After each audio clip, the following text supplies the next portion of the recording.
Hello and good morning here live from Dortmund from the WRO Robot Olympiad International Final 2022. My name is Tim and I'm very happy to say good morning on day 2 of our event of the competition. I hope you all had a good round of sleep and you're freshly here this morning. We are and we have such an amazing day ahead. We will have a closer look very soon at what's going to happen today. But before we do that, we want to recap yesterday a little bit.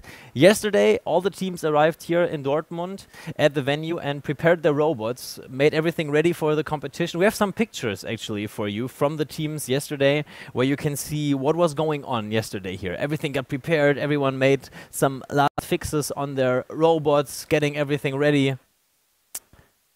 Good atmosphere, all the teams from all over the world getting everything ready for the big competition today. It's quite crowded and full. The atmosphere is amazing and everyone is happy that it's going to start today. Here you see the picture from the stadium. Yesterday, the official opening event. Everyone was singing in the stadium. Not 80,000 people as in a soccer game, but still thousands of people, and the atmosphere was great. After that, we had the big opening ceremony in the major hall here at the venue with the flag parade, and this is the official picture. Everyone who was part of the opening ceremony yesterday saw that it was difficult to get everyone in one picture, but here it is, the official picture, and it looks amazing. So it was a perfect start yesterday, I would say. Happy to have all of you and happy that you are watching from home, and now it's time to look at this second day to Friday. And I don't do that alone. I have someone who helps me, Lukas Plümper. You come to me, part of the national organizing team, TECHNIK BEGEISTERT. Good morning, Lukas. Okay. How was your night? Yeah, it was very good actually. Short? No, not that short. I got a lot of sleep. No, not a lot, but I got some sleep, so it's Enough. fine. Enough. Everything working as you guys planned it from the organizing team? You're happy with yesterday? Yes, we are very happy with yesterday. We had some small problems in the background, but I think for all the visitors and all the teams it was a smooth experience. And hopefully also for all of you guys watching in the live stream, it was a great experience. And now it's time to look ahead. We actually have an agenda prepared for you where you can see all the major points that we are going to show you in the live stream today. And Lukas, let's have a look at what we see right there. What are the major points that you are looking at today? What are your highlights in the live stream? What are you looking at especially? Yes, I think we have a great overview of the competition and we will see all competition areas.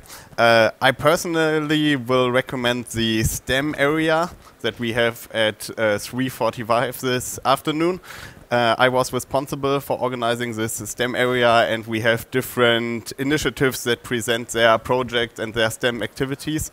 And I'm very happy that we could have such a nice setting for all the guests to see what we are doing in Germany in this topic.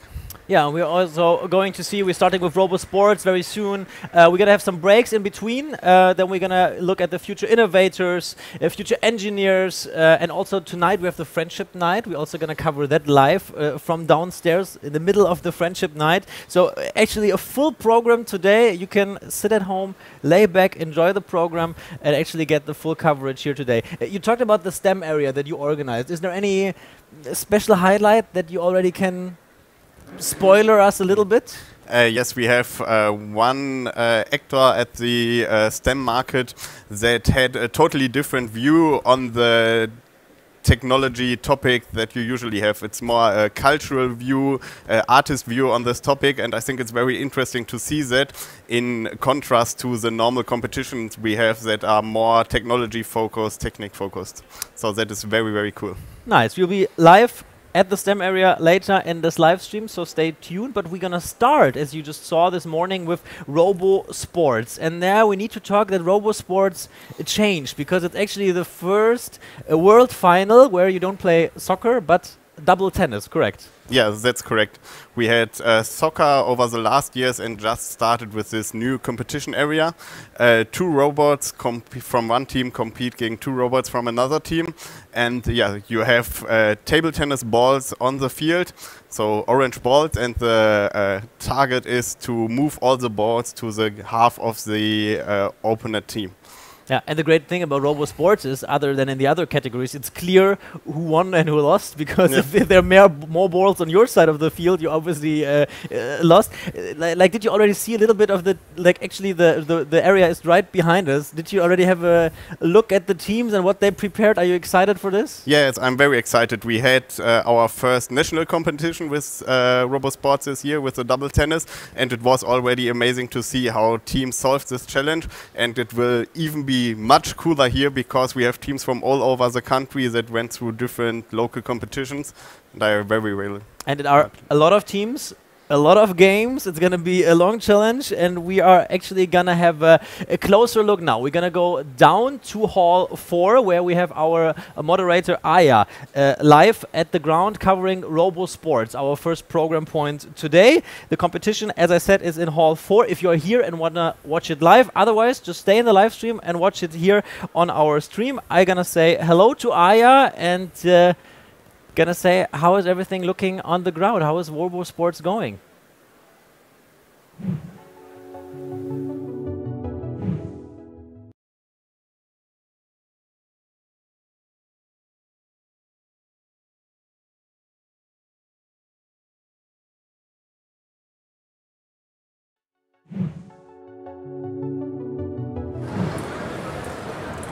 Hello everyone and welcome to the International Finals 2022.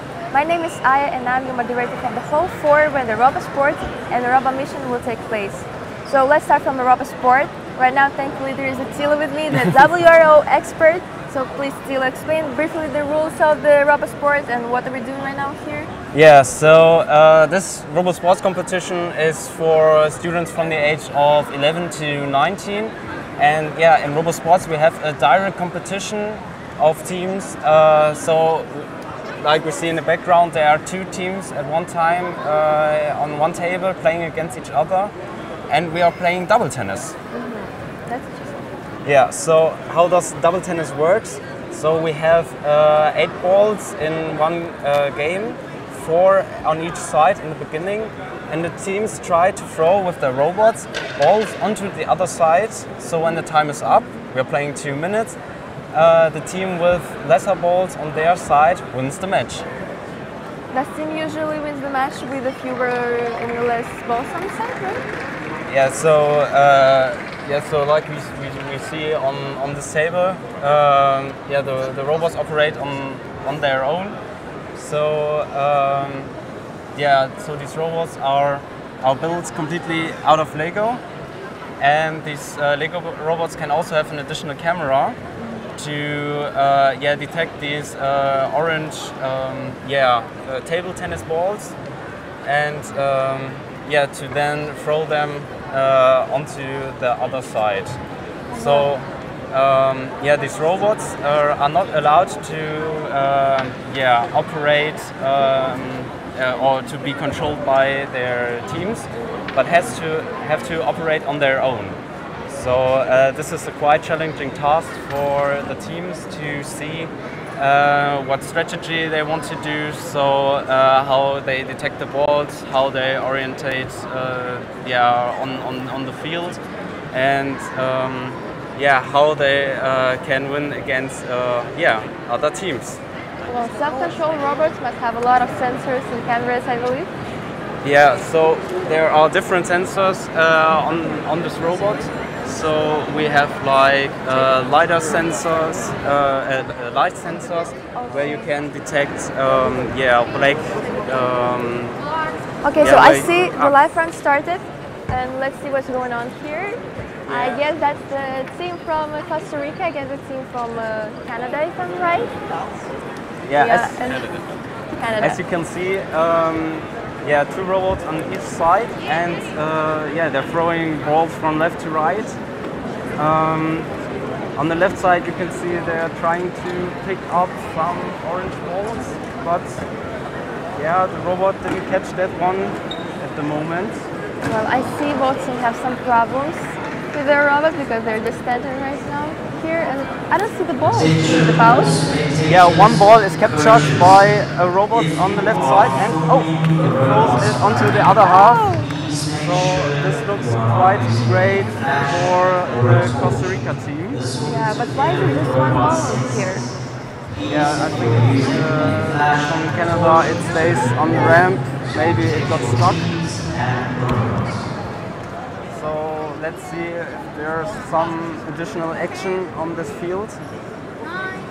Well, I see also the judges are here. They're watching the game. Yeah, the judges control if there are any rule I breaks. see the time is almost ended. And if they will not fall back, then Costa Rica won. Yeah, Costa Rica just won the game. That's great for Costa Rica. Yeah, so this was a great first match. So I think they are switching sides, or are they done? Oh, they are done with their I just saw the games. Canada leaving. Yeah, I guess they're done with the match right now. Yeah. Oh, it's a Costa Rica turn to playing against someone else. We'll see about that later. If the Canada will play later, right? Yeah, Also. so we are now between matches. The results will be written down. So after all these games, which will be played in round robin tournament mode. So every game, every team tries to get as much points as possible. So the best, the 4 best teams, then move up to the semifinals tomorrow. Yeah, the playoff will happen tomorrow, and only 4 best teams will happen out of 25 teams we have right now here. Yes. So it is, so we have quite some matches today, and also one match tomorrow, where every team of the 25 here are possible to get some points. Okay, so I see they emptied the table for the next matches. They're preparing against the robots and stuff. Well, nothing is happening right. I guess we are just waiting for the teams to come and arrive to prepare the robots, but right now nothing is happening. It's okay. Let's talk about the games right now. Each team plays 8 games today, right? At least 8 games. Yeah, so each team plays in total 8 games. Like I said, try to throw as many balls as possible onto the other side. So there are rules when the team will lose automatically, like there is restrictions, right? Yeah, so there can be sometimes where a game is stopped before the 2 minutes exceed. So the robots aren't allowed to go onto the other half. Mm-hmm. Yeah, so we have a right stripe on top of each ramp, and when they touch this red stripe, this is a foul and the game will be stopped, as well as when a robot tries to get into the other half. So every team stays in their half, and there can be also a foul when a team tries to throw the balls out of the game table. Mm-hmm. Well, so when the game table, when a ping pong ball is thrown out on your own half, this is also a foul, and then the game will be stopped, and unfortunately then you lose the game. So many rules, but that makes the game interesting. And now we have a live front at table A, right? I can't say which country is that exactly, but I see they are prepared, and the robots are prepared also. Look there. Yes, so you can see a coin flip. Yeah. So we have different positions for the balls, so where the balls are in the beginning. And now the judge decides on which position the balls are placed. And flip coin seems to be fair to me, like it's so random. Yeah. Well, I but guess on each side it's the same. There are the same positions. So and also the ping pong balls, are they randomly on the table, or no, they there's are like a plan for them? Yeah, there are fixed spots, so they can be in the back or in the front. Oh, look, the match started. Oh yeah. So we see quite some action. Well, honestly, this team is doing so much better than the previous two.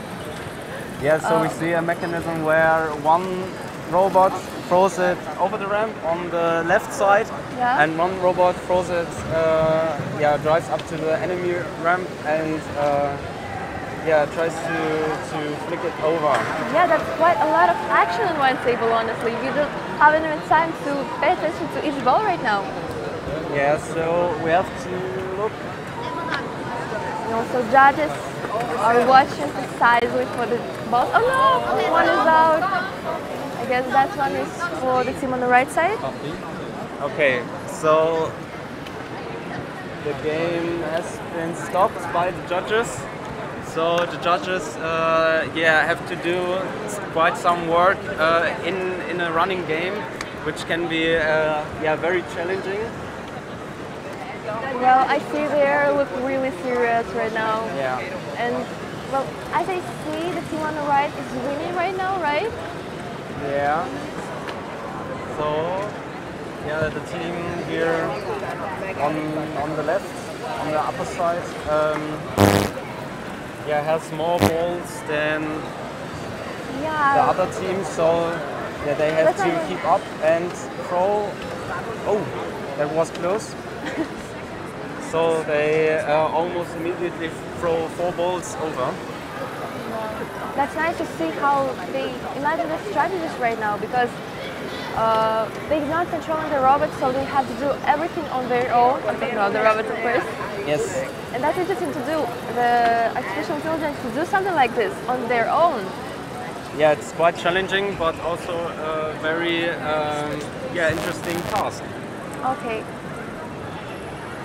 Well, that was pretty interesting. Now the match has ended. And let's see, what do we have here? So, as I understand, match is paused. And here right now, I have a team member from Canada, right? Yeah. Hello, how are you? What's your name? My name is Yuki. Yuki? Okay, and how old are you? 14. 14, that's such a young age, and you're in this competition. Congratulations. So I just saw several of your matches. You did really nice, and your robot did nice. This is your robot, right? Yeah. How much time did you spend in your team on this robot? Half months. What? Half a month? Yeah. Okay, that's a lot of effort in one robot. And how is your feelings about today? Sorry? What is your feelings about today? Do you like this place? Well, I feel good here. I'm a little bit sad I lose the match, but It's that seems. You have more matches to play, so you can take back on them. But I saw you lost to Costa Rica. It's okay. That happens. So, do you like Dortmund? Do you like Dortmund? Yeah. Is it the first time you're here? Yeah. From Canada? Well, okay, great. And what is your expectation from today? You think you can win more games with your team, or? I actually don't know, because my robot sometimes it works, but sometimes it does not. Well, I hope it will work. It's made of Lego, right? And yeah, it's supposed to have some cameras. Yeah. Right? This one is a camera. 3 cameras actually. 3 cameras on one robot. And which software did you use? The software? Manstorm. Wow. And you were only 14 and you know all this. That's actually great. And with how many games did you play today? Just one? Today is my first game. That was your first game, so 7 games left, right? Yeah. Well, okay, then good luck to you. Have fun on this tournament. I hope you will win more. I will cheer for you and our team also. Okay, thank you so much. Thank you. Okay, and now we see the live run started behind me. You can see, by the way, the huge amount of viewers from different parts of the world. They came to cheer for their countries. And the match has started again, the second round. And let's see, what do we have here? Till is back with me to comment this game right now. So this is the same 2 teams right now we see, right? And in the second round. Yeah, so they are playing 3 rounds. Each is 2 minutes long, and they are trying to win as many rounds as possible. So you can see different mechanisms to catch these balls. So we have a grabber-like robot who's picking up the balls if it finds some balls, and then push it over the ramp. And the challenge for the second robot is to find the balls and push it on the other side, over to the other table. Okay, so thank you so much for that. Yeah. That was an interesting match, and this is it for now. We have to come back to the studio, and we'll come back with the Robot Sports day later.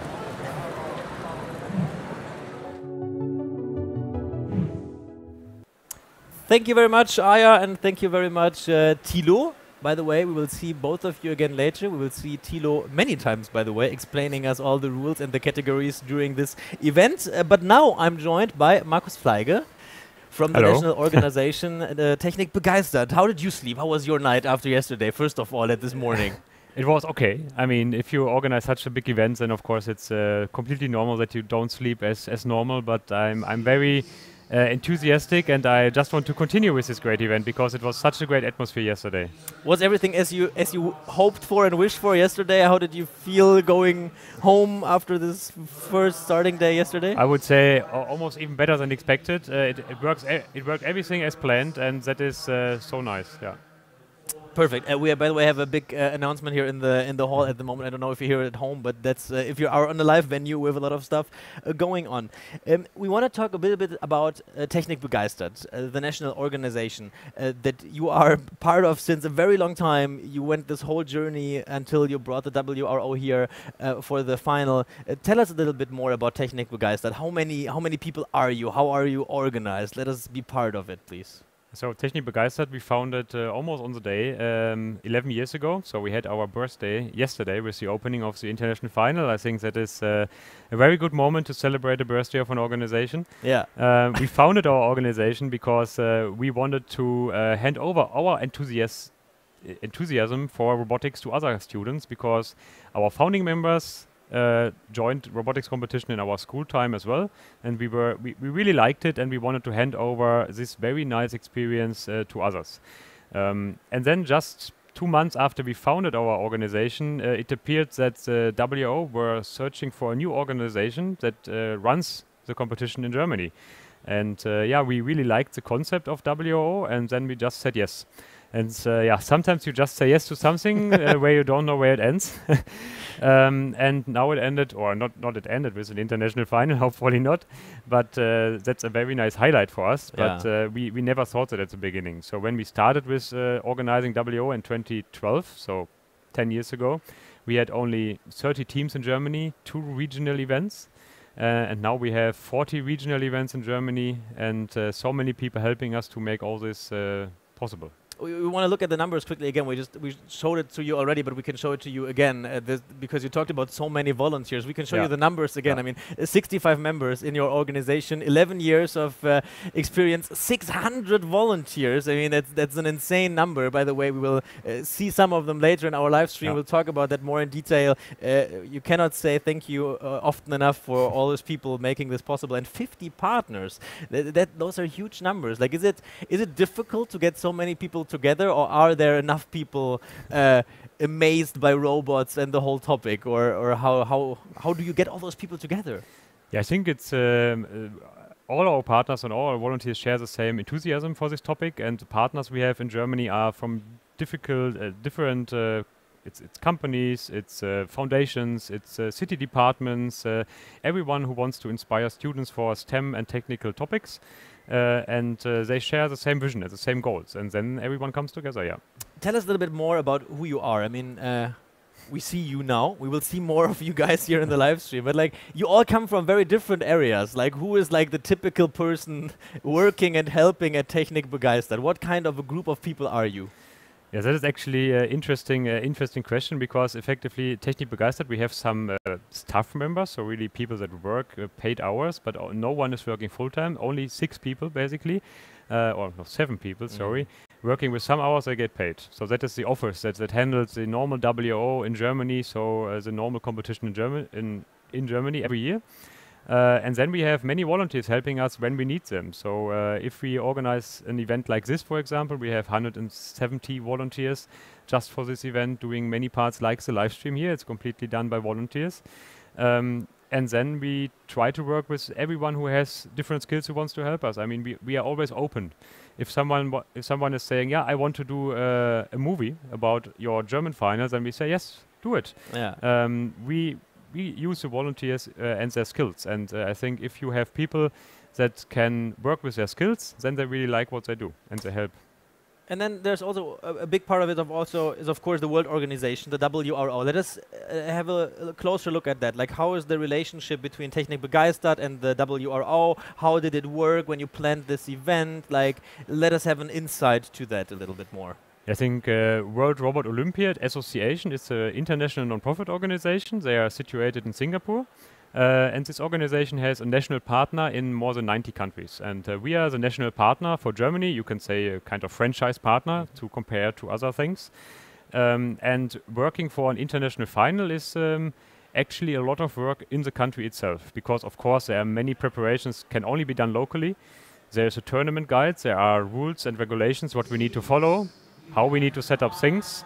But in general, a lot of things we are free to do and we decide on our own here in Germany. And now we want to have a little bit of a closer look at how did we end here in Dortmund today. How did the finals come here? Before we introduce a very important person for this, tell us, how did it start for you? How did this journey start? Like, when did the first, how did this idea come up the very first time? So actually, it was June 2016, the day before our German... 16? Yes, 16. Yeah, 6 years ago. 6 years, almost 7. It's almost Christmas, ladies and gentlemen. We were sitting at dinner before our German final, and I said to my team, would it not be a great idea to host the international final? And I can tell you, not everyone liked the idea, because some people said as well, it could be a lot of work. Yes, it is a lot of work, but and then we started preparing. We were searching for a city. We will talk about that now. And then you need to apply for this, like at a real Olympiad, and then it takes time. And finally, we are here 6 years later. Okay. You said you were looking for a city, and this is where our next guest comes into place. Ulrich Sierau, you can come to us, join us. Just good morning.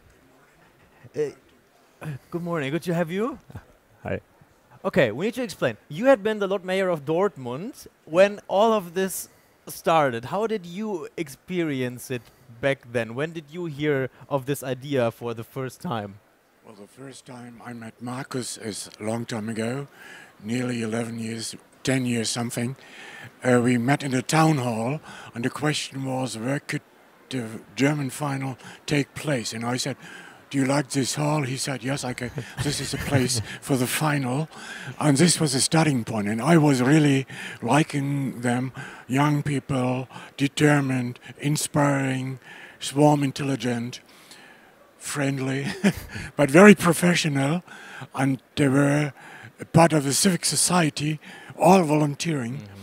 And they were so decided to do something, to implement ideas, etc., etc. So I was very happy to have them here. The guy who introduced us to each other was Henry Cho from Australia. He was here from IBM, and it was really an international situation. And I met Henry yesterday. We've been at the assembly in the stadium, and it was really a kind of historic moment. So they were very determined, as I said, and they were very, very happy to be successful, growing numbers. Yeah. And so I said, okay, this is something which matches with our strategy, talents, technique, tolerance. And so it was perfect. And then when they said, okay, we have run a lot of these national finals, we would like to do the international final, the World Robot Olympiad. I said, oh yeah, okay, sounds good. But they will do. So this is why we supported it, and it was growing here, and we had the infrastructure, the halls and hotels, and etc., etc. And well, we have a lot of supporters, firms and others, and we as a municipality, we're supporting as well. And well, it was an incredible success story, actually. So if we would not have supported them, we would have been stupid. That's actually, I couldn't agree more. Let us be a little bit, maybe someone is watching who also is thinking about organizing one final one day. How important is it to have a good relationship between the hosting city and the organization? Like, I mean, you worked so much together. Like, how important was that? I think that's critical. I mean, of course, there is one time this official political statement that you want to do it, but as closer it gets, it's a working relationship. You are organizers. You need to do many things together. It's not only a mayor of the city that helps you. There are many city departments. There are many things that need to happen to make this happening. And I think for the city, it's wonderful to have people from 70 countries here. So it's very important to have a good relationship. Yes, definitely. So find a good partner. It can be a city. It can be a overall regional government or other partners. Yeah. Why is it good for a city? I mean, you already said that there is talent, there are values that also you share as a city. But why did you really want to have this final? What was your motivation as a city? Well, we are an international place. We have a lot of relationships. We have twin cities. We have project partners more or less all over the world. So we have an international attitude. Such an Olympiad is a kind of a peace project as well. You moderated last evening when you see these children, young people coming in with the flags, standing close to each other. I think they will get friends, perhaps for a lifetime. So this is one aspect. The other aspect is we are a place which is undergoing a very, very severe transformation. We have had coal mining, steel cooking, beer brewing, machine building. Nowadays we are a place for IT, for digitalization, for machine building with the help of digitalization. So we need to do something to recruit talents for all these processes. We have a lot of enterprises who need young, talented people. Yeah. We have a very good university, technical university. We have a polytechnic and other universities. But this is not the only thing. I mean, we need a lot of more young people who are interested in mind, in international cooperation, who are able to look in a broad way of views. So I think this is just one impulse, and I think the firms should be more active in order to accompany such a process and to recruit young people from this process as well. But for us as a hosting municipality, it's really a big event. I mean, if you see all these young people in the hall and everywhere, it gives you a good feeling that this municipality is hosting a good process, and hopefully many of the young people will go home, keeping us in mind in a good way, saying, okay, it was a great time we had there, and then perhaps one day when they meet in, let's say, 10 years or so, they can say, oh, it started in Dortmund, and this would be good for us as well. Last question. When we saw this picture yesterday at the open ceremony of all the people in the stadium and then the opening ceremony itself, after this very long journey, how did both of you feel yesterday when you saw it's finally happening, it's here? Like, what had been your emotions? It was very emotionless, and Marcus was sitting one row in front of me, and then he looked back and I said, yes, we did it, yeah? And I think it's a grandiose success story due to him. It was his initiative and the initiative of his group, and I am very, very happy that I was able to support it a bit as a mayor when I was in charge. Thank you very much for taking us through this journey. Marcus, you will stay with me, and we just talked about we have so many international countries here. We asked them to send us videos about their relationship to the WRO, and we will start with the first one from Algeria.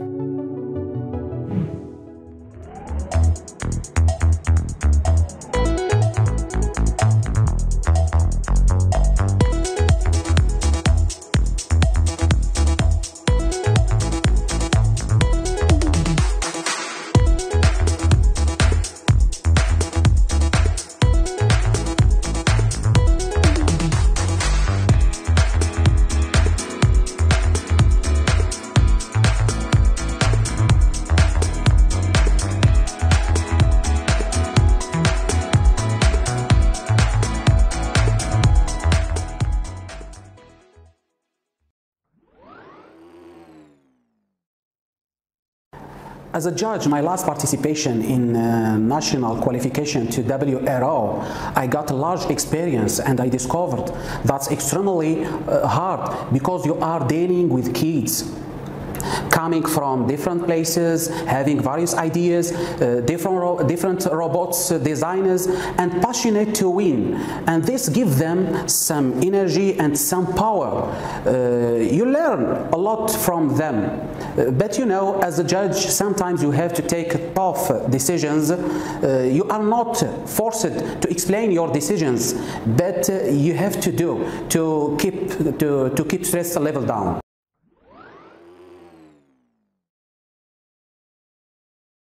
Hello, I'm Shaibi Salah Adil Azam. I'm 16 years old, member of Amalika Robotics Global. It was an exciting competition and we have won. See you in Germany. Hello everyone, my name is Atman. I am the head of communication and media department in Amalika Corporation. I am passionate about STEAM education, especially anything include robotics. Being part of the team that organized the first competition in Algeria was great experience for me. We worked hard for months, we couldn't sleep for days, but the hard work paid off when we saw the joy in the faces of participants. I am really proud to be part of the WRO family. Thank you.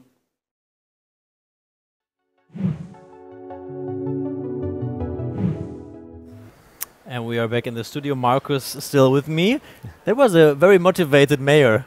Of course, yes, he was and he still is, and Yeah. it's very, very nice to have such partners on our side. Partners is a good point, because of course you need a city, you need volunteers, but then still you need budget, you need money, you need partners to support you organizing an event at this scale. Yeah. Tell us a little bit about the national partners that you have and had for this event. Yes, I think you are completely right. We need a lot of partners because the budget for such an event is more than €1 million, and for a small non-profit organization, we are at one point as well. It's hard to find such partners, and we are very happy that we found partners from the government parts of the city, a regional ministry here in Germany, and some companies that are supporting us, big companies like IBM or Signal Iduna from Dortmund, and then many foundations. That is interesting because foundations usually give money to a goal and to a purpose. So they share the same goals, inspiring kids for STEM. And so we have, overall, we have 13 partners that share our vision of hosting the event here. We can show you an overview of all the partners in full screen. It's important maybe to notice that the national partners support the event. Yes. We will talk about the international partners later that are helping for the whole WRO in general. So how did you find the national partners? Like how does the work? Yeah, so basically, like in reality, if you need a little bit more money, then actually finding this money is pitching. Yeah. So we try to be in contact with those. We went there. We pitched our vision, our story of hosting the event, and then it takes time, especially in big corporations, until people decide. If they give you a lot of money, then you need to ask them and ask them and ask them and keep pushing and keep pushing. And at one point, you need to decide if you want to apply for such an event, even if not the full budget is secured. Yeah, I mean, most people would agree that STEM is important. Yeah. Is it easy to get partners to then really, when it comes hard on paper, to support STEM and give money for that? I mean, we have found 13 partners. That shows that there are a lot, but it's not that easy as you would think sometimes. So there still could be more support for STEM, but we're very happy for the partners that we have at this event, and we're gonna look at especially the support for STEM and why STEM is important a little bit closer with video clips from the WRO Stiftung and the city of Dortmund again.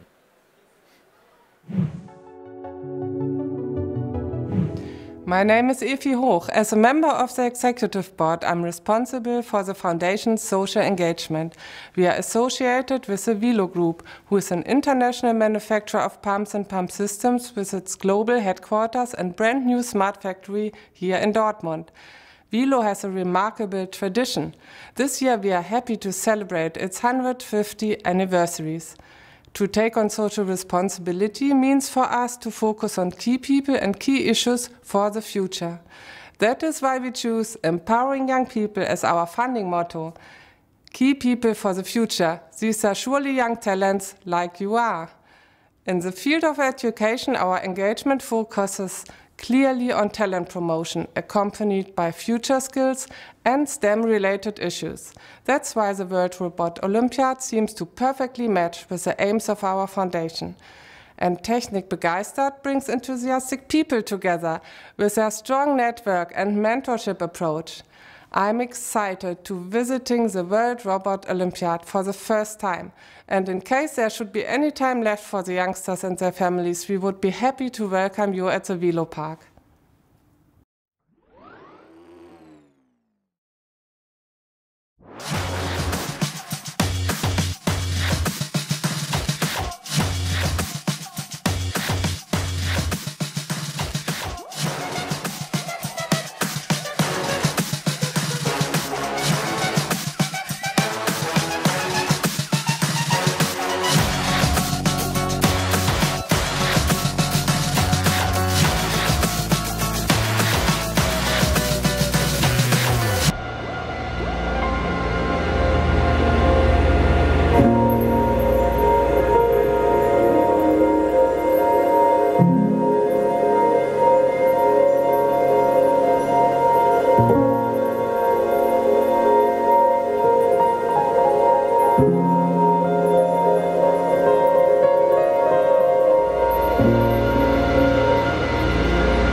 That had been a closer look at two of the national partners that you have.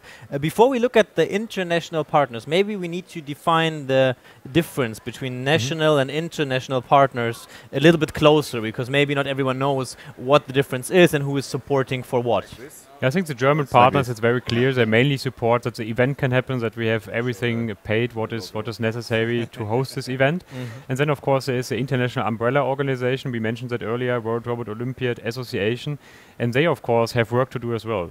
They work with all the member countries, the 90 countries, they select a yearly host country, they develop in cooperation with the host country the yearly games and rules. And of course sponsors from an international organization are then supporting the team at the World Robot Olympiad Association doing what you need to do at a global umbrella organization. Yeah, and we also have an overview for all of you at home about the international partners that are supporting the WRO. Tell us a little bit more about some of those international partners, who they are, who support it. I think one big international partner is LEGO Education. And LEGO Education, of course, has a vision to inspire kids by learning with play. And of course, obvious, they have robots like this robot we have here on the table. That's a LEGO Mindstorms robot, and many teams use these robotic kits in their in the competition here. And then there are other partners that have other robotic equipment, for example. They are interested that this equipment is used in the competition as well, and some partners supporting as a CSR or marketing-minded sponsor like Red Hat, for example. We'll also talk about and talk with many of the international partners here in the live stream coverage today and tomorrow, just to let you know. But at this very point, I first of all say thank you to you, Markus, for being here and taking us on this journey from starting point to finding a city, to finding national, international partners, volunteers, to introducing your team. Thank you very much. Thank you and for having me here. In the name of everyone watching, thank you for your work and thanks for making this possible. And now here we look at two of the international partners a little bit more close. You just said it before, LEGO Education and Red Hat.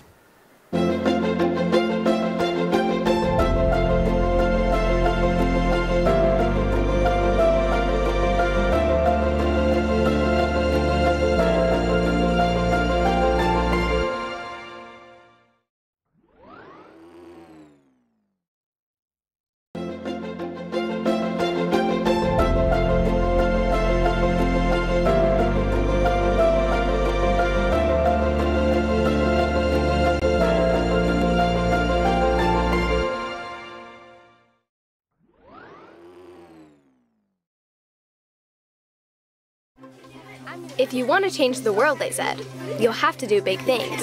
But from what I've seen, change can happen even when you focus on the little things. No matter how small or simple they may seem, little things can have a big impact on our dreams. Sometimes the little things are just lessons hiding in plain sight, giving us an opportunity to find a solution that's just right.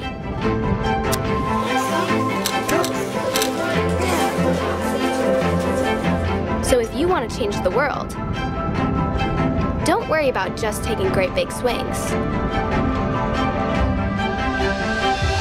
Because from what I've seen, change can happen even when you focus on the little things.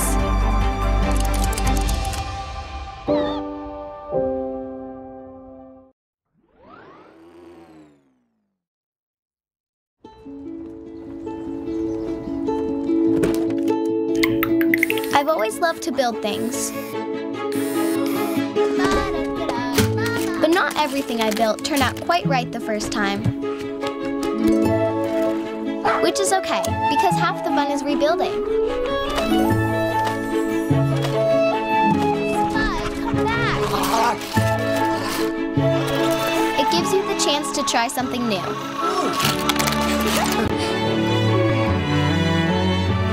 The chance to create something better.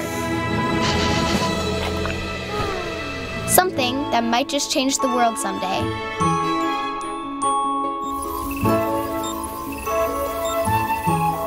Or even a world millions of miles away.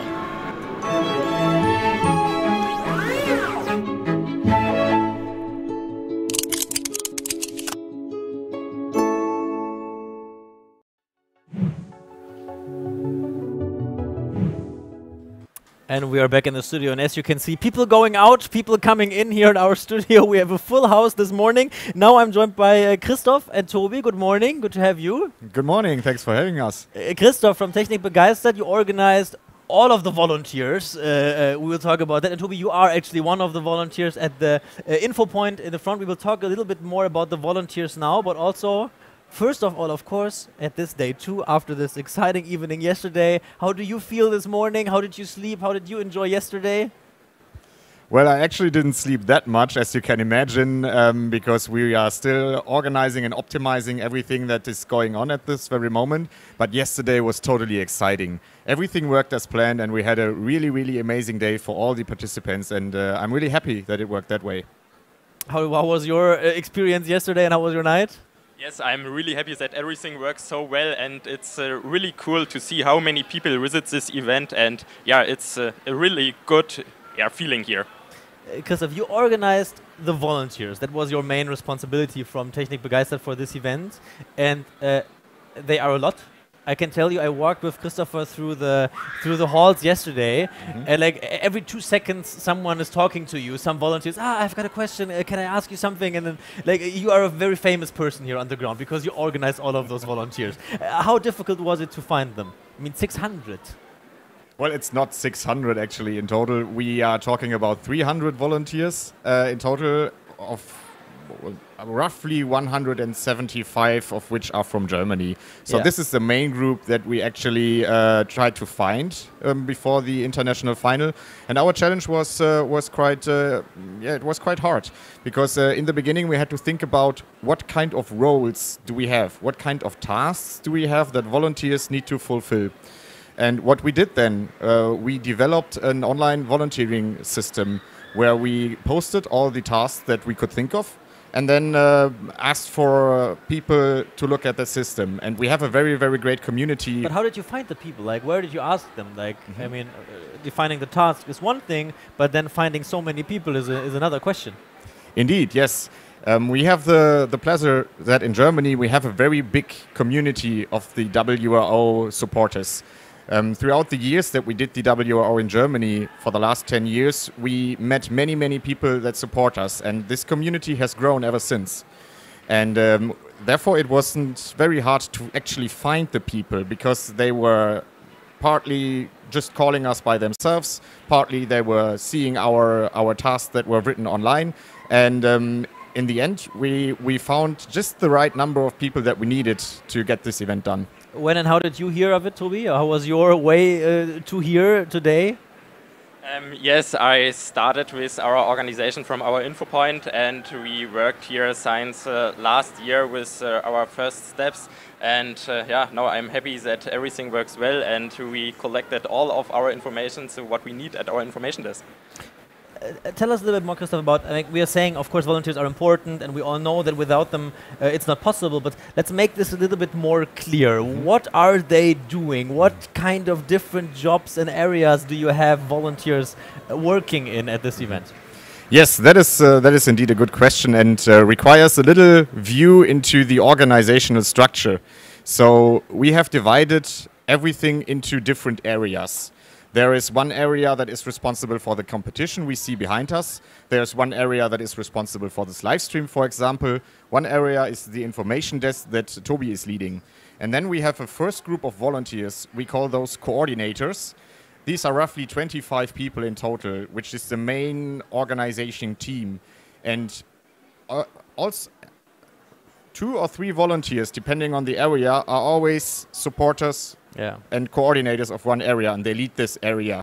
And then within each area, we have several more volunteers that are coordinated by those coordinators. Yeah, and it's so many people. So, for example, at this very moment, also the person behind this camera pressing the button, if it's this camera or this camera, also he is a volunteer. Yeah, this switch without a volunteer, not possible. So there's volunteers everywhere. Tell us a little bit more, Toby, about what you are doing here at this event, and what are your main tasks and what are your main challenges? Did anything go wrong yet? Of course, yeah, I lead the information desk, and I started with our organization last year, and we collected all of our information, so what is needed for our competition, and yeah, you can say that we are the central point of our nerve system from our competition. So if you have any questions, you can come to us, and I think we are ready to answer everything, or in other words, we find a solution for you, and yeah, that's our point from the information desk. That was a very smiling and polite way of saying, come to us with all of your questions. But I'm sure, I mean, it's time to tell a little bit of secrets. Like, what was the weirdest question that you had been asked? Has there any question been that surprised you? You don't need to say names. Yeah, it's a really good, but also a hard question. Yeah, every people has different questions, but I was really surprised that someone asked us how he can come into this event, or if this event is free. And I answered, yes, of course. We are happy that every visitor comes to us and want to visit our event. And there are so many things where I have a smile in my face, and it's really happy to see all of these people here. What is the most asked questions? Where are the restrooms, or what is the most asked questions at the info point in front of this venue? Yeah, I think one really funny question was that someone looks for the toilets, and it's really scary when I saw that the toilet sign is behind our desk, and but of course every question is welcome. But everyone knows that usually, always, if you ask a question, usually there is a sign right next to the person you're asking that would give you the answer. That's just like a general law. Christoph, we're running out of time, but if you're looking, we have today, we have tomorrow. What are you excited about? What are you looking forward to? What will be the big challenges for you and your team? Well, one of the most important challenges that we need to get done is to get the competition organized as planned. This is happening at this very moment, and it will happen until tomorrow, until the closing ceremony. And we are very, very happy that we have many volunteers who support us in that part and who also know how to run this competition. So there's a big knowledge within our volunteers, which we rely on. Without it, we wouldn't be able to do this event. And as you have a lot of stuff to do, we need to let you go now. Back to your work again. Yesterday you said you had the first 5 minutes doing nothing yesterday. There was like, and then immediately someone came, you told me. So thank you, Toby, Christopher, for being here, sharing your experiences with us. Thank you for your work. Thank you to all of the other volunteers, and some of them actually we will hear and see now in some video clips to get a little bit more of an impression who is doing what here at this WRO International Final. I'm Christian Dunker. I'm from Hamburg, living in Mainz, working in Rüsselsheim, and since 15 years I work with robots and kids because I think technique is a really important thing for our future, and I see how the kids love it and how they develop in the process to making robot. And the World Robot Olympiad is, my point of view, the best place they can learn it, because they learn a lot of social things, they get a lot of new friends. I had this experience, a wonderful experience in Thailand, and it was great. And all the people who organize it, nice and friendly people. So I say, make your own experience, it's a great trip. Today I'm your judge by Robot Sports. Let's have a good time. No matter what had happened today, don't give up, fight, give your best, have fun, get new friends, and let us see us New Year again.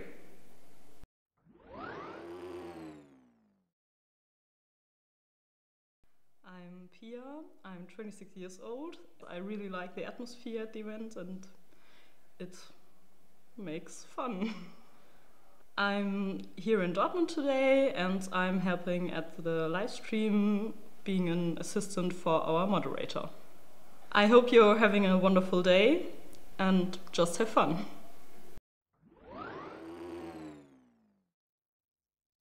I'm Peter Kustra from Germany and actually with WRO since 10 years or even more. Why I support TECHNIK BEGEISTERT? Because actually the team begeisters. Team is really exciting to work with the team and the subject. I mean, it comes together, you know, to help kids and youth to enjoy building their competencies in a lot of different disciplines, you know, from programming over to teamwork, over to delivering at a certain point, you know. So it's something which really excites me since the beginning and also all over the years. For the international final, I'm part of the team who delivers the live stream. So it's the first time for an international final that we plan to have a live stream, really program, you know, over all 3 days with 3 different settings.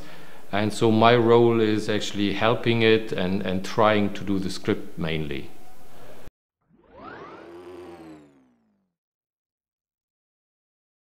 I'm Maram and I'm a mechanical engineering student here in Germany. And I have participated already multiple times in the WRO and I'm here this time to help. I know how much good feelings the participants could have and how much good experience they will get, and that's why I would like to help TECHNIK BEGEISTERT to realize that for other people. I'm helping as a category manager in the new category RoboSport. So I will coordinate between the main organization team and the head judges. As a participant, I really had a lot of fun during the last participations, and I hope that everyone will have fun today. So have fun, and it's one of the best events that you can come to. Yeah, that have been some more of the volunteers working here, and actually we learned a lot about the organization, about the final, about the volunteers, but now it's finally time for some action again. We already had Robo Sports this morning, the double tennis event. Now we're switching to Robo Missions, where robots are doing things that even some humans are not always able to perform. Aya is back for us on the ground in Hall 4 with Robo Mission, and we are happy to see how the robots are developed and what tasks they do.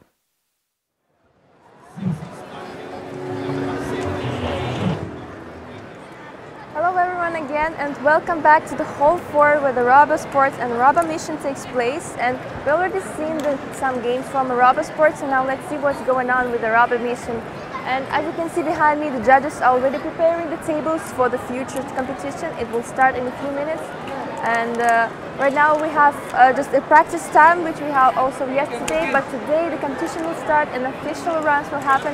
And as you can see, judges, teams, viewers, the visitors, everything is just ready for the start. We're just waiting for the beginning of it. So Robo Mission has 3 age categories, and right now we are at the elementary area where there's the children from 11 to 14 years old. And they have a special task for them prepared that also they have a surprise rule for them, but it was announced only this morning, so we don't know yet what is it. And happy to say we have an expert with me. That is Tilo, again, the WRO expert. He knows a lot about the categories, the special robot mission, I guess. So please Tilo, explain us what is the rules for the elementary age group? Yeah, like you said, we have 3 age groups, and we are now here at Robo Mission Elementary, which is the age group for students from the age of 8 to 12. Here they have to build a garden robot who solves different tasks on this game field, which we can see behind us. So the teams build a Lego robot, which can be in total 25 by 25 by 25 centimeters large. And yeah, when we take a look onto the field, we can see that there are some different parts on this game field. So we have components like ladybugs, we have bad weeds, we also have some high grass. So the teams have different missions on this game field which can be solved, so they can pick any mission they like, but to get the maximum points they have to do every mission. As I understand, those are barriers that they're not supposed to touch. Yeah, so these black and white things, they are fences, so they should stay in their place where they are right now. Then there are also ladybugs. Here in front you can see one, which the robot has to push it out of the operation way, so that the ladybug doesn't get hurt while the robot operates. Well, that's nice. The tables are prepared for the competition, and they have some bonus points, right, for the day and for tomorrow's day? Yeah, there are also some surprise rules. We catch to that later. So we also have some high grass you can see over here. These are the green parts where the teams need to push off the upper part to the ground to cut the grass. But this little thing is supposed to stay here, right? Yes, the lower part has to stay here, the upper part has to be removed. The red ones are bad weeds, which need to be collected, and they should bring them back to collection points. And the robot also has to indicate that it is done with its operation, so then it pushes it up, and the resident knows that it is done. Yeah, so these are some of the missions we see here on the table, but there's also a surprise rule, and like I heard, you have an expert with you. Yes, thank you so much, Tilo, for the explanation of the rules. And right now here we have an expert with us who will explain us all the surprise rule, right? Well, this is Duncan, he's an expert. That happens. He's an expert in, are you an expert only in the elementary age group, or in the whole category of the Robo Mission? I'm the head judge for the entirety of Robo Mission, so I know every single challenge, backwards and forwards, everything that's there. Can you please explain us the surprise rule for the elementary age group? Of course, so the surprise rule for the elementary age group this year is the robot has to collect 2 red weed elements, which we have on the tables. These are the red weed elements over here. And the idea is that the homeowner wants these 2 red weed elements because they look very pretty. The robot needs to collect them and place them into the My Robot, My Friend logo. Both of them completely in order to score 25 points per elementary piece. 25 points, and what is the maximum amount of points that's in can? So the maximum, I believe, for the elementary category right now, with the surprise rule added in, should be about 190. 190, okay, that's a hard task for the kids. It's quite a lot, it's exciting. What amount of time do they have to prepare their robots for this surprise rule? So the teams were only told the surprise rule this morning. They have 5 minutes which they can tell to their coaches, after which time they have to come and basically, from their practice time, it's up to them to decide if they want to do it or not. They then have an hour and a half to get the surprise rule ready if they're doing it, and then the 2 minutes that they run within the scoring time, which is about to start now. So the competition has not started yet, right? But do you have any expectation about the future competition? So competitions has started because the teams are running. Oh, really? It's just the scoring run that's about to start. Okay. Right now, all of the teams are nervous. I'm expecting a lot of them, because we're in the elementary category, it's their first time competing. I'm expecting a lot of them to hopefully do well. But the thing to remember here is that these are the top 83 teams from around the world out of thousands of teams. So all of the teams here are winners as far as I'm concerned. Well, we have 83 elementary teams, right? Yes, I believe 83 elementary teams, and they're right now in this hall practicing for the surprise rule. And how do you consider the results will be? Will the team be able to contend with the surprise rule? It's very difficult to say, because we don't quite know how the robots are going to behave. Of course. These robots have a mind of their own sometimes, and the thing to remember is the children are very nervous. This is their first scoring run, so some will make mistakes. I believe that a lot of the teams will do very well, and I hope that a lot of them are attempting the surprise rule just to set them apart from some of the other teams. So I'm going to wish them the best of luck to do it, but I'm really hoping teams will get full marks. I know of some teams that definitely will, others, I just hope that they participate and have fun. Can I just ask what other teams you are so sure about? So there's some of the South Korean teams that I believe will be doing very well, as well as some of the Indian teams and some of the Chinese Taipei teams I believe will do quite well.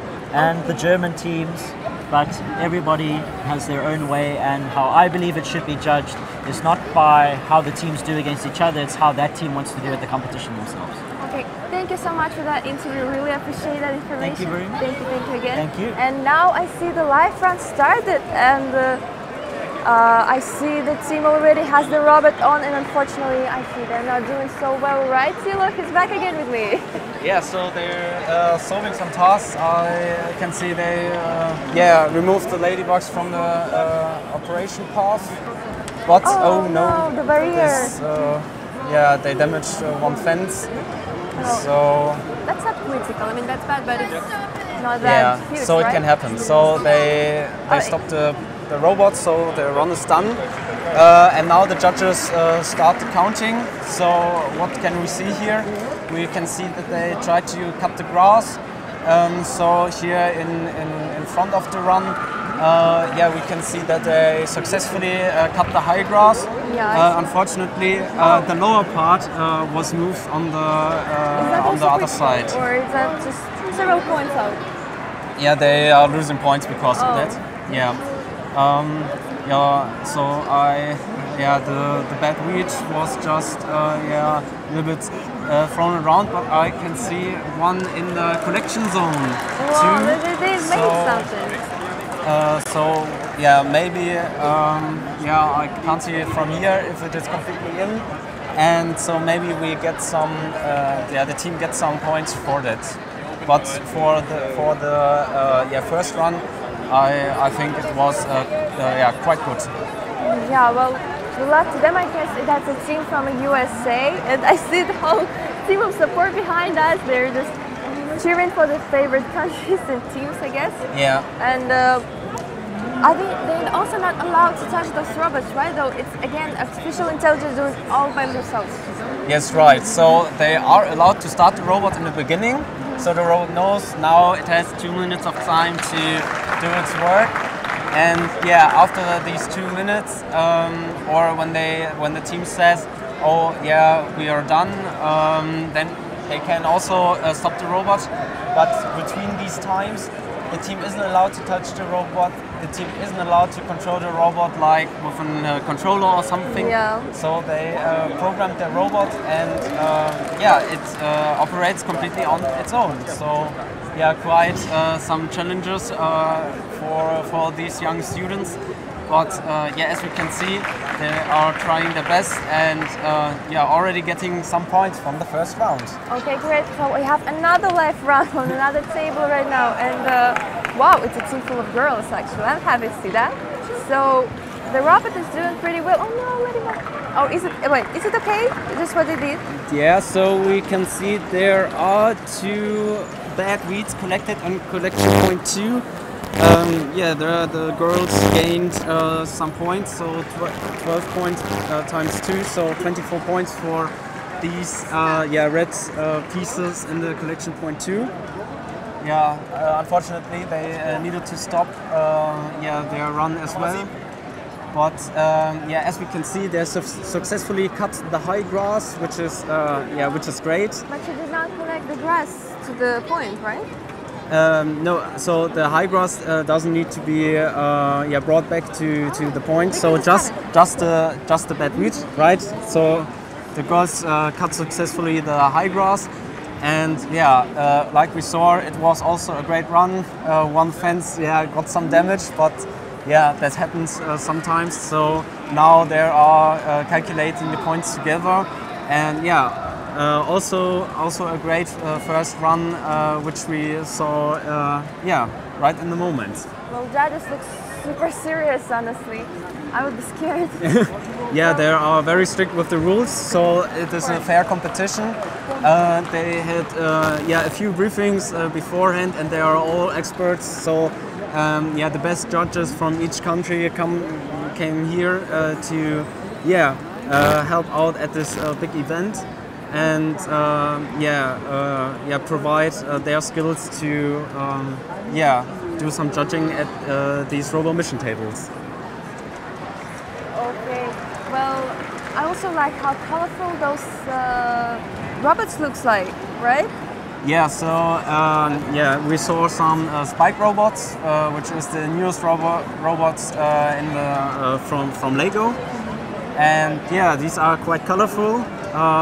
But there should not be underestimated because, like we saw, the girls were pretty good at programming their robot and scoring some points in the first round. Okay, thank you so much, Stila, for that.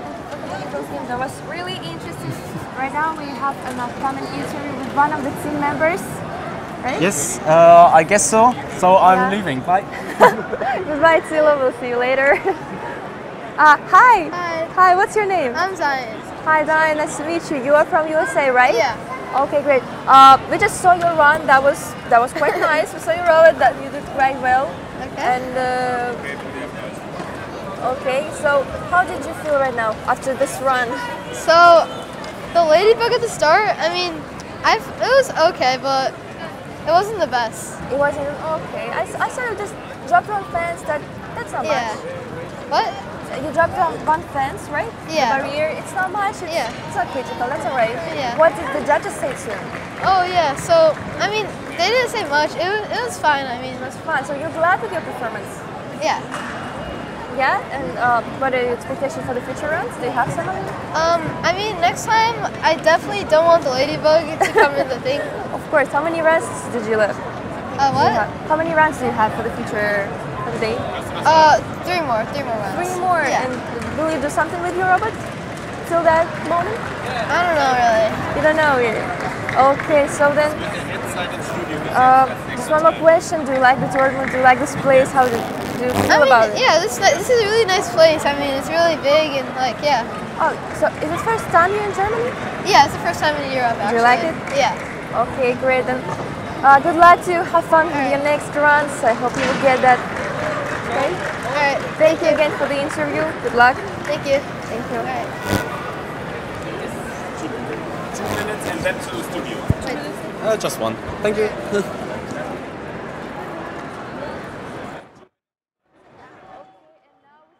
End of the other live run happening. Oh, this already the judges with the kids explaining them the points. I unfortunately did not see the run, but yeah, so we can take a quick look on the table, so we can do some counting as well. So as we can see here, the ladybug is successfully saved. So it's out of the darker green area. We also had some grass cut, so 2 out of the 3 parts are cut. And also, I can see the bad weed is collected into service point 1, which is also great. And in this one, all of the fences stayed in their place, so no fences were damaged, which is also a great news. I guess they did really, really well because everything looks so nice. Yes, so it's pretty, it's a pretty colorful table, and you can also see these white and black lines for the robot to orientate on its game field. Okay, and another live round on, and not quite. Oh no, I guess the team is not doing really well because the robot just stopped. But I see a great amount of viewers in the audience right now. They're cheering for this team. I guess it's a team from Pakistan, if I'm right. Yeah, so they are summary and then and the judges already cleared, putting them the points. Well, that was quite nice. Yeah, so we saw some robots running around the table, getting some points in the first round. The students have the chance to improve themselves in the second round. Okay, so this is it from the Robot mission for right now. We're really interested in what's going to happen in the future, and now we are going back to the team.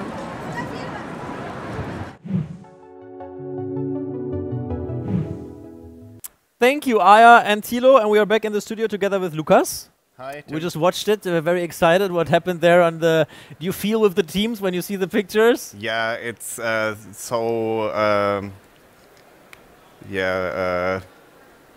extreme feelings for the teams. If something went wrong, they feel sad that they invested so much work in their robot and then something is going not as planned on the table.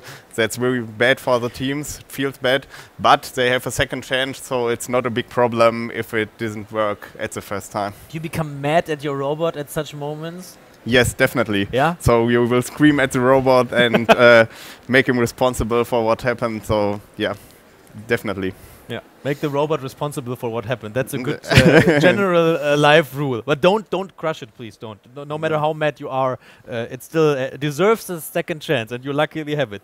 We are close to our break. We will take a break very soon for until 1 p.m. But before we make a break, we want to have a look and show you what you can see here in our live stream later today. We still have our agenda for day 2.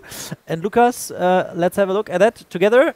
What are your highlights? What do you want to point out after 1 p.m.? So we are before the break, 11:45. We'll have a break at 1 p.m. We will be back, and then what, Lukas? Yeah, I'm really looking forward to see the future innovators category, because that's a very interesting category. Teams are not limited in the materials they use, so they can use basically everything that they want to use for their robot, and they build a project which is presented in a booth. So we will see quite interesting projects with some of the presentations from the teams, and that is very nice and very interesting. And they are free in what they do, right? So yesterday there came someone came to me, one team, and said, "Yeah, we built a robot that is disinfecting and cleaning school tables." So very interesting ideas. Then we have Robo Sports again, future engineers. Those are the driving cars, right? Yes. That are autonomously driving through this parkour. Yes, the challenge in future engineers is quite close to the real challenges that cars have if they drive autonomously. And so teams have to use a camera to detect the way they have to go, and they have to detect barriers and do not have to overdrive them. So yeah, that's quite interesting to see as well. And then we're going to take another break, and then we come back, and as you just saw, we're going to look at the STEM area. That is your part, you organized it. That will be at the third part of our live stream today. Tell us a little bit about that STEM. Maybe not everyone really knows what is presented at this area. Yes, that's a specific thing we just did for the event in Germany. We want to do stuff around the competition itself to attract more people to this event. The competition itself is very interesting, but it's quite complex to communicate to visitors. And so we added the STEM program with lectures, with workshops, and with many exhibitors. So they can detect or see new things and technology-related things and have hands-on activities that they can do during the competition. And there's great stuff to see. I already walked through it and can tell you there's many things you can discover. Then we're going to have Robo Mission again, Future Engineers again. Then we also have the Friendship Night today. So you have a full program ahead here in our WRO live stream. We are welcoming you more than warm to join us through this whole day. Now it's time for a quick break. Grab something to eat, grab a fresh coffee, and then we will see each other again at 1 p.m. Tell all of your friends about this live stream, WRO WRO.live. We are happy if you guys watch it, and we are also happy if you give us some feedback about this live stream, what you like, what you want to see in social media or on the social media wall. We are happy to get your feedback. Now it's time for a break. Thank you, Lucas. Thank you to you of people watching this live stream, and see you again at 1 p.m. Thank you.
weiß gar nicht. Die sind auch ganz nett. Also ich war vorhin da. Ja. Die sind auch aufgeregt.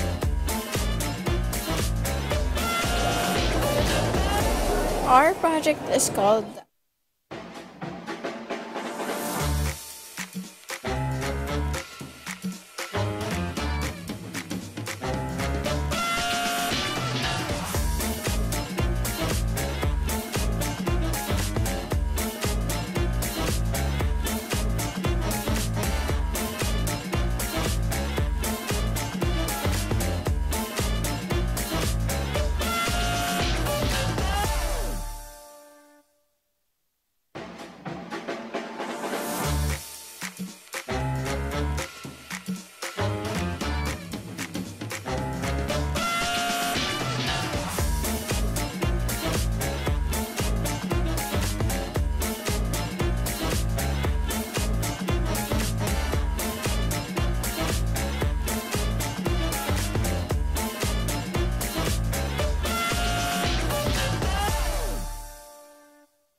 Klappt der Ton, wenn ich hier rede?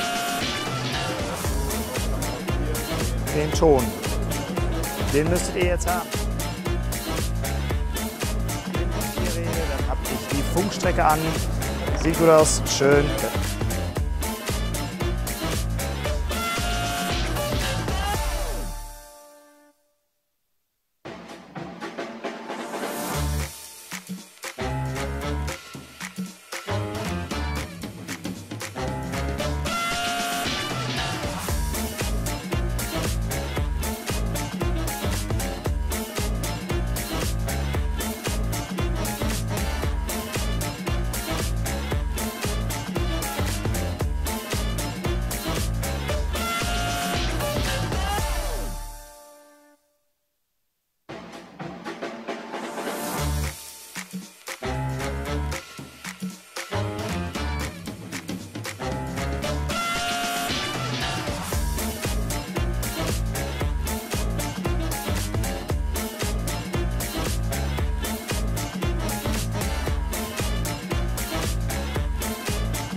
Hey there, I'm Simon. I live in Osnabrück in Lower Saxony, and I'm researcher at the German Research Center for Artificial Intelligence.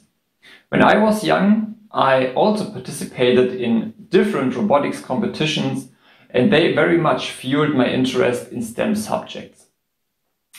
Therefore, I joined TECHNIK BEGEISTERT shortly after it was founded, and there I was responsible for different tasks like managing the regular category, which is now Robo Mission, and organizing events at the national and the regional level. Working with that team was and still is great, and the idea to inspire young people for STEM and to enable them unforgettable moments and memories is so important.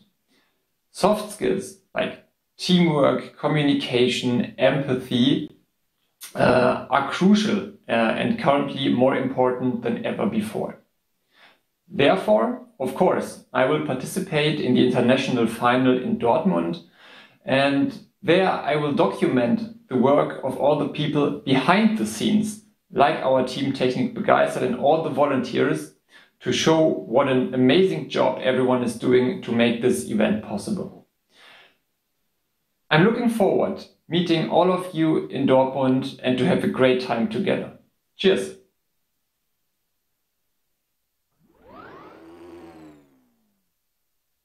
I am Simon Stürmer, I'm 20 years old, I'm from Ida Oberstein and I'm studying cybersecurity in Saarbrücken University. I support TECHNIK BEGEISTERT because I was a participant between 2015 and 2019, so 5 years, and there I participated 2 times in a German final, and this was quite good organized by TECHNIK BEGEISTERT e.V. And that's the reason why I wanted to help to bring this to the future and make it better than it was. I am here because I'm helping with the live stream. We are streaming this to you, and I hope you have a nice live stream. As a tip from my side, stay relaxed and don't take this too serious, but have fun. We are TECHNIK BEGEISTERT.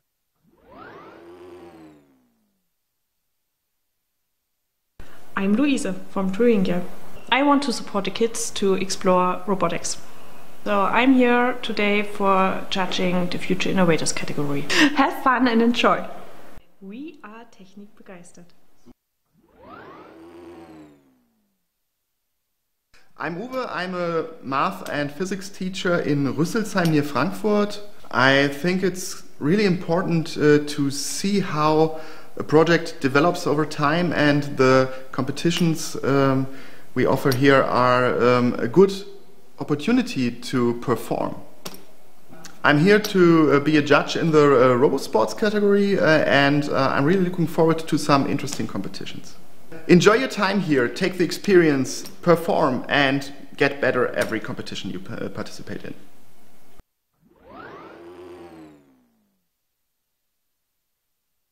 I'm Alexander, I'm 22 years old, and I'm part of the live stream team of the World Robot Olympiad, mainly because it makes fun and I'm helping to make the competition happening.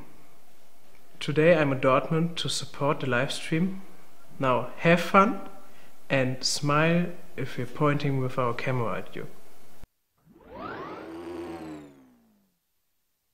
I'm Lukas, I work for TECHNIK BEGEISTERT and I'm responsible for the Robo Mission and RoboSports category. I study computer science and now I want to motivate people for STEM topics. I founded TECHNIK BEGEISTERT e.V. together with my friends to organize a robotics competition, and I love to inspire children and people for technique, for robotics and for programming. And that's why I do this together with TECHNIK BEGEISTERT. I'm part of the organizing committee and I'm mainly responsible for the STEM program with sponsors, with talks, with workshops to bring more German people to this event.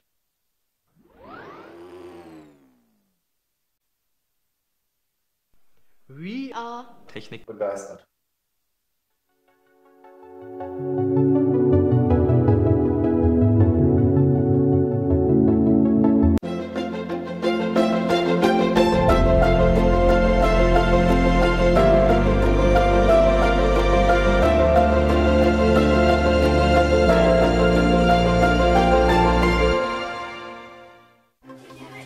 you want to change the world, they said, you'll have to do big things.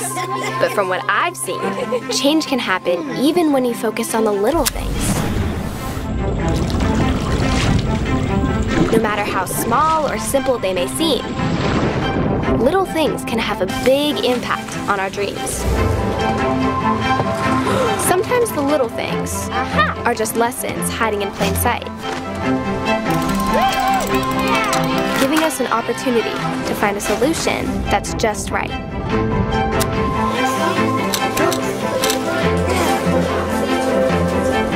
So if you want to change the world, don't worry about just taking great big swings. Because from what I've seen, change can happen even when you focus on the little things.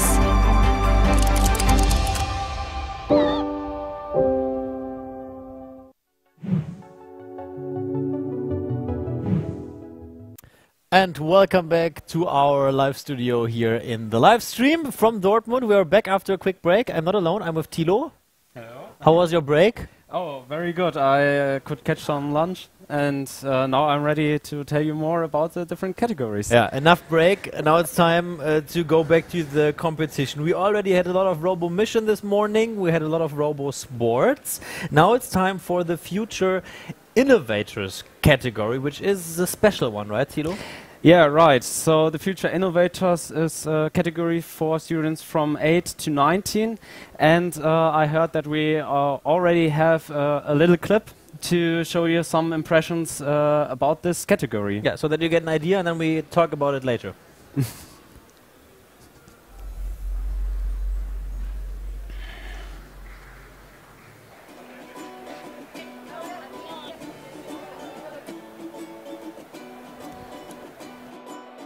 The Open category is a project-based competition. Students are tasked with creating intelligent robotic solutions that relate to the theme of the season.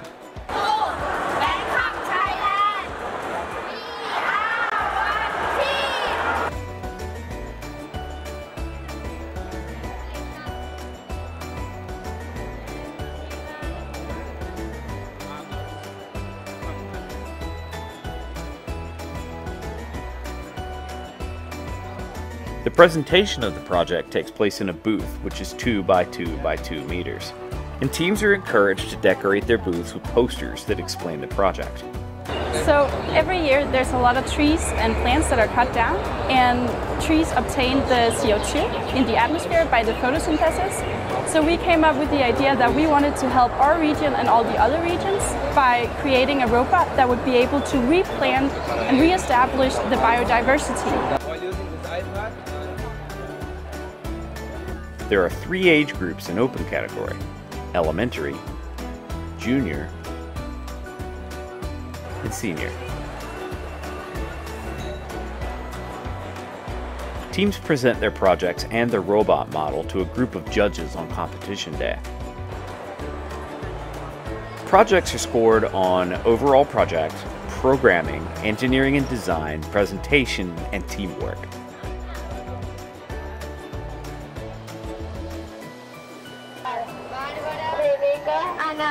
And we are the team Erotic Girls.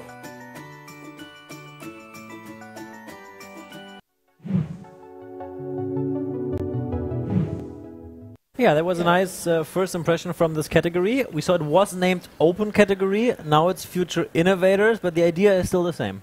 Yeah, pretty much the same. So we had some rebranding over the last years. So a few years ago we had the Open category. Now it's Future Innovators, but the basic idea is the same. So we have each year a general topic. This year it is My Robot, My Friend. And in this general topic, the students find an innovative solution with their robots. So in this year they can build robots which help you at home. They can build robots who are rescue helpers, or they can build robots which help you in the healthcare sector. So there is some creative space for all of these students where they can look where they can find a problem and have an idea how it can be solved. Before we look at some of the specific projects, like are there any limitations, any rules, anything, or is it really completely open to what you want to create? Yes, so you can pick any material you like. So you can use the Lego robots we saw prior. But you can also use like a wooden model or something else. But it has to be all in your 2 by 2 by 2 meter booth. So you cannot build a large robot. That wouldn't be allowed, and you can't wouldn't build be a possible. huge transformer. That's not. That's not the idea. That's not allowed. Okay. Yeah. Sad also, but maybe better for everyone in here.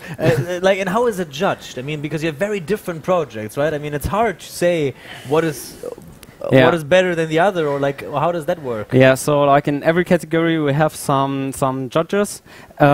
These judges listen to a 5-minute presentation from the kids, and they are looking towards how innovative is a solution, and also how the team interacts. So how's the team working?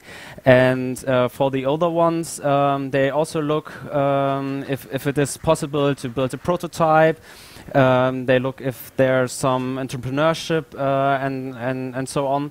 So depending on the age group, you have the same task, but the judging is always a little bit different. So you have the possibility to judge elementary team different to a senior team. Last question before we go into the action. Fast answer, please. What do you like most about this category? Oh, it's so creative. So you see so many different solutions, and that's quite fun to walk around and see so many different robotic models. Did you already see a lot of it? Well, I hope I see now some kind of robotic models. That's what we're doing now. We're going to Nicole live for us in hall number 5 and showing us one project. Nicole, go ahead.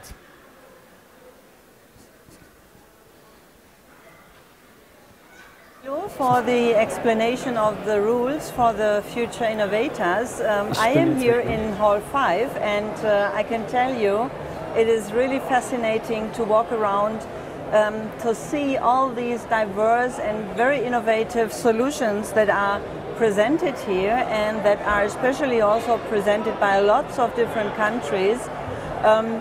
We will see especially today Philippines. We have 2 teams here as far as I could see. Another team comes from Greece that we will see later on.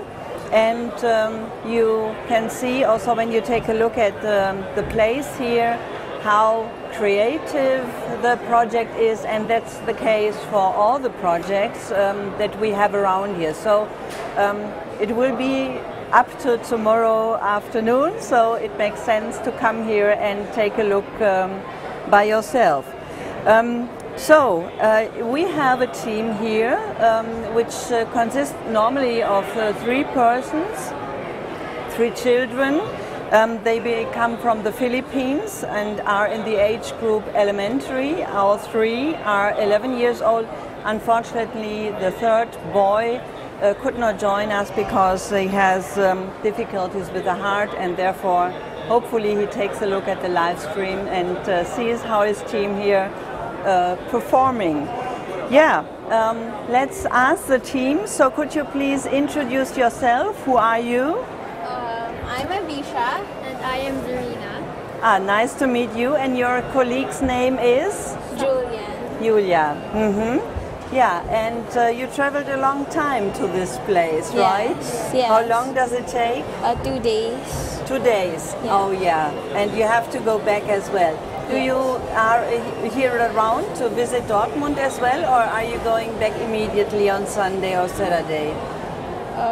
We are going back on we will see. But we will have a free day. Yeah, we will see. So they will have the judge round at 1:40, and therefore we should not take a lot of time to disturb them too much, but nevertheless, I would like to ask whether you can give us a short presentation of what you have done here. Sure. Would you like to explain something, and please feel free to start your robots? Our project is called the iFriend, or the Integrated Frontline Rescue and Relief System for Natural Disasters, which offers solutions to prevent the loss of so many lives and improve the way we provide rescue and relief operations. It has three main parts: the HelpBot, or the rescue robot, which is an amphibious, all-terrain and unmanned vehicle which rescues the people and animals; the robotic facility, which produces relief goods; and the solar-powered evacuation center, which can be a safe area for the survivors. Okay. Yeah, now we can see the presentation itself. And here. How about the friendly robot is here? Please relax and stay calm. I am here. With this robot sent to the rescue, the DRRM agencies will be able to survey the area, detect flood victims, and devise a strategy to minimize risk of lives for rescuers. It is connected to a monitor which the stakeholders could see. The arm function uses two motors to distribute the lifebuoys to survivors and bring them to the evacuation center. Two other motors are connected to the LEGO Bluetooth module to make the HelpBot move around. It introduces an engineering innovation of the boat hull bottom design, which allows it to float on water. When flooding subsides, rubbles and mud make it challenging for vehicles on wheels. Since the HelpBot has tracks, it can handle rough and muddy terrain. Yeah, very Furthermore, impressive. the food and relief production facility uses the AV3 system. Once the ultrasonic sensor senses the arrival of HelpBot, it automatically runs the facility for relief pack distribution. It can also water and fertilize the plants by itself.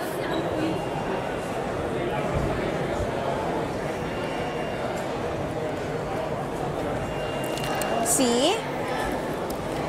The HelpBot collects food, medicines, and other supplies from the facility and delivers it to the evacuation center.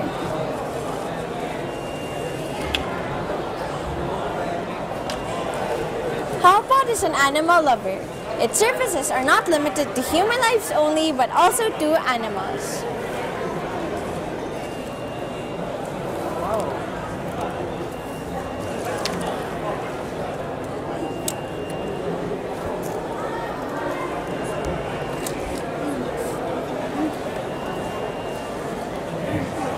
Yeah, a great presentation. Thank you very much. As you said, you are solving three problems instead of only one. So very impressive what you have demonstrated here. And what you can see here as well, that it's not only a question of technical knowledge and skills. You can see how they presented, how self-confident they act and speak to the whole world right now. And therefore you can see that this category, Future Innovators, is something that really builds up a lot of skills. Besides the technical skills, a lot of team skills. They have to find ways to motivate themselves. They are friends and not in a family. That means they have to organize everything, and it's very impressive to see such young girls doing such a big project. Thank you. Nicole, thank you very much. Thank you very much for this presentation. And as you see, I'm all alone in the studio again. I lost Thilo, but I lost Thilo for a good reason, because he is on his way down to the next presentation of Future Innovators that we will see live in a few seconds. But before we go to this, because Thilo needs some time to walk down, we're going to show you some of the stuff that had been innovated already in the last years. This is our home, and it has a pretty big problem. We are extracting our planet's resources way too fast and they don't have time to catch up with us. Also, it's surprisingly easy to get junk food these days, which is why people are getting fatter every year. So for the people that eat their lunches from a vending machine, you should check out ours. Wait a minute! Who are you? Yeah, maybe we should get to that first. I'm David, this is Stefan, and this is Mihai. We're Microbots Inc. We're representing Romania at the World Robot Olympiad. Our goal is to improve nutrition, promote sustainable agriculture, but more specifically, help people discover microgreens. They are smaller, more nutritious versions of common everyday plants.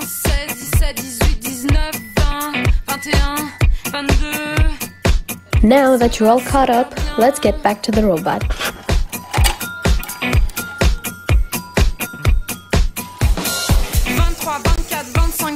27, 28, 29, 30, 40.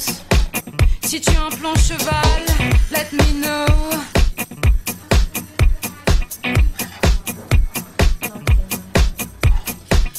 Quarante-et-un, 42, 43, 44, 45, 46, 47, 48, 49, 50. I ride and I forget it all. 60, 61, 62, 163, 64, 65, 66. Même si je tombe parfois, ça n'est rien. 67, 68, 69, 70, 1 million.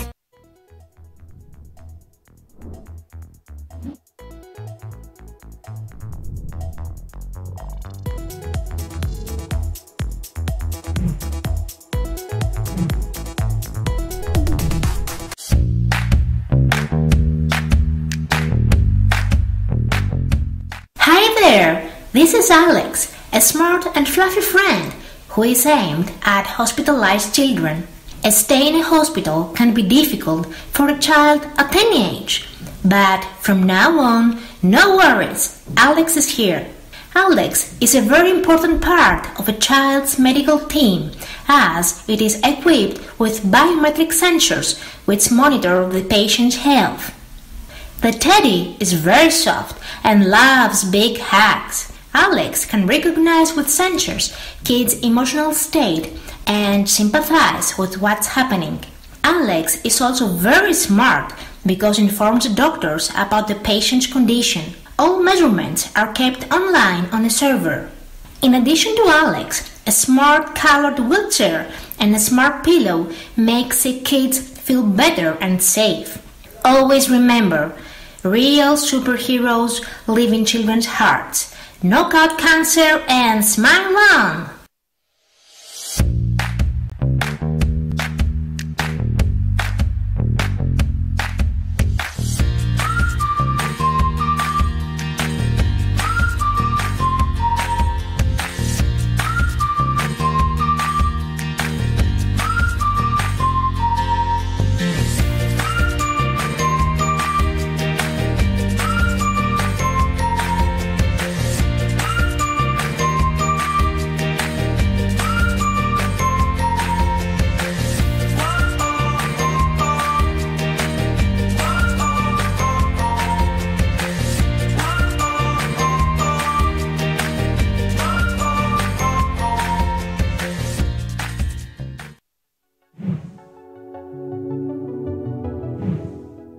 Yeah, we just saw very, very creative solutions and ideas every year, and now we're coming back to the here and now, live from Dortmund, this year's project. Thilo, as I see, arrived downstairs in time. Nicole is with him, and with both of you guys is the new team in the Innovators category, and we have a new project, and we are excited to see what it is about. Please, go ahead. Nevertheless, we have a project for blind people, so in between the between those two live situations, we had seen some videos. One for sustainable agriculture, and the other one is Teddy the robot. Again, we are at the Future Innovators, so we have to take a look at another project, which is for blind people which could not see our videos. And thank you for Tim to give me the chance to introduce a team from Greek that has another innovation made. So please, would you like to introduce yourself and your team, of course? Yes, of course. I am Alice. We have Konstantinos and Yannis. We are representing Greece with the project Pop2C Smart Class. Pop2C is a portable system powered by artificial intelligence which enables blind students to integrate into the classes of general schools and unis. It consists of a dual-purpose device serving the writing and reading procedure, a second device that either uses a camera to take pictures from the school board, books or notes, or a microphone to record the audio and converts all of them to text and speech, and lastly an app that unifies the students, the parents and the teachers. So what do we offer to blind students? Autonomy and independence, an upgrade in the interaction between the student and the teacher, integration and scale in the classes of general schools and unis. We impact the life of more than 300,000 blind students, more than 600,000 parents, and more than 1,600,000 family members. Our innovation is the sum of simplicity, integrations of mature technologies, and cost efficiency in order to create a ready-to-use and elegant solution. So, Pop2C, my robot, my friend, in order to create an inclusive world for all children. Yeah, that sounds very great. So maybe you as an expert, Thilo, again you are joining us, so nice to see you. Do you have some more questions for the team, which is, let's say, waiting for the judge, which will come in a few moments, right? Yes. Well, the booth looks quite nice. So you already built some prototype, or can we see something? Yes, of course. So you can see here there is a prototype. Blind students can read here using the Braille code, and they can also type here in Braille, and it is automatically converted into English so the teacher can get their exercises and all of that. And here you can see the camera which take pictures from the school We love boards. Greece. We love Greece, of course. What else? And converts any picture or any text to text and speech so they can read, write, and facilitate the whole process of a lesson in the class. Well, this looks like a great prototype. Oh, thank you. I'm looking forward to see that in real life in a few years soon. So yeah.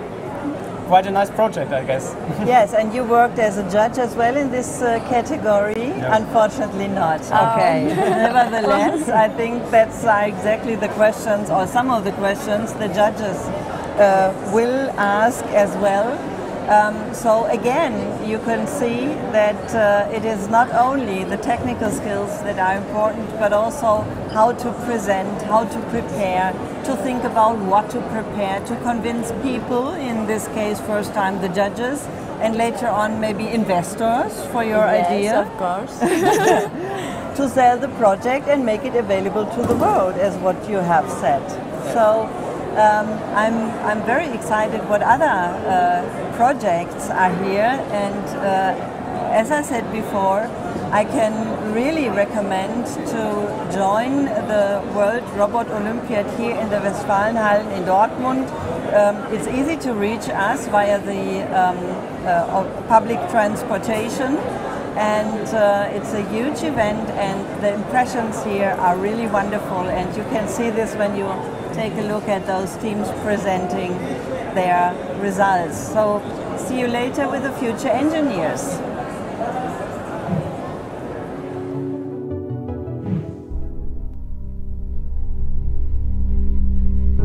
A million people have been killed or injured by anti-personnel landmines. 26,000 people a year become victims. That's 70 people a day, 1% every 15 minutes. Experts estimate that over 100 million landmines may still be hidden around the world, and they are difficult to locate and remove. Our project helps governments all around the world in all kinds of emergencies. It focuses on demining and provides governments with the maximum amount of data needed. Squadrons will gather data, analyze it, and link this data with the mine map through its systematic programming. Hazard bot can climb stairs, drive through mud, and operate in all weather conditions. Assist bot provides hazard bot with important and vital indications about targeted areas.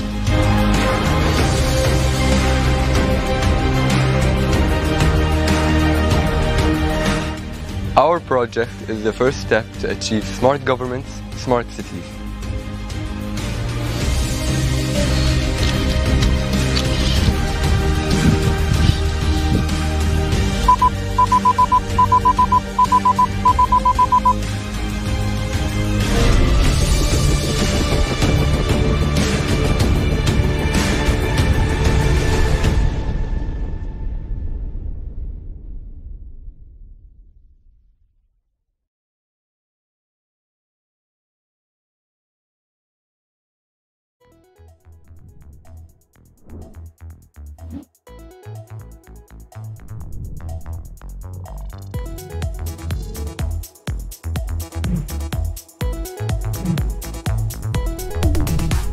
Ladies and gentlemen, we are Team Mehr from Germany. To be exact, from the small city Weir, 50 kilometers near Cologne. Our idea is a system that supports the baker and takes over some tasks. In addition, the system performs the task as efficiently as possible. It manages the output and production so that as little food as possible is thrown away. In a cold storage, the buns are stored at a temperature of 4 degrees Celsius. The baker has to place some uncooked buns into our storages. These are prepared when a small supply of baked buns is about to run out and the customer orders something.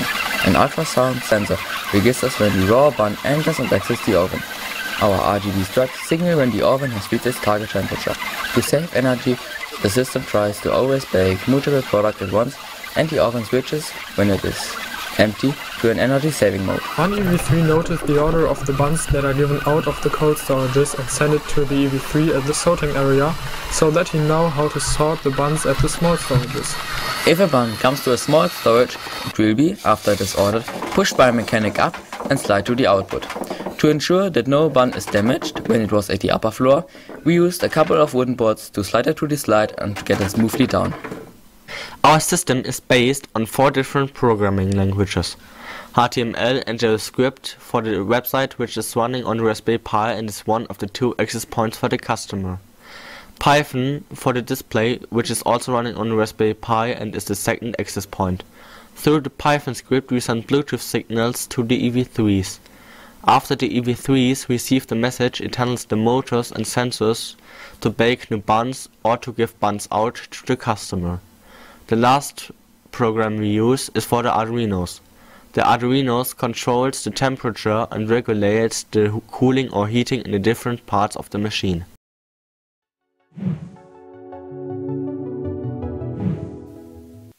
And we are back in the studio with another guest. I'm more than happy to have Mark Hosking with me from Red Hat, one of the international partners of the WRO. Good to have you. Thanks for having me, Tim. Great to be here. You just said when you look at the pictures, but you also walked through the area and saw many of the different solutions. What does impress you the most? Well, yeah, Red Hat's stand is down in the open or future innovators section, and I think what impresses me the most is the diversity of ideas. We have these young people who are looking at different problems to solve and coming up with incredible ideas.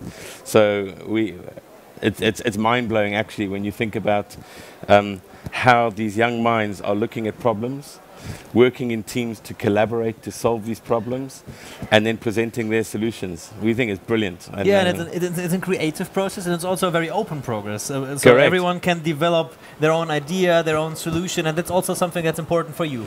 Absolutely, Tim. Red Hat is all about open. So our company is based on the principles of open source software development. And we believe that by being open, you can solve problems better.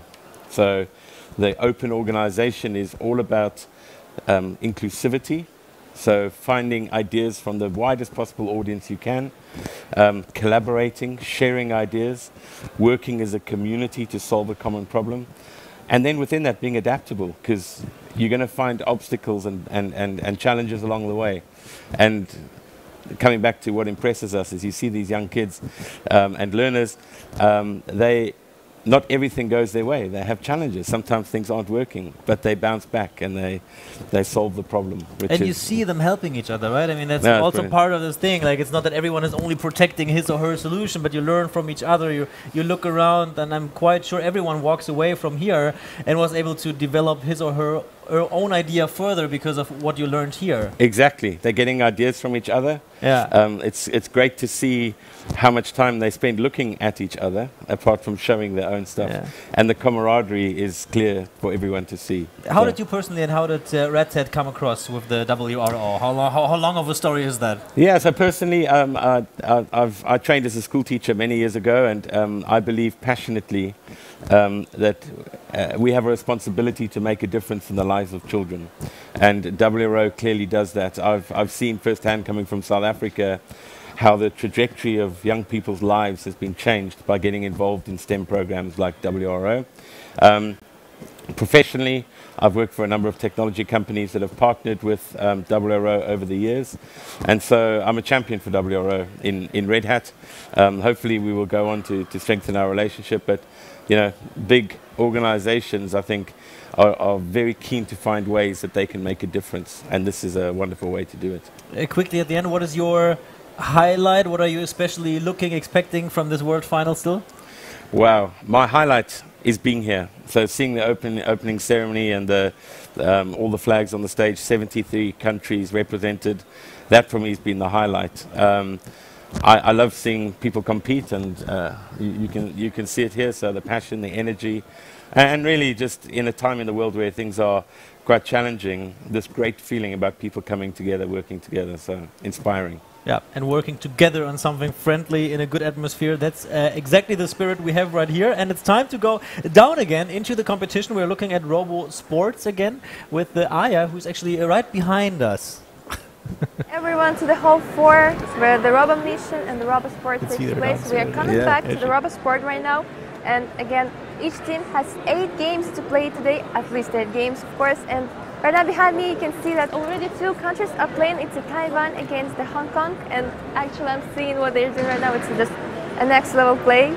And behind me also can see a crowd that is cheering for these 2 countries, because competition already started and it's a lot of games already played today, and we already have some results, but of course we get the 4 best teams playoff tomorrow. But today still please stay on with us, because a lot of games still have to be covered. So again, 4 robots on 1 table. That's a pretty large amount of robots on 1 table, and so we can see that the 1 table already stopped, and soon we have a live run to happen on the stream. So please stay with us. You'll see the real game in a real stream. I can say it's which countries exactly are playing, but I see that they already started, and soon judge will be flipping the coin for which country will start this game. But it's still the same amount of ping pong balls on the table for each team. So on this side and this side, and yeah, flip coin. And these members, just have to say, these members are so young. They have not started yet, but I already see how motivated they are and really confident about their robots. The judges are doing the last details on this tree, this table. Okay, you Let's ready? see. You ready? Teams are ready. 3, 2, 1. And the game has started. They are not allowed to touch these balls, and they actually doing pretty well. I can see that they really not dropping any balls right now, and I see actually how judges supporting all these teams. He's doing just a great job. Okay. Oh no. Well, looks like the right side of the table is winning right now, but it doesn't mean anything because the round will last for the 2 minutes, so they have a lot of chances to lose and to win on both sides. Wow, the nearest team for you is winning right now. It has no balls on its side and it's not touching the leaves, and it's really coordinated. And oh, it has won, but the last team on its side, still this team has won. Not say exactly which country is it, but a great job from them. Still robots are moving. 1 minute left, that was the judge said. Okay. 7, 6, 5. Oh no, this right side of the table is moving, unfortunately. No what's on the other side. And that's it. That's it for this round. Everyone's cheering for them because they did actually a really good job. And now, oh, it's the Hungary country. Okay, they did really a great job right now. And the judge is extremely happy for them. I see how he's supporting each country right now and like cheering with them every time they drop the spin ball on the other side of the other team. That is actually so great. So now here explaining the points to the team where they just played, and the other table is unfortunately empty. But you see the crowd, you see the competition is going on right now. They still have a lot of matches to cover. Yes, and now they are preparing the tables for the next round with the same countries. It's still Hungary against the team. Oh, now I see the team USA.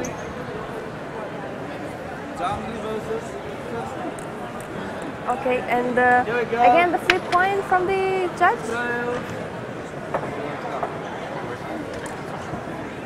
Yes.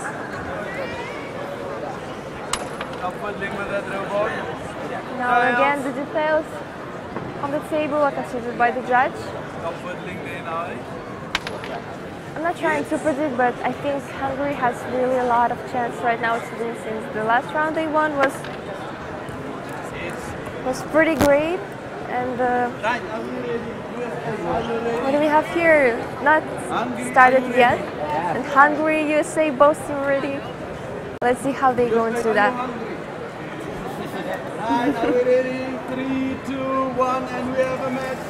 Okay, the match has started, but unfortunately we're not going to see all of it, but we can see at least some parts of it. So right now, again, so Hungary winning, and unfortunately we have to come back right now to the studio, and please stay tuned to that video. See the end of it later.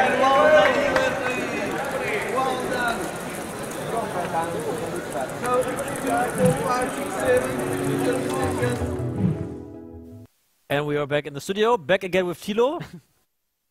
For you, up, down, up, down. Yeah. the running member of our stuff. Thilo, we just want to talk about, we're going to see one more run of RoboSport soon, but we have some questions. Like, first of all, like, what are the rules? Like, the robots can be completely different, both in how they are built and in how they are programmed? Yes, so there can be two different models. Yeah, they need to stay in their size. So the team can build two robots, 20 by 20 by 20 centimeters large. And yeah, so you can see on one team two different robots, like in football as well. So where you have a large striker and, I don't know, a goalkeeper or something like that. So here you can have two different models. What makes the biggest difference? And are there like strategies that you can see unfold already? Like, is it more the way the robot is built, or is it more the way it's programmed? Like, what makes the difference? Yeah, so I saw some robots that they split their half into another half. So each robot just operates on one side, and so one robot can drive up the ramp on its side and just drop the balls over into the enemy half, and the other one has to try to throw up the balls, like I think it's like more 2 centimeters. So the robot has to pick up the ball and throws it over the ramp into the other half. So there we have some differences, how the robots are built. So there's really a lot of strategy about it, right? Yeah, Yeah, some robots also can communicate between each other. Oh, wow. So I saw in the national finals a team where they decide that one robot collects the balls, pushes it over to its partner, and the other robot just throws all the balls over the ramp on its side. Couldn't you just wait until the end of the round and then just at the very end just push all the balls to the other side? Well, that is a question that everyone asks. And the answer is? It's not allowed. Ah. So when you keep more than 4 balls on one robot, on both robots at the same time, this is a foul, and then you are losing the match. So to keep it interesting, you aren't allowed to just grab all the balls and have them Makes with sense. you. And I thought I had broken the system, but no, I haven't. We're gonna go right back into the competition. Aya is again live for us. We are back on the hall 4 with the Robot Sport competition right now. And yeah, the game has started already. You can see right behind me the judges again at the table discussing the details with the 2 teams. I believe it's the team from Emirates and 1 team is for Japan. And now let's see how they're doing. Again, the flip coin, I expected to see which side will start. 8 balls. 8 balls on each side from the table. And again, the tournament will happen in a round-robin tournament mode.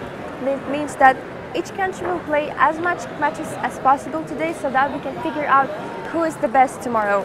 At the playoffs, when we have a knockout games, which will find out who's the winner of the Robot Sport competition at all. And again, the teams are getting ready. We hope we'll have a great performance just from the previous countries, like the Hungary did a very nice job. So let's see what these 2 countries have to present us. They are getting ready. All the robots are trying to, all the children are trying to prepare the robots right now. I see they are so colorful and bright. I like it a lot. And they are made, all of them are made of the Legos. But some of them also have some cameras. And the match has started. Let's see how they going to do. And right now Japan has, oh no, Emirates and Japan both have the balls on the other side of the table. And for now I see they're doing well. And I also can see the cameras on this robot.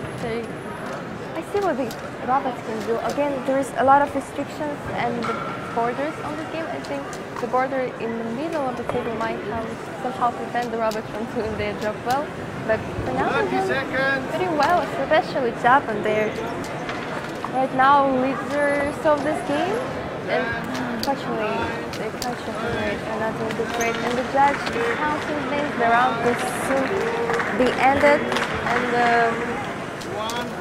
yeah, that's it. They're taking back their robots. What's going on? They decided to take it back and then put it back. So the judges again explain all the details to each other. We'll see how it will end. And yeah, they're switching sides now. They're switching sides so that they can see who's the best in 2 rounds, because it's again a round-robin tournament mode. Each round lasts for 2 minutes. So they play the first round. The second round is coming up. For now, the Japan is leading, but it might change. It might be changed really, really soon. So we'll see about that. And now on the other side, again, the other 2 teams starting to play. I see it's Canada, and I cannot say which country is that exactly, unfortunately, but they have started. The crowd is cheering behind us. They're filming it all just to see this experience. And I see that the team of Canada is just 2 girls, and that's actually really nice. I like that. And what's going on the other side of the table? Since not ping pong balls on the other team's part of the table, Canada is losing right now, unfortunately, and the judge is counting for 10 seconds left. Whoa. Unfortunately, I see the Canada has lost, but it's okay. They can win later because, again, the tournament round will afford them to play as much matches as possible, and right now they're talking about the details, and yeah, Canada has lost, but the other team has been dancing great news, and the judges talking about the points, discussing it. 8 points, okay, not that bad for Canada. Oh, now we can see which country is that. Malaysia, pretty nice. Here are the children from Malaysia doing their best right now. This is the robots, that's quite impressive. They are so young and they have such a great experience right now already at the robotics sphere. And these robots are not controlled by people, they're doing everything on their own. And it's the artificial intelligence that controls those robots. And the other game on the other side has started. Again, it's Japan and the Emirates. Well, you can see how intense these games are right now. Several games simultaneously on different tables. That is all super serious right now. And a lot of action is happening right now. And especially what we like here, the atmosphere, the crowd, the visitors and the teams, this diverse of the audience right now. And unfortunately we cannot see the start of this game, so we have to come back to the studio. So thank you very much. Nein.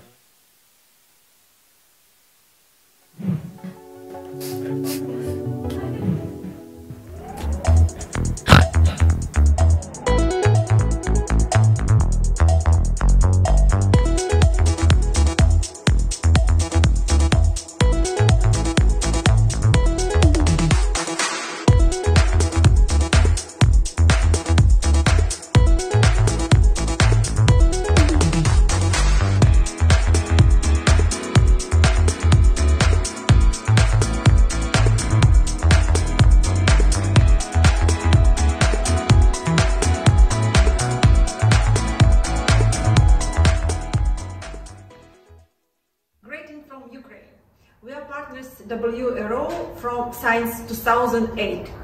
From this time we organized a lot of competition in Ukraine. Our competition named Robotica. Thousands and thousands children participating in Robotica. And during the time a lot of children happy what they know now what is WRO. Not only children happy, but also we are, as the teachers and the leaders of this community, happy that we are part of WRO. Since 2008, a lot of children, coaches, educational institutions took part, and we are planning to extend this cooperation for years. It's a hard time for Ukraine now, but we still are part of the WRO, and we are looking forward for brighter future of our community. I'm very happy to be a part of WRO community, and I am very proud of all Ukrainian young robotics team, and they in such hard time take part in WRO and win Olympiad. And I'm looking forward all of you in Dortmund in November. We wish all of us success in Dortmund. Привіт! Змагання ВРО – це найкраща олімпіада з робототехніки. Я люблю приймати участь в ній за особливу, навіть трохи напружену атмосферу та нові враження. А я очікую від ВРО грандіозного змагання, де ти можеш перевірити та покращити свої навички, а також класного шоу, де ти можеш познайомитись з іншими людьми та командами. До зустрічі! Вітання з України! Нам подобається WRO, тому що кожен учасник Олімпіади відчуває себе частиною світової спільноти, незалежно від того, де він знаходиться. Чи в маленькому містечку, чи в великому мегаполісі. Вирішуючи завдання сезону, діти проявляють наполегливість, креативність, творчість, працюють в команді, а це розвиває навички лідерів майбутнього. Від змагань завжди очікуємо нових вражень, пригод, гідної оцінки нашої роботи. Бажаємо всім командам, фіналістам ВРО 2022 успіху і вдачі. Нехай вона прикладеться до ваших зусиль. Vielen Dank. Alles Gute. Hi everyone, my name is Marina and I'm from Ukraine. I joined WRO as a judge from 2013. It's a really important event for me. I'm happy to see all participants from all over the world, to see my colleagues, to see your growth and improving your skills from year to year. After 1 year offline break, I'm looking forward to WRO Final this year. I know it will be very special for you and for me. You already did a lot to be here, and I wish all the best to all of you. Be brave, be creative, be friendly, and do your best.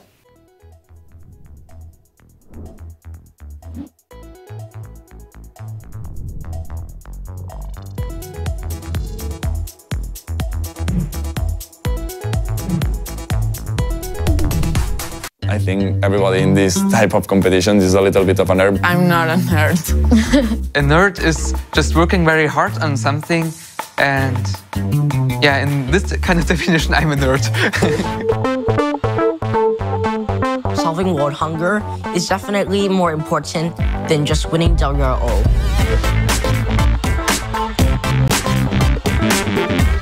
Hello, my team is a Demon Challenger from Japan.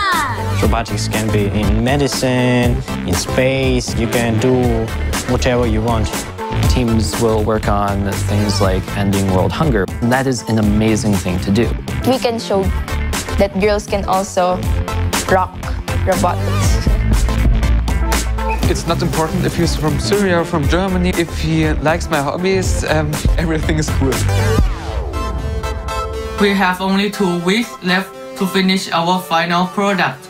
Less than 1 minute and 30 seconds. Late submissions will not be accepted. 3, 2, 1. This one is late. 9. Our computer died. Even the parts that always worked didn't work. If we did our best, that is the biggest, most important success for us. You are not in an ordinary class. You have to do things for yourself and learn for yourself. What you do, really, it has an application. This is the main theme of robotics, I believe, to set the plan.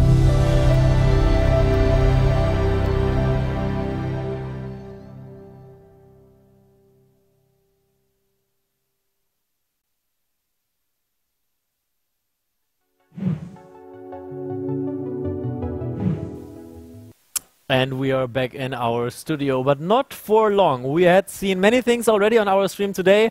Robo Mission, Robo Sports, future engineers, future innovators, and now it's time for future engineers. We are going to Nicole and Thilo on the ground because they're already in the middle of the robo checks, as I know.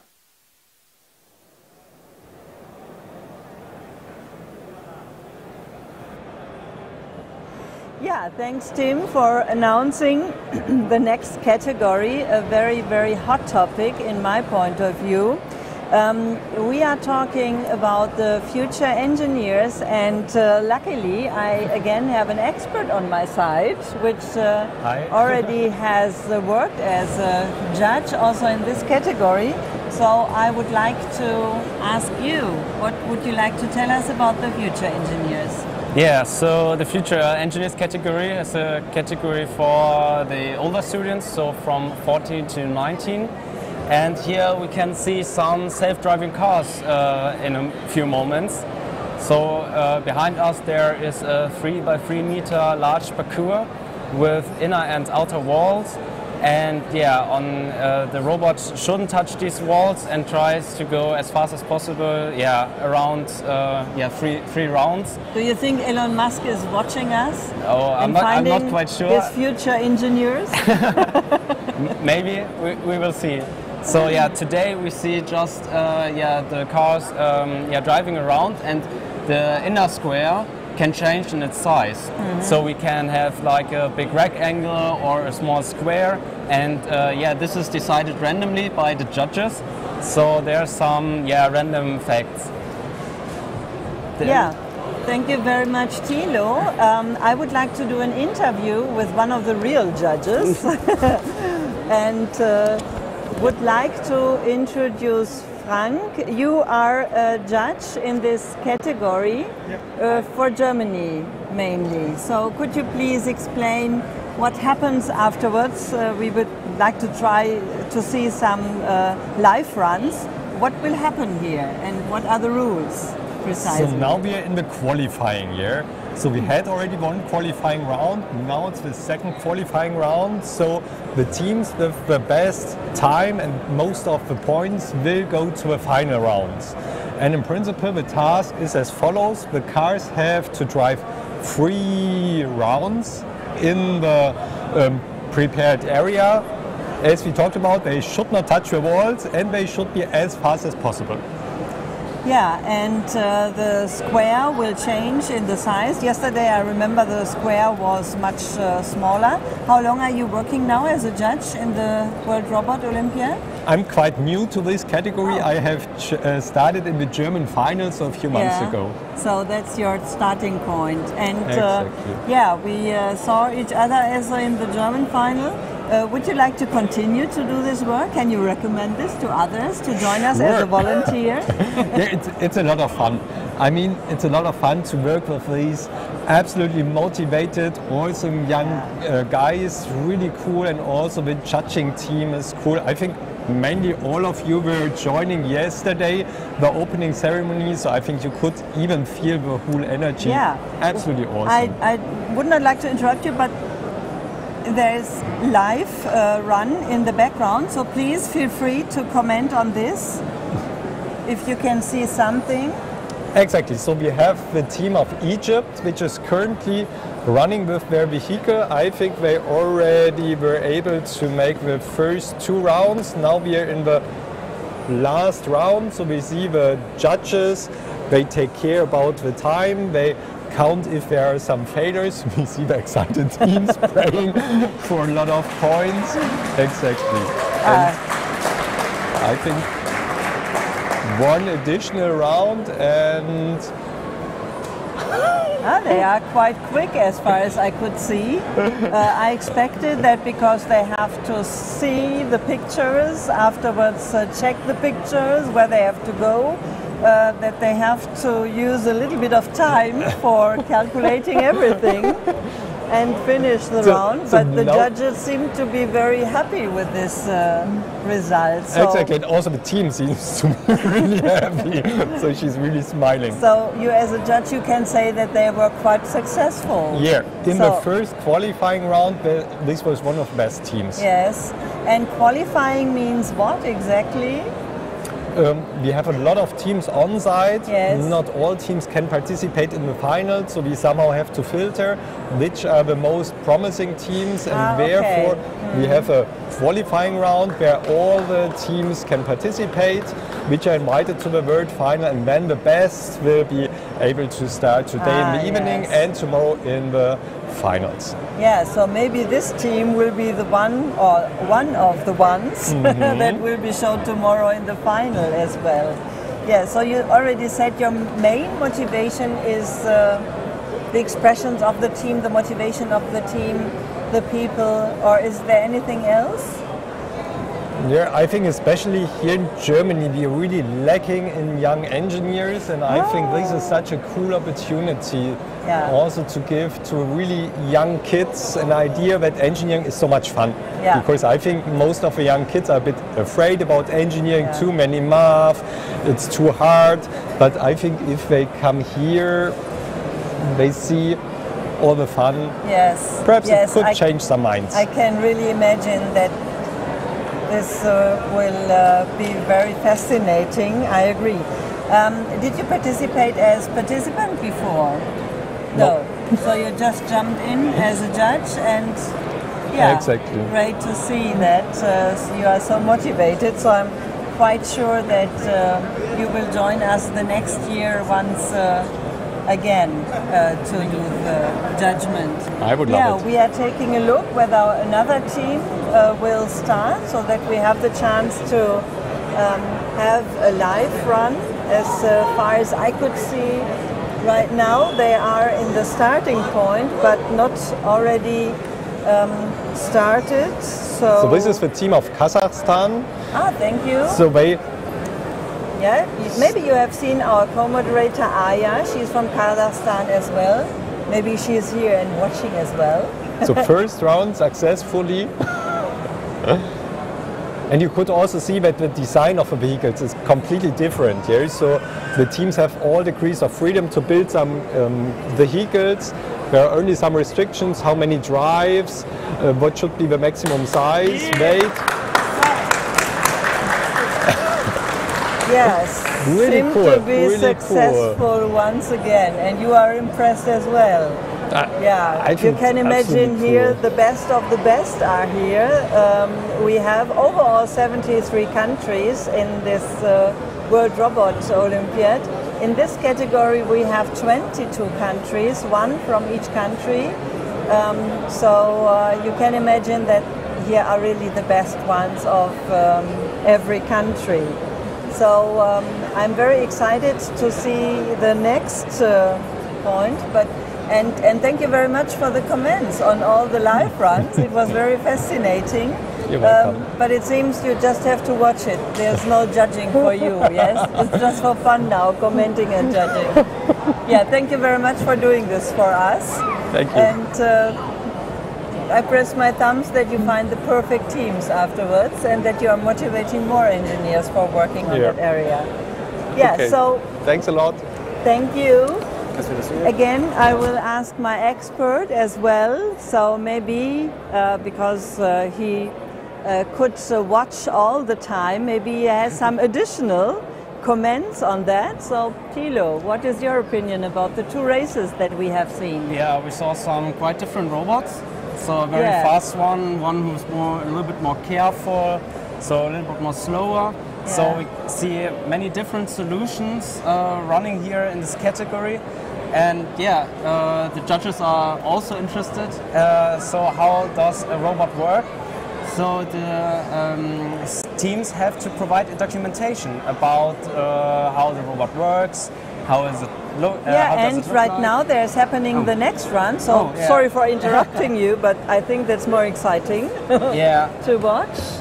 So could you please comment on that? That would be great, so that we can see something and understand what we can see. Yeah, so we can see that it is sometimes not that easy to detect walls and drive around. So this car unfortunately crashed into the wall, and some reparations.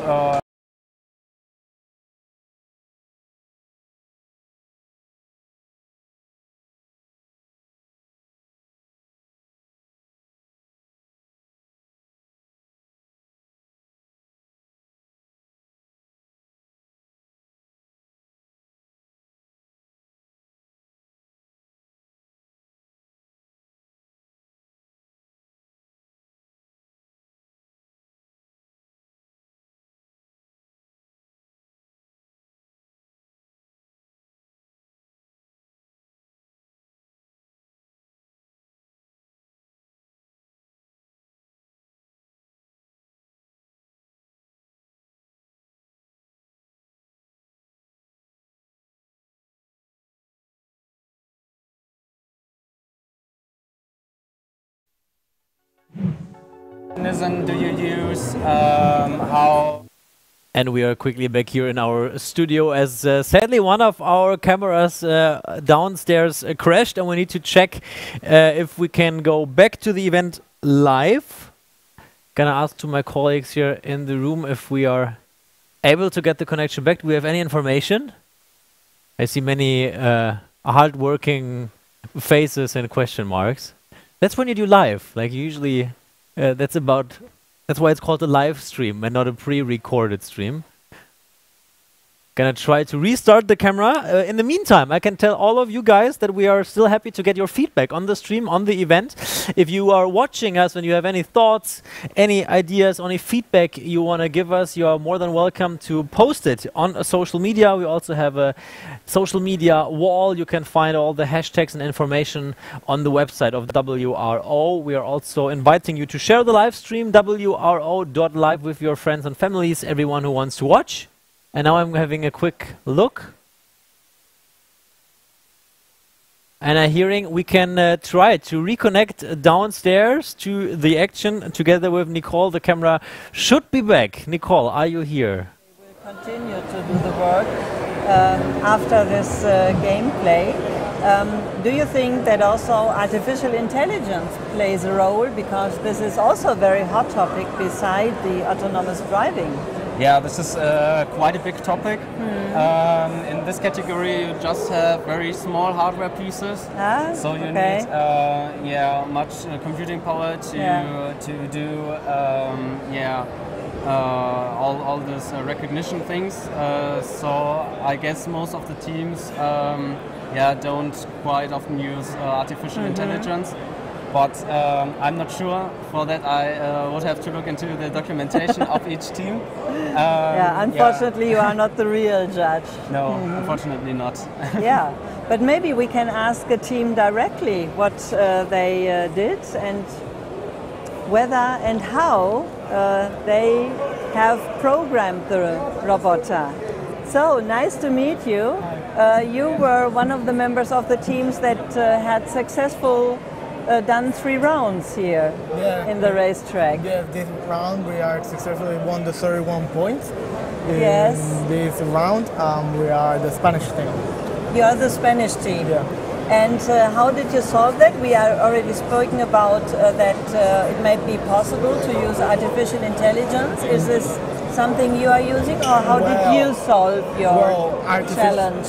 Well, artificial intelligence, we cannot use it. You cannot. Because it's banned from the competition. Yes. Because you can get a AI from internet who can solve it, and the objective of this competition is you need to learn programming and solve the problem.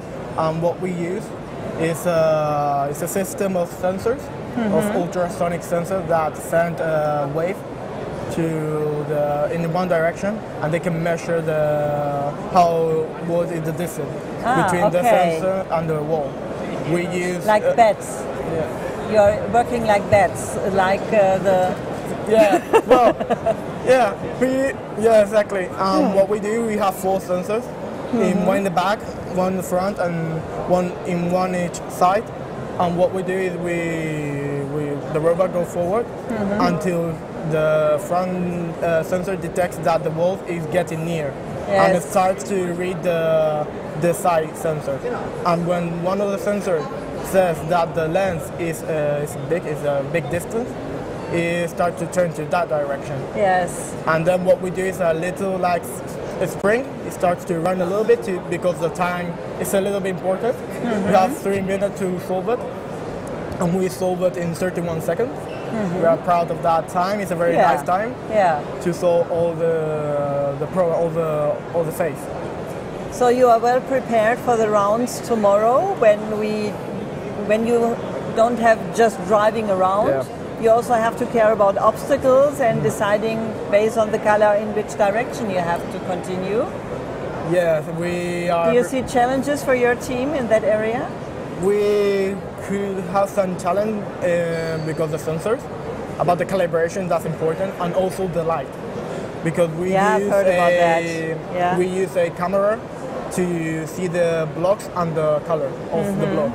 And that is important that in this we have an hour before the phase to calibrate the robot, to try new things. In that hour we need to calibrate it correctly and to try, but other thing, nothing. Yeah, we are well prepared. I've heard that this is really challenging when you are testing the system at home. The green is another green based on the light. Here we have different light than in general at home. So you can imagine that detecting the right color is a challenge for the team and for the robot itself as well. Yes, a great challenge because... Did you experience it yesterday? Did you have to change something in the programming? We need to calibrate the robot. Okay. We changed some stuff as the measurements of the ultrasonic sensors, but anything else, no. Yes. We were well prepared. We worked all the months, morning and day, to have the work prepared because this is a very important competition. No school time when you are working morning and days? Yeah, we were in school. By the way, how old are you? I'm 17.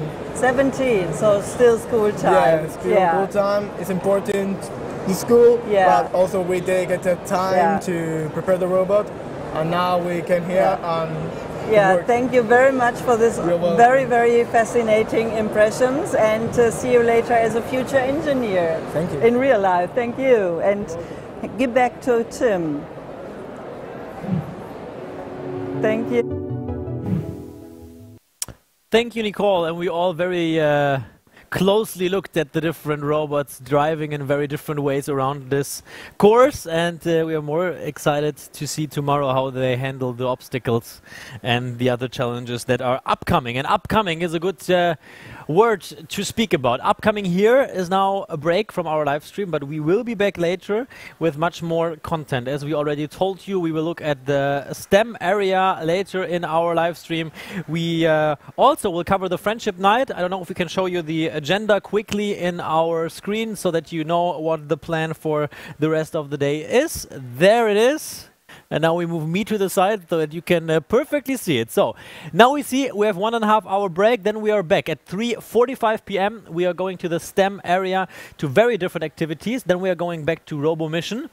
Future engineers once again, a quick break, and then we are live from the Friendship Night. So now a break, but there is still much to come on the WRO live stream today. Have a nice break.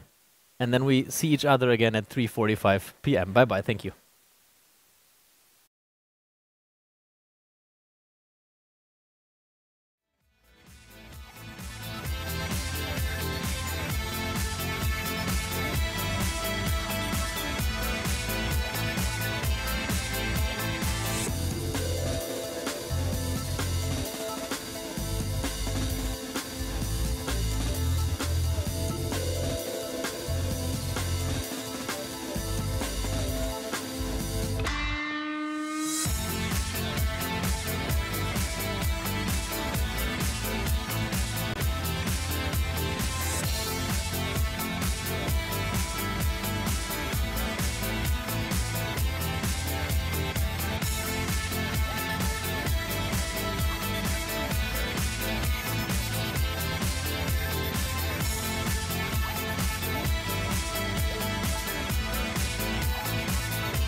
Mein Neffe ist Ach so, deine Schwester. Pia passt aber wirklich gut auf, ne?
Ja, könnt ihr euch vorstellen,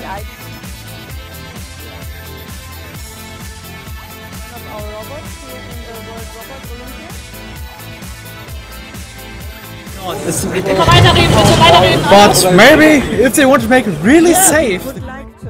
We would like to see you as participants in the World Robot Olympiad. I would say future innovators would be the right category for you.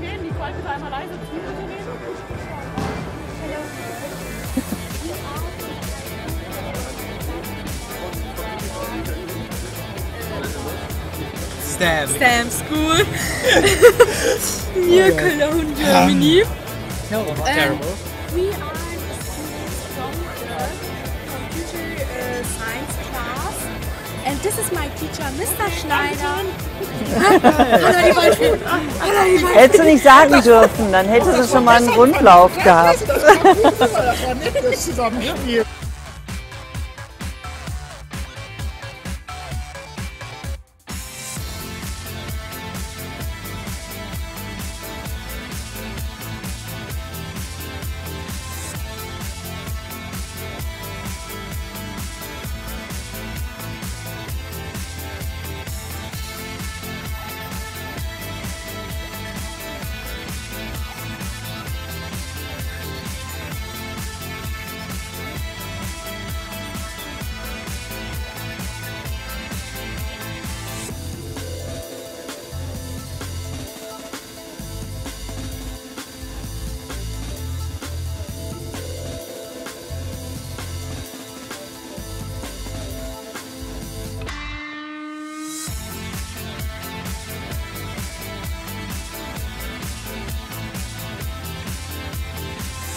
Ladies and gentlemen, the WRO is not just a platform or competition to win medals.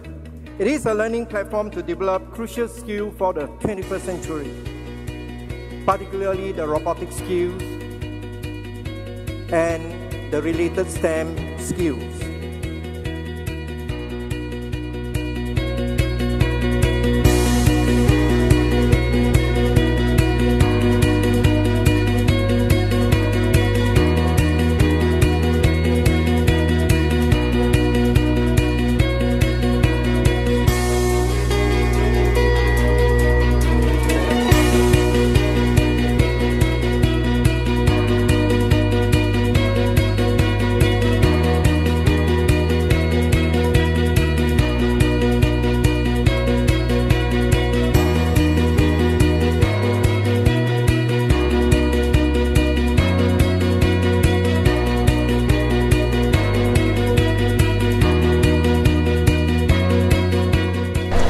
In today's fast-changing world, there's nothing more important than the ability to think and act creatively.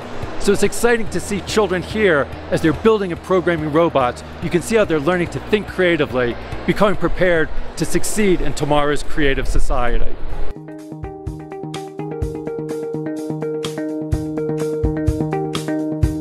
We have no words to explain how honored we are to host the first World Robot Olympiad in America.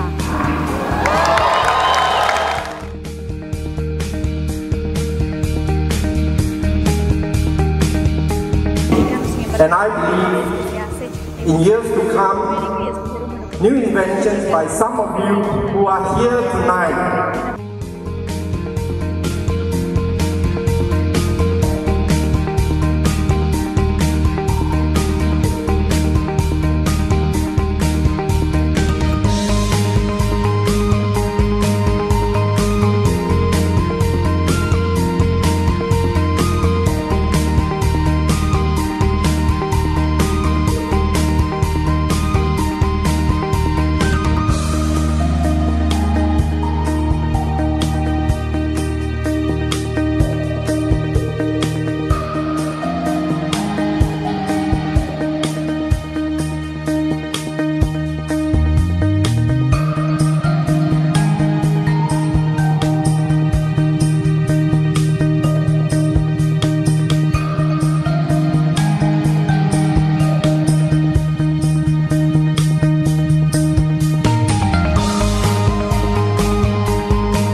The activities that is going on here in each year's final over the 2 to 3 days give them a lot of fun, and that is actually the major factor that we stress on.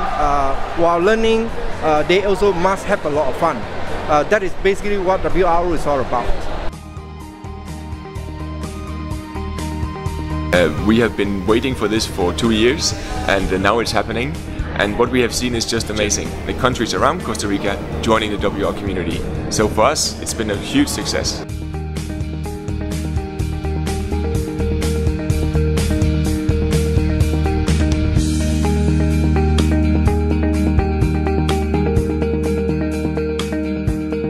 Thank you for your visit.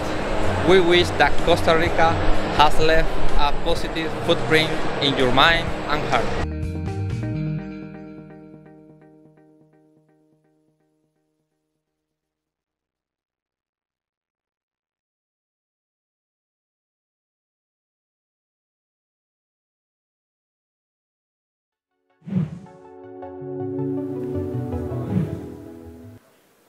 And we are back live with our live stream from the WRO International Final 2022. We are back live. My name is still Tim. I have a new person on my side. Warm welcome to Thomas Plümper. Nice to have you by my side. Thank you. And before we start talking, we have a quick look about what's going up ahead. We have the program for you, the agenda for the rest of this Friday, which is still a long day. It has been a long day, but it's still going to be longer. Where we are back 3:45 p.m. And as you see, we'll go to the STEM areas. Later, we also have Robo Mission, Future Engineers. We're going to have the Friendship Night this evening. But as you see in the program, the next topic ahead is the STEM area, and this is exactly what we're going to talk about with Thomas now. We already talked to your son, Lukas, a bit about STEM and the different activities that we can see there. The STEM area is to be found at the north entrance. What can you see there? What do you show?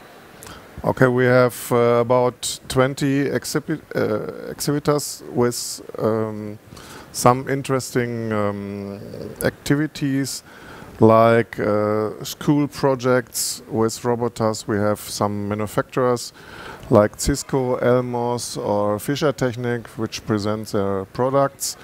We have a goalkeeper robot where you can test your penalty activity. And he is very football. good, actually. He's quite impressive performance. I saw him. We have not much cheering when someone shot a goal. Yeah, a good goalkeeper. Yes. And many people ask, is it like, can you spontaneously go there and take part of the lectures and workshops and stuff, or do you need to apply for it beforehand? How is it organized? Okay, in front of you have had the possibility to book a lecture or a workshop, and if you don't do this, you can go to the info point and have a look if there are free places, and you can participate on the workshop and lectures. So there are still possibilities. If you want to take part, go ahead, ask and see what is still available. And then one more question, does it cost anything? Do you need to pay for it, or is it free? How does that work? We have a symbolic fee of €1 for the workshops to see how many people are there, and the lectures are free for all. That's good information. So a lot of things to discover at the STEM area. One of my highlights in the STEM area, by the way, is there's also a popcorn machine that I already saw, and I think everyone smelled who arrived here at the venue. Sadly, we didn't get any popcorn yet here in our live stream studio, which is I don't want to put any pressure, but a bit of a sad story. So if in case someone from the popcorn machine is watching, we would take popcorn as well. But now let's see what Nicole has for us, because Nicole is live down at the STEM area for us, looking around, showing us different projects, and we are very, very curious to see, Nicole, what you're going to show us.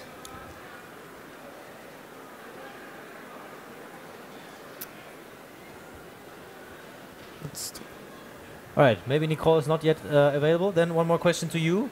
What is your highlight at the STEM area? Do you have a favorite? There is a Dortmund initiative with some little educations which have built some interesting robots, I think, and it's very nice to see. Okay, and now I heard we are ready for Nicole downstairs, live.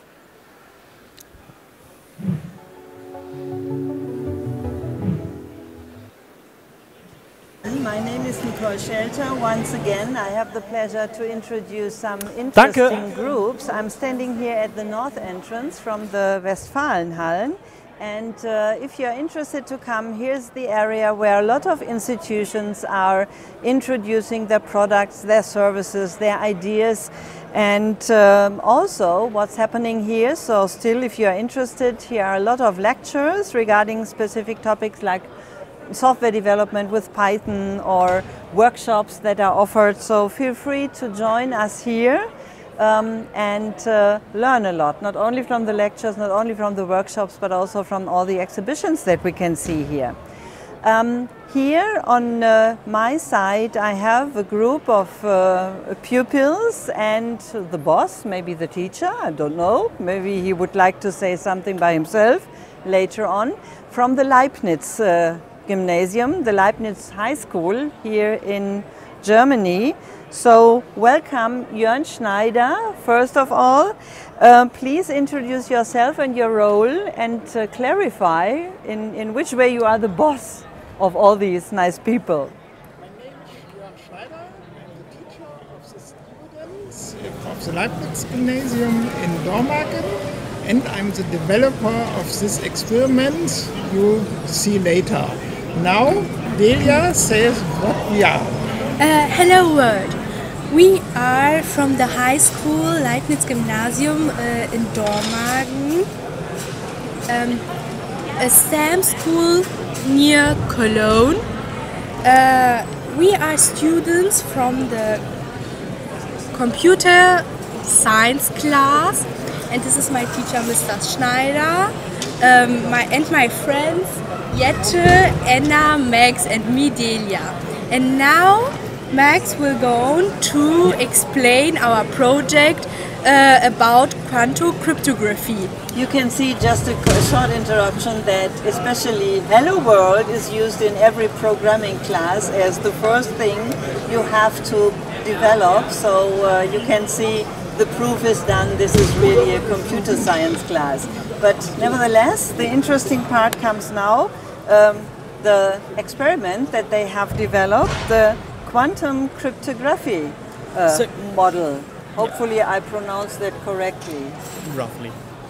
So, in this experiment, Alice tries to transmit a message to Bob. For that she has a laser and Bob has two photon receive detectors.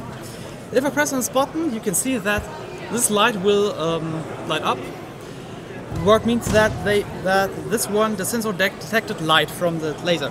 And we also have in this these lenses who they polarize the light, what means they turn the angle of the wave function of the light.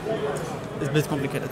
If we put this to 90 degrees, the light is now horizontal. Before that we saw that the light waves were vertical, now they're horizontal, and we see that now the other one, the one receiver, receives the light from the laser, because this little glass cube here splits the light, basically sorts the light between vertical and horizontal waves.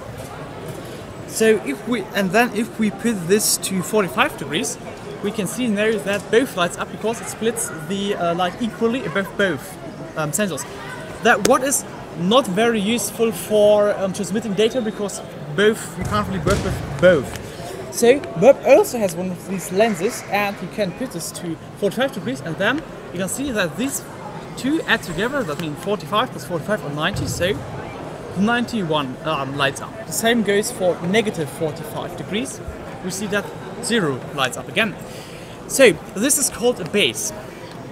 We have, so the first base, the plus base, is in Alice's case 0 and 90 degrees, and for Bob it's 0.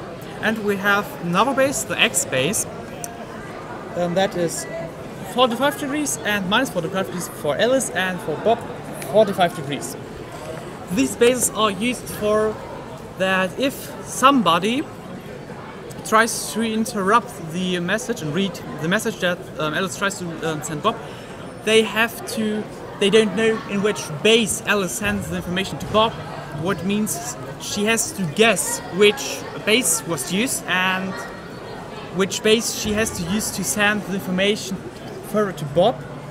What leads to roughly 25% increased failure rate to normal experiment. So if both Alice and Bob in the end compare their results, what Alice sent and Bob received, they can basically calculate this failure rate, and then if it's roughly around 25%, they know that the message was interrupted and change the channel or try to get rid of the intruder. So to summarize this roughly, it is a kind of way how to translate things into others, and based on the failure rate you can switch to another version and test whether this works better. Yeah, to a different line. Okay, yeah, thank you. And why is this important for future things? For what things is this way important? Because the normal current way to of cryptography. Yeah. The current systems work with the fact that computers aren't good at calculating with prime numbers. But the thing is, the new funny quantum computers, if they hit the market, are really good at these things and can solve this equation that nowadays take hundreds of years in mere minutes. So, and what makes our current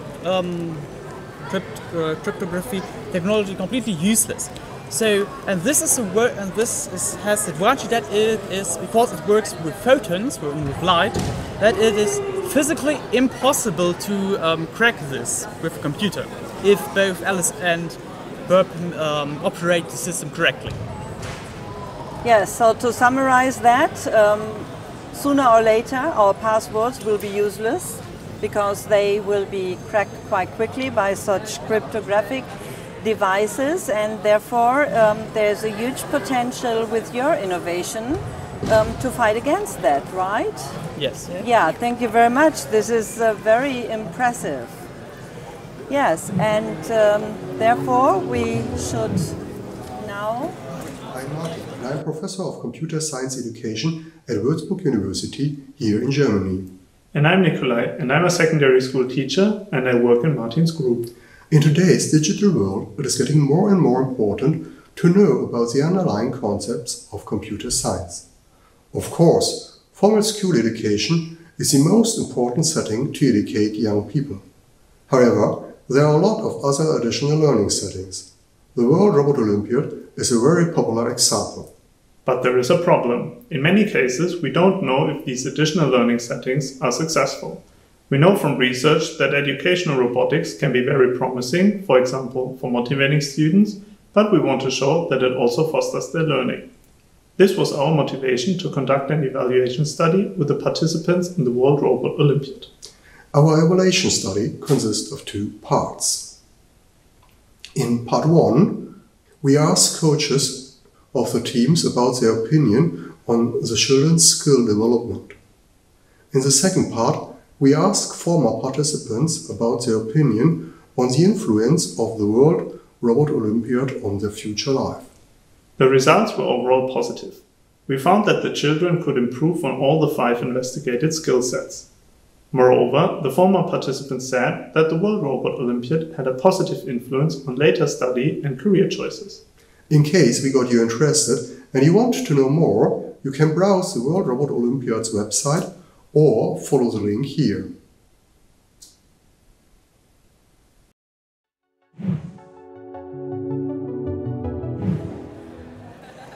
Yeah, the next interview will happen with one of the institution Junge TüftlerInnen.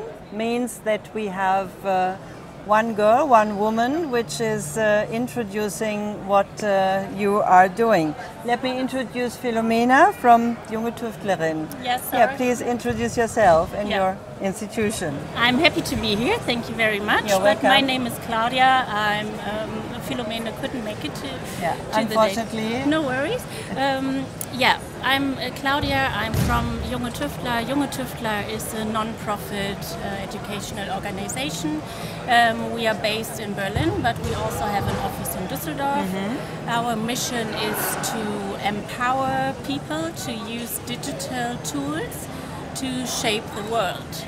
Yeah, exactly. During the pandemic, it becomes very clear that it's very, very necessary to have more education on that. Yeah, more than that, yes. And we offer a lot of learning and also teaching material in where you can use or where you find how you can implement digital education in schools, in libraries, in museums, and other learning spaces.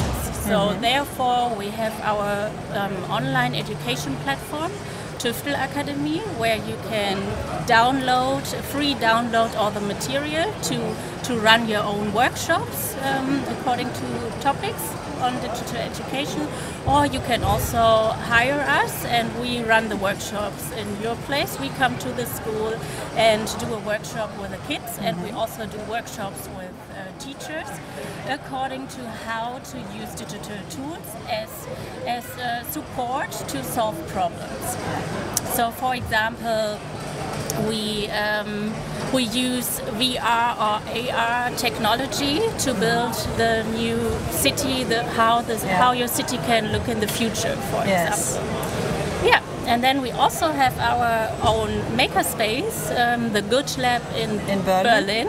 Yes, Far away from Dortmund, unfortunately. Yeah, but in Dortmund, I'm sure you have a lot of makerspaces as well.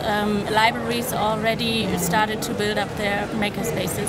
So yeah, we run our workshops in the Good Lab, and there we also develop new ideas and give the space for you to develop new ideas and try out how a 3D printer works or a microcontroller can be used to solve problems. Yeah. Maybe the short explanation of the name for our international audience is important. Tüfteln means something like to be experiencing something, to try out something, to be creative. You started before the pandemic as a non-profit organization, right? Yes. So you detected quite early that it's an important topic. Could you shortly tell us why do you find it's important besides the situation with the pandemic? Yeah. So the company Junge Tüftler was founded in 2015 already. 7 years old. Yeah, and so we think it's very important that to make a difference and to feel like you can also make a difference to change the world. It's very important to understand, to get a very basic understanding of how computer works, how you need digital skills to survive, I think, in the digital world. Yes. So this was the idea why we started our work, and during the pandemic we also switched to offering our workshops on an online base, which is also possible because some software is even if you have a stable internet connection, then that's the basis. And you don't need much hardware to run a workshop. Then we ran our workshops with the kids and also with the educators online, and you also have an offering like the einmal of digital education. Could you explain this a bit? Yeah, this is a very cool project. This is the, as we heard before, that quantum technology is a very cool thing, and we developed also introduction material with the 1x1, like einmal quantum technology. We developed games where you can easily get an introduction to phenomena of the quantum technology, and this is for our international viewers also available on our Tüftel Academy website in English, because most of the things are German, but we are working on it to get it international. But this is definitely happy to have a look if you're interested in our work, to have a look on our website tüftelakademie.de, and there you can search for quantum 1x1 and you find the material in English. Yeah, especially quantum technology will make some things useless that we are used to, like passwords, as we have heard before, and it's a very new technology, and currently it seems that only the programmers are missing to develop the right software for all the computers that are coming up right now. Yeah, so it was very interesting to have you here and have the introduction into the Tüftel Academy. Thank you. And as we said before, it is a very impressive work, and you have a lot of offerings.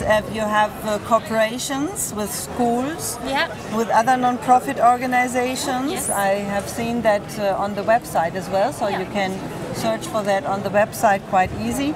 And if there are teachers and schools that would like to cooperate, you are available as well. You already mentioned that. You can offer workshops for children and also teens. After the pandemic, you have started to do this online as well. So would it be possible also for the international audience to have a workshop with you? Yeah, of course. We already run international workshops because great. Yes. this makes it possible. If you if you have an internet connection, then it's possible. We also run workshop in Egypt for a school in Egypt, a German school in Egypt, but also with international students from Goethe Institute, for example. Yes, yeah, that's so it's really possible. Yes, it's really nice to see that. So to see it positive, the pandemic has pushed some very positive initiatives, and going online with your academy is, I would say, one of the points. So thank you very much, thank Claudia, you for having me. Yes. for the interview and for the infos. And then we will now focus on the next interview guests, which is the Heinz Nixdorf Museumsforum, right? Yeah, right. Hello. Hello. You are Wiltrud Viehhoff. Yes. And you are Benjamin Athens. Yes. Or is it spoken English in Athens, something like that? Yeah, the pronunciation on the A is good. Okay, yes, I will try to keep that. Thank you very much. What is your role specifically at the Heinz Nixdorf Museum Forum? My role, my name is Wiltrud Viehhoff. I've been working with the marketing department for many, many years. The HNF is the largest computer museum in the world, not in Germany, in the world really. And it's a very... I've heard that it is very well known also to our international audience. Maybe not to all, but... Yes, it's a very big building. We have a nice exhibition, about 5,000 square meters, permanent exhibition. Wow. From the beginnings of ancient writing, inventing of the calculation, we show the whole information technology, the whole development up to the 21st century. And we have many, many robots in our exhibition, and it's very nice for the families, for the teachers, for the whole community. Yeah. Nice to hear that. Thank you very much. Would you like to introduce yourself and your role as well at the HNF, which is the short version of Heinz Nixdorf Museumsforum? Yeah, thank you.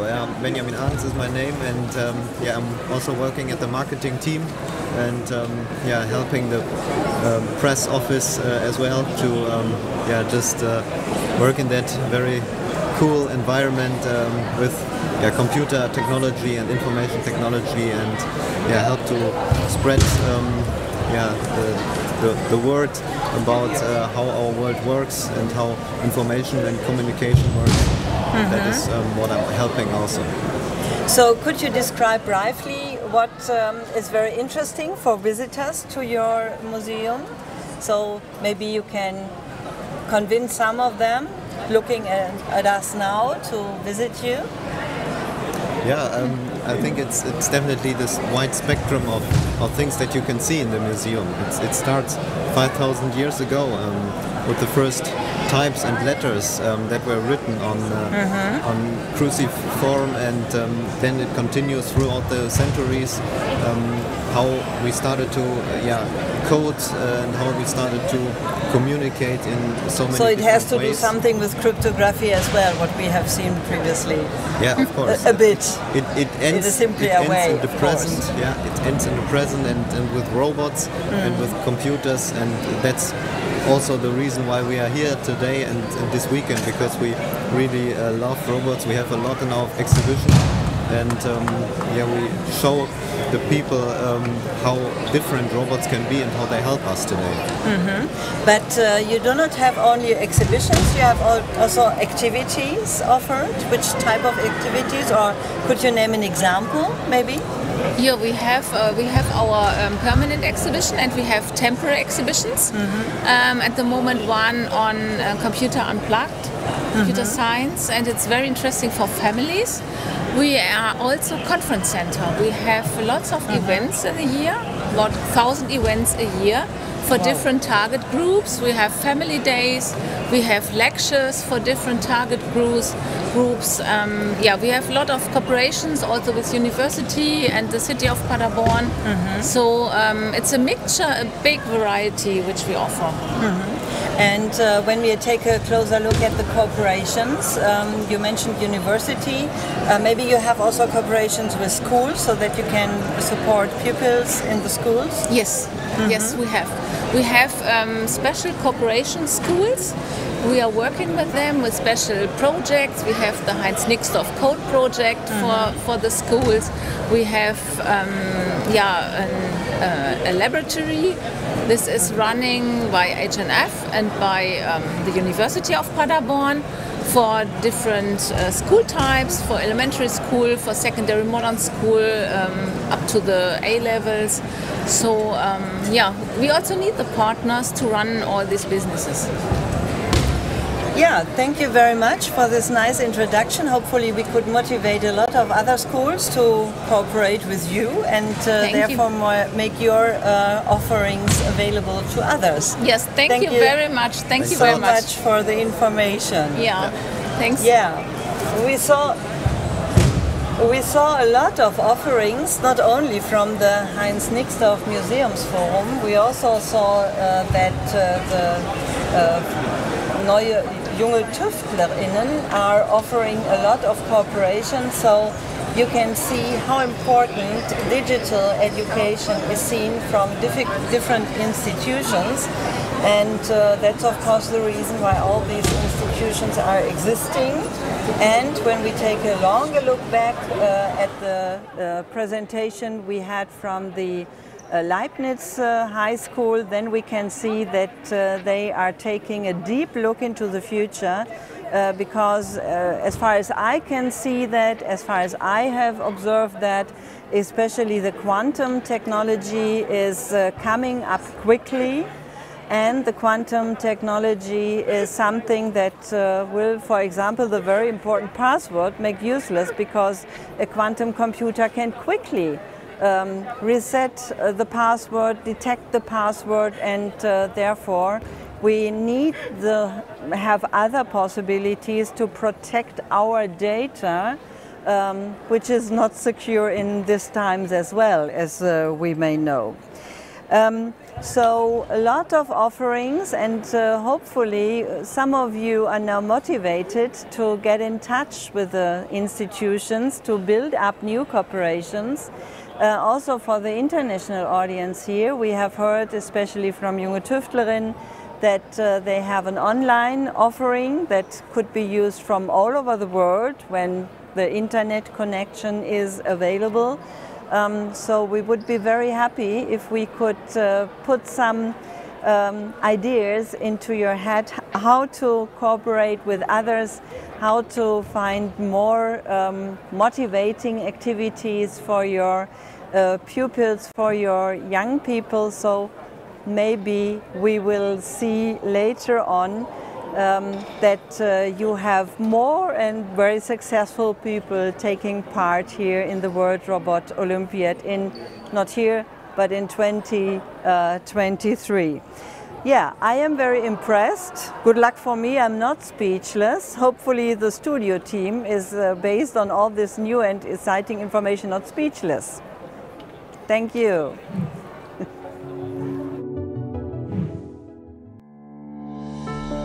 In 2009, Care for Education and the LEGO Foundation initiated a project targeting students in grade R to 7 across all primary schools in the South African township of Otteridgeville. Based on the belief that children learn best when they are actively involved in the learning process and construct something they find personally meaningful, the project grew to include an introduction to robotics. We started with the robotics in Otteridgeville because we wanted to bring a play agenda into the schools. We had seen how children had improved in maths and science, but we wanted to find something that was a bit more exciting and allowed them to play and experiment and to try new ideas. And we thought the robotics would be a perfect program for that. Each week, 200 children attend an after-school robotics class in the township to learn about coding while developing a breadth of skills such as collaboration and creativity. Once a year, the best teams meet to compete at the Township Robotics event in Otteridgeville. So the competition layout is a problem that they have to solve, which is a table, and they have a number of ways of scoring on the table. The whole idea is to try and build and become innovative and creative and to end with the most number of points on the table as you can. At first, I must say that I was a little bit skeptical about it, but I realized that she actually loves it very much. When she spoke about it, there was this excitement in her eyes and all that. 18-year-old Karabo Ruturi is one of the judges at this year's Township Robotics. In 2012, at age 12, she herself was a participant as part of the Crazy Divas team. This all all-girl team showed so much talent and passion that they managed to finish second in the national leg of the World Robot Olympiad competition just 5 months after their first robotics experience, allowing them to represent their country in the Global World Robot Olympiad event in Malaysia. The robotics competition has definitely influenced my life.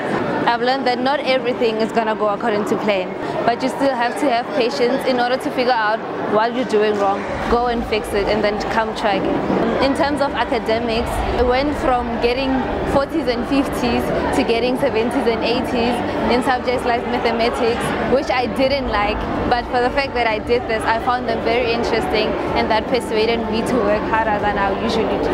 So I'm a very quiet person, so it has like forced me to break out of that shell and be able to communicate with others. I'm back here because besides the fact that I love this, I want everybody to get an experience of what I got.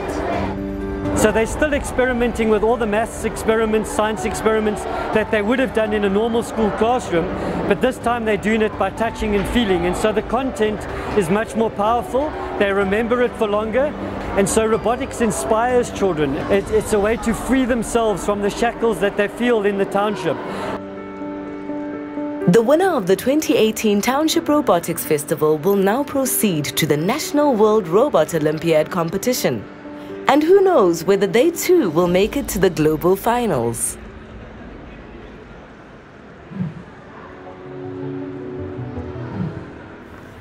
And we are back in our studio. We already saw quite impressive STEM stories live from Nicole down there, also in the video. And now we want to continue talking about a very special STEM topic. And therefore, I'm joined by Laurie Ralton from the Lego competition team, Lego education competition team. Yes. That's the very correct version.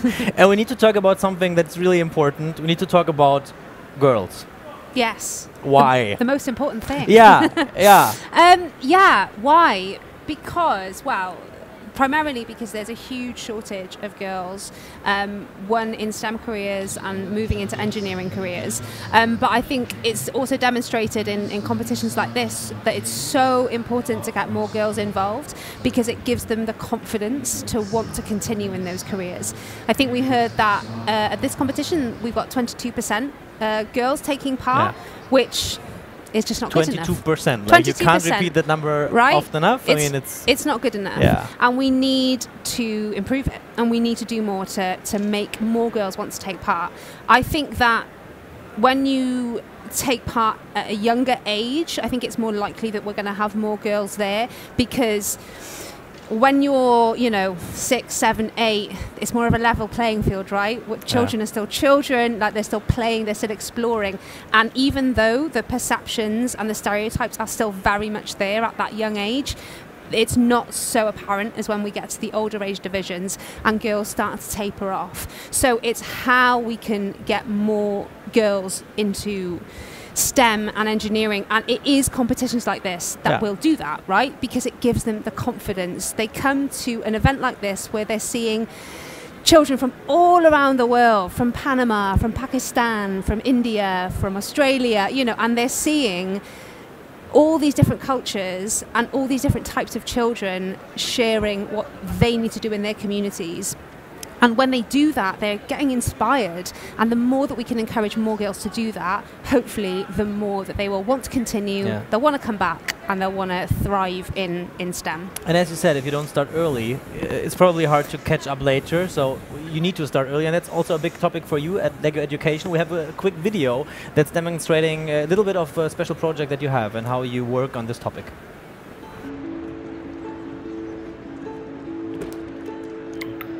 I've always loved to build things. But not everything I built turned out quite right the first time. Which is okay, because half the fun is rebuilding.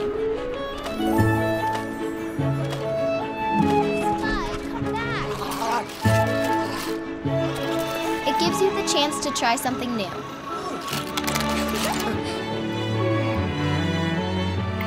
The chance to create something better. Something that might just change the world someday.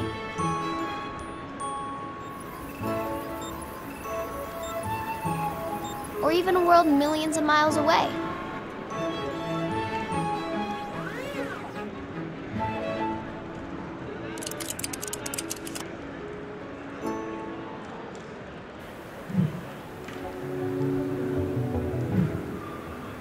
So what can we do? What are you doing to improve the situation, to help girls getting into STEM earlier and especially getting more of them into STEM areas? Yeah. So I think throughout the LEGO Education portfolio, it's really about making all of the sets and all of the sets that are available accessible, and we're really trying to ensure that it's not targeted just towards boys, it's really targeted towards both, and that we can encourage more girls to take part. And you know, what we're trying to do is fill this gap, because we know that the children of today are, by 2030, are not ready for the jobs that are going to be there in 2030, because we don't even know what those jobs are going to be yet. So it's really about starting at that early age and encouraging them to understand what coding is, what engineering is, what building is, what learning through play is. And because if you're learning through play, then you want to come back, you want to do more and more and more, and that just develops. So if we start at that young age, we can then move through into the different age categories, and that will really take us into those core skills. And it's not just the technical skills, it's the teamwork, it's the problem solving, it's what all these children are doing here. They're working together and they're being inspired by each other, and what they're doing is they're being engineers. They just don't maybe realize it yet, but that is what they're doing. So hopefully through continuing to organize competitions like this, we can encourage more and more girls to take part. Why is it so hard, and why does it take so much time? I mean, it's not a new topic that we're talking about. I mean, we're talking about getting girls into STEM for quite a long time, and there are many projects, many stuff happening, but still, as I said, it's 2022 and we're still at roughly 20%. And so many parents try to raise their girls, not as girls, but get them into this area, but it's still so difficult. Why? Yeah, I totally agree. I think I guess it's a perception, right? It's still a perception issue. Like you say, we're in 2022. We expect that, you know, the concept of things being gender neutral, that should be really visible and apparent all around the world. It isn't, you know, and of course different things come into play there when we're looking at global issues. But I think it is still a perception issue, and the more that we can get visibility of competitions like this, but not just of competitions like this, of general encouraging girls to take part in building and robotics, that's all we need. It's the perception, and I think it's changing that perception that is key. And what can girls change in STEM? Is there maybe, if you watch here and experience the team, is there even something they can bring into STEM, the stuff that the boys can't? Are they even better than boys in STEM? Do we need more of them? Why? We need to advertise. Yeah, hey, girls can change the world. We all know that, completely agree. We all know that. Look, I think that it's about the equality, and it's about having the confidence, and it's about girls showing up here, getting onto that robot table and saying, I can do just as well as you, if not better. And that's what we want to encourage, because the more, and it's about the visibility of the volunteers, of the judges. You know, if there are more women front-facing, then the girls are going to go, oh, okay, well, if you're there, then maybe I can be there one day. And it's the more that we encourage the younger age, the more that's going to improve in the future. And it's a long way to go, but a very important one to go. And we're happy that LEGO is doing this together with the WRO at competitions like this. It's so important. Thank you for being here with us. And now we're going to look at the one more volunteer story, ladies and gentlemen, from Uzbekistan.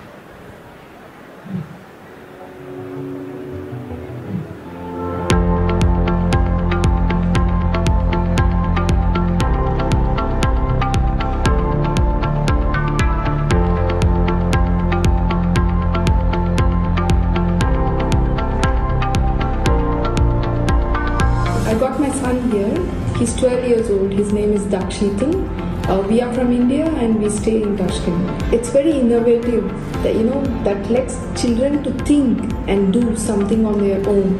And my son was interested in robotics from very childhood. Later in India, he has pursued robotics separately, fusions, and he went for RO maybe in 2018 before Corona.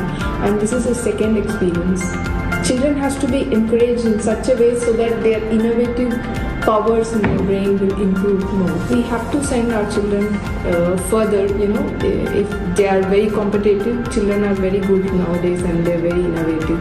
My son is 10 and we are from France, and it's the first time for him to participate in this competition, so he's very excited. It's very interesting, international. There is I don't know, we can gain a lot of experiments to work in team and to think together, to prepare, to have this little stress before it. So for me, everything is good for improving self. My name is Ceyhun Jabarat. I'm from Azerbaijan. I'm a physics teacher and I currently work at the British School of Tashkent. It's my second year in the Tashkent. So I'm very happy to be in Tashkent. I have experience with the WRO. When I was in Azerbaijan, I was also preparing kids for the Robotics Olympiad. Some of them went to the WRO in Thailand, and also some of our teams were preparing for the Costa Rica. And as soon as I came to Tashkent, I started preparing students for the WRO. I'm happy that Uzbekistan hosts national tournaments, so we can choose teams that can represent Uzbekistan at the international ones. I think the level of the national tournament is very good. So we have jurors, we have maps, everything is as it's supposed to be. I just wish that there will be more and more teams every year. And today here I can see that there are lots of people. In a very short time, Uzbekistan was able to attract many students to this competition. Even this place, the Technopark, where the national tournaments are happening, it's very innovative and it's very interesting. So the kids, they saw different types of robots here. And just in 2 years that I'm here, I can see how fast Uzbekistan is improving, especially in this technology field. And I hope that in 5 years, many people, they will see how Uzbekistan has improved. So I believe there will be many startups, innovative ideas coming from Uzbekistan. And I want to thank you for organizing these competitions here. I was really worried when I first came here. I was trying to find contacts. Is there anyone who is organizing the WRO? But now I'm happy, and again, I wish good luck to all our students. Меня зовут Галиев Александр. Меня зовут Нем Станислав. Меня зовут Заводов Аркадий. Мы давно уже занимаемся робототехникой, поэтому в первую очередь мы ценим обмен опытом, который мы можем получить на соревнованиях WRO. Мы уже не раз оказывались на этих соревнованиях, и этот опыт был довольно интересным. Мы хотим более-менее продвинуться, чем прошлые наши разы, и усовершенствовать свои способности в этой сфере, в сфере программирования и робототехники. Hello, my name is Igor and my name is Jahan.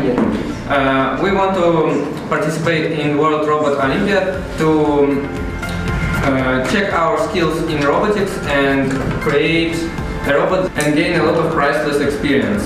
We like this event because of the unique challenges that the robots face.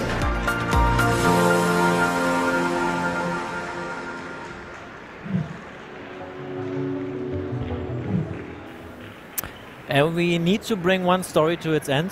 We complained from our live stream studio that there is an amazing popcorn machine in the STEM area and that we didn't get popcorn.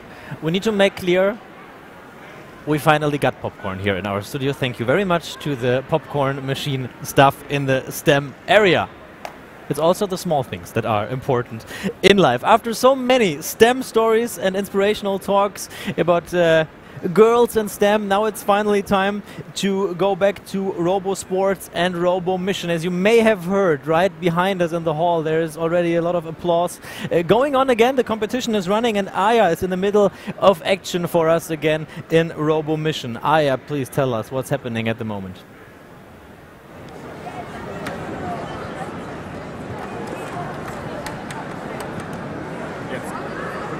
Hello and welcome back to the Hall 4 where the Robo Mission is right now taking place, and indeed today is a really busy day for all the teams, so let's talk about it with one of the team members from the age group of Junior. Yes. Okay, great. And tell me, what's your name please? My name is Andras Poulis. And you are from? I'm from Cyprus. Oh, really nice. So how do you feeling about the day today? It's very beautiful. I really like the competition, the organization of the whole company, the program, the WRO. The lunch was amazing, and yeah, as far as now, yeah, I like it very much. Especially the people that I have met in these days. Nice. Yeah. Yeah, very nice. Do you have any results from your team's performance? Yeah, we have collected 131 points. 130. Yeah. Wow, that's impressive. Yeah, that's very good. Do you know which place is that? Yeah, I think it's around the 20th place. Wow, so but you top 20? Yeah, but we can go again right now. Oh, you have a right now? Yeah, we have 2 runs. Wow. Yes. 2 runs left though. That's also impressive actually, because the day almost ended. We have 2 runs more. Hard day for you guys. And is everything going alright? Yeah, is everything going alright? Okay, so your expectations have become true? Yes. My expectation came true. I have always wondered how this day will feel to myself, and it's amazing. It's better than I have thought before. So yes. Thank you so much for the interview. Good luck on your next 2 runs. Have fun at this tournament. Have fun too. Thank you so much. Bye. And now we have live runs happening right now behind my back again. You can see the tables are getting ready right now. Judges already at the positions with the teams and their robots. And I have Tilo by my side again, who will help me to explain the rules again about the robot mission in this category. Yeah, right. So today we are here at the Robo Mission Junior. So we saw Robo Mission Elementary, but in Junior we have a different pitch. So yeah, we can take a look on that one. So in front of me you can see some robots. Here's the robot parking. So you can see they also built some pretty nice Lego robots. And yeah, as you can see on the pitch, this is a different theme. So there you can see a team waiting for their run. Is that from USA, I believe, right? Yeah. So maybe we can catch a run here. They start. Otherwise, we can take a quick look at the rules. So here the robot has 2 minutes of time to solve different missions, and I guess we can see a run. No? Yes. So the robot crosses the first intersection. It has to detect the chemicals. So this is the chemical part which need to be brought back out of the factory towards a safe zone. And now the robot tries to scan if there is a fire. So in the green room we have some fire, and they could extinguish this fire with some water blocks, but unfortunately they didn't place one. So you can see they are aligning on the back of the field and try to find a person, which they then can tell the firefighters where they can find a person. Are they doing everything right now? Because as you can see, the chemicals are in the right place. Yeah, so the chemical is still in the factory. So the colored ones are there's the factory, and the chemical should be brought back into the other area, black area. Yeah, so maybe they still have some time, right, to do that. Yeah, so when we take a look at the factory, we can see in the brown room they extinguished the fire with some water blocks. And now they are showing on the location map where the people are. So they say, this is the right choice. So oh my God! I'm looking at the faces of the team participants, and I think pretty shocked. They didn't know that the robot could solve that. Wow! Yeah, so the run is finished. And they were fun, by the way. Yeah, we saw an impressive run. So some tasks were solved, some were not solved. Yeah, and the judges are now distributing the points to their performance right now. Yeah, you're right. Yeah, So look pretty serious again. yeah, so they are collecting points. Okay. And yeah, so we write 4 points. Well. So we saw an impressive first run.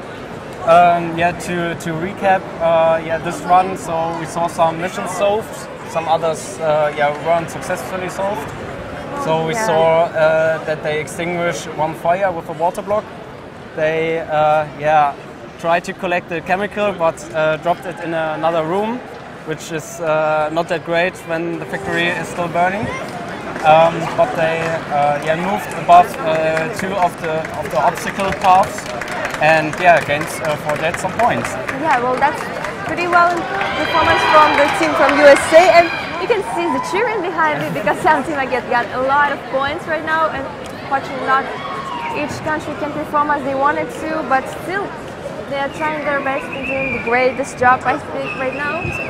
And yes. Yeah, so that's how the live runs happens here. The judges are really serious and team members are so excited about it. I saw some disappointed faces and some happy faces around the hall because the results are already here and we can see which teams are better than others. That's sad, but unfortunately it happens. Yeah, so to wrap up, the teams had 2 chances to solve their missions. And unfortunately that's it from the Robot mission for oh, today. Okay. Yeah, we'll see you tomorrow. And please stay tuned because a lot of action will keep happening on the stream today. So stay with us and cheer for your favorite country. Yeah.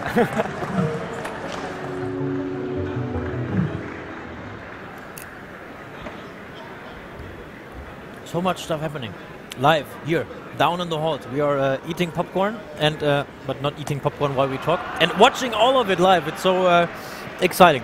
And the question is, how do you watch the live stream? Do you have popcorn as well? Do you watch us on your smartphone? Do you watch us on your television? We want to see how you guys are watching the WRO live stream, and therefore we would like to ask you to post your pictures. How do you watch this live stream? Under the hashtag WRO 2022. It's hashtag WRO 2022. Send us your pictures, post your pictures. How do you watch this live stream? Do you have popcorn as well? We are more than curious to see how you are seeing this program all over the world. And now we immediately head back to the action. Nicole is in Hall 5 for us with more competitions going into the final rounds.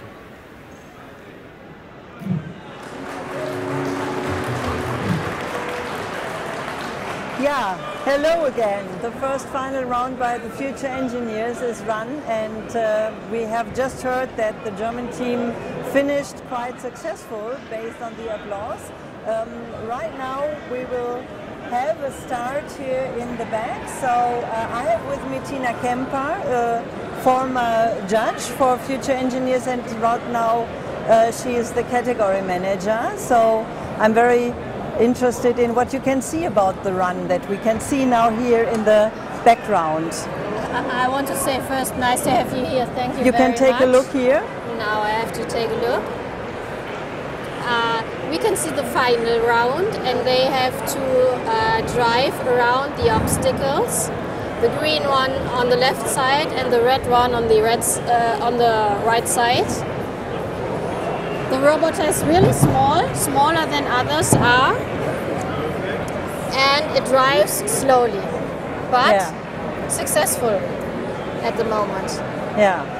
So I think the key thing is that they are using cameras, and then they are interpreting the pictures they see, and then they have to react on that and find the right reaction.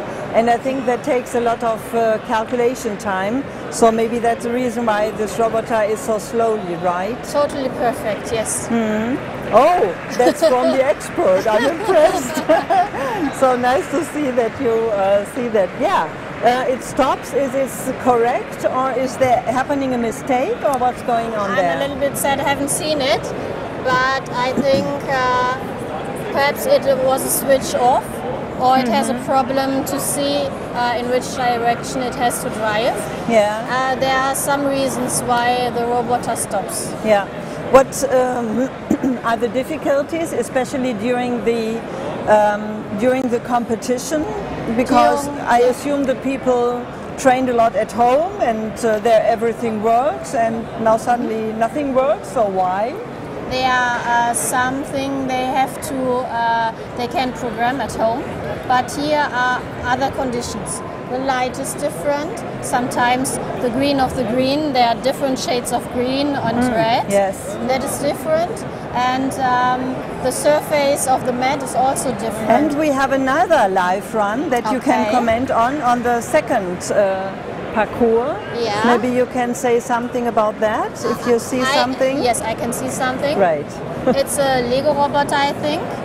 And there you can see he justifies in the front wheel the direction. And in my opinion, he drives very good. And slightly he's first realizing which obstacle there is, which traffic sign, and then is driving. And he's possible to drive backwards to reorganize his course. And it's quite quick. What do you think? Is it one of the better competitors? I don't think so. It's in the middle. Because they haven't driven 3 laps. Yes. They have to drive 3 laps to get the whole points. Yeah, and we saw here in the previous round that only 1 lap was finished. Yes. And maybe not finished because they stopped at the red line. Yeah, it's very interesting. So, could you tell us something about the judges? Where are they coming from? They are coming from all over the world. It's wonderful as the teams come from all over the world. Yeah. I have 18 judges and a head judge from South Africa. And my judges are from Germany, Spain, Iran, Panama, and there are some countries, Sweden. Yes. And they are good grown. Tomorrow there has been, yesterday there has been a test drive, and you can see that these 18 people growing in a team together. Today they are working really well as a team. And how does it work with the teams itself? They are competitors. Do you see it in some way? Yeah, I can see it in some way. Some are a little bit cooler on the mat, and there's one group of teams that get along really well with each other, so they can train on the field at the same time. They have the ability to change that everything is fair. Yeah, you mentioned that there is also team building happening, and I can imagine that it's also within the team quite difficult to stay motivated, especially when they have done mistakes like we have seen here. An obstacle was finished, and again we have a live run, so please Tina, your support is needed. Wonderful green large wheels, and this is more technical. This car, this robot, you can see it. It is built on their own, and they have been real engineers because they don't use a set of Lego bricks or something like that. There you can see a lot of wire and special wheels. Really interesting. And it's still driving, so it seems to be a successful run. Yeah, I think 2 laps over. And they have been successful till now. And no obstacle was killed and put aside? No. Nothing. All obstacles are standing. So this is the team. Which country is it? Do you know that? It's Greece, I think. Greece. Yeah, the blue color. And it seems that the team is finishing successful. Maybe that's the reason for the applause we have heard in the background. So nice to see that we also have some teams here that are really working well. So the key thing, I think, for the engineers and for the competitors here is that they have a possibility included to adjust the the color detection a bit, so that they are flexible when they are coming to a space where the light and also the colors are quite different, so that they can adjust quickly on that. The better you know your material, the better you know your software, the better you are able to finalize the robot. Yeah, we will also have a friendship night today. Do you think that they are celebrating together, the teams that we have seen here? Yeah, some teams I have seen, yes. Ah, great. So you can imagine that there are friendships at the end as well. Yeah, I don't know if you have already told, but we have a friendship book. Every participant has a friendship book and is able to find friends and to draw the addresses down and to sign. Yeah, so that we have the possibility to keep in touch also after the World Robot Olympiad, and yeah, maybe they will meet again the next year in Panama. In Panama, yes. I hope so. Perhaps I will be there.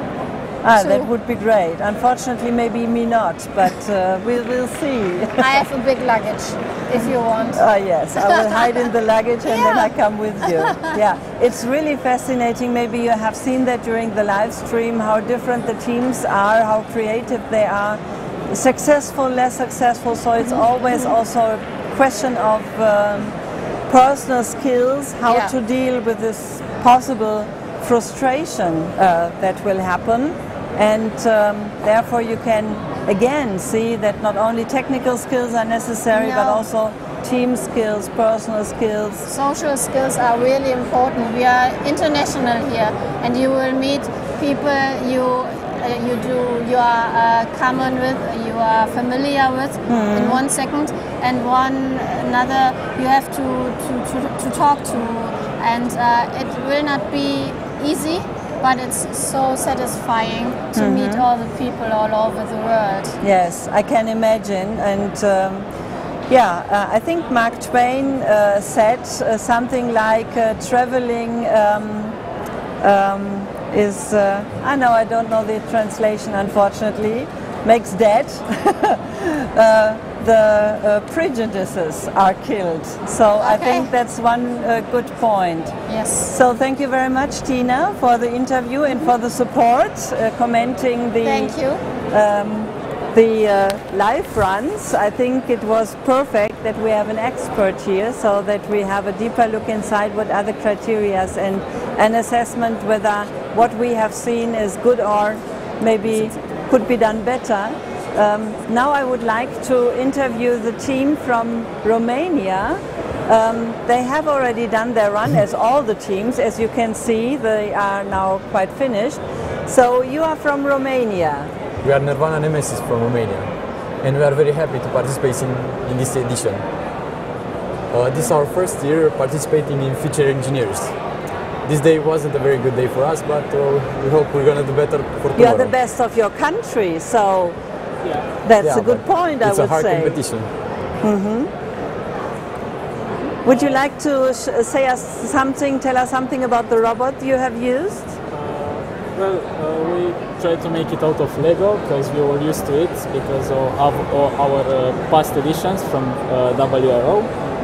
But we also integrated some new electronics like the Raspberry in order to use the camera and to do the more complex run from the Future Engineers. Yes, and what was your experience so far here regarding the competition? It is amazing as always. We make a lot of friends, we meet a lot of nationalities, and it's a great experience overall. So you are using the friendship night to find more friends, or yes, and learn more. And learn more. Yeah. Yeah, that's great. And could you tell us something about the challenges you have during the development of the robot and the competitions you have done so far? We learned how to use the Arduino, the Raspberry, and how to connect them, and how to make it work for the... We learned a lot of things about electronics and how to connect the wires and things like that. Something that we didn't know before, using the Lego only, because it was very friendly. and we like it very much. Maybe we can do a career out of it. Great experience overall. How did you come together as a team? Are you one family or? We are in the same class. Our colleagues. Yes. Your friends, colleagues, or? Yeah, both. Both. And what's your role? My role? Well, I help with the construction and also the program. We all try to do together everything. Yes. So we are not that divided. Yes.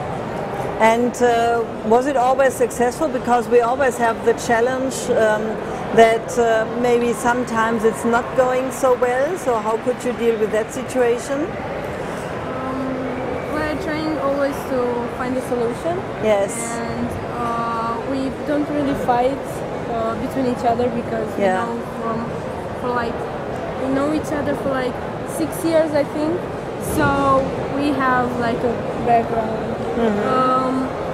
And yeah, we always try to find a solution as quick as possible. And yeah, you can imagine that it's not so easy, especially when not everything is going well as usual. So you have ups and downs, but sure you had some highlights during your time preparing for this huge event. Could you tell us something about your highlights? Well, of course, because we didn't know how to use everything. The first time that the robot powered on and moved and it worked basically, the first time it was amazing. We were very happy because it was something new that we have never done before, and it showed us that we really learned everything that we've done. And, And it's not always good. We had some problems with the motors. Yes. And, it was a lot of sparks. Yes, but you find solutions always till now. That's great. What is your coach? Is it your teacher or friend, another friend? Or Both. Both, teacher and friend. That's a good combination. Yes. And he motivated you, or is it a she motivated you? It's a he. And he motivated you to apply for the World Robot Olympiad. Yes, of course. He was always very supportive and gave us a lot of courage to keep moving on. Yes. Even if things didn't go well. And of course, if they did, that was even better. Yeah, nice idea. So maybe he can motivate also other teams in Romania to take part here. Can we salute him on the camera? He's watching the live. That's, of course. You have 10 we seconds. love you, Tutsanu. Yes, thank you very much. Hope to see you again next year at the World Robot Olympiad in Panama. So I give over to Tim.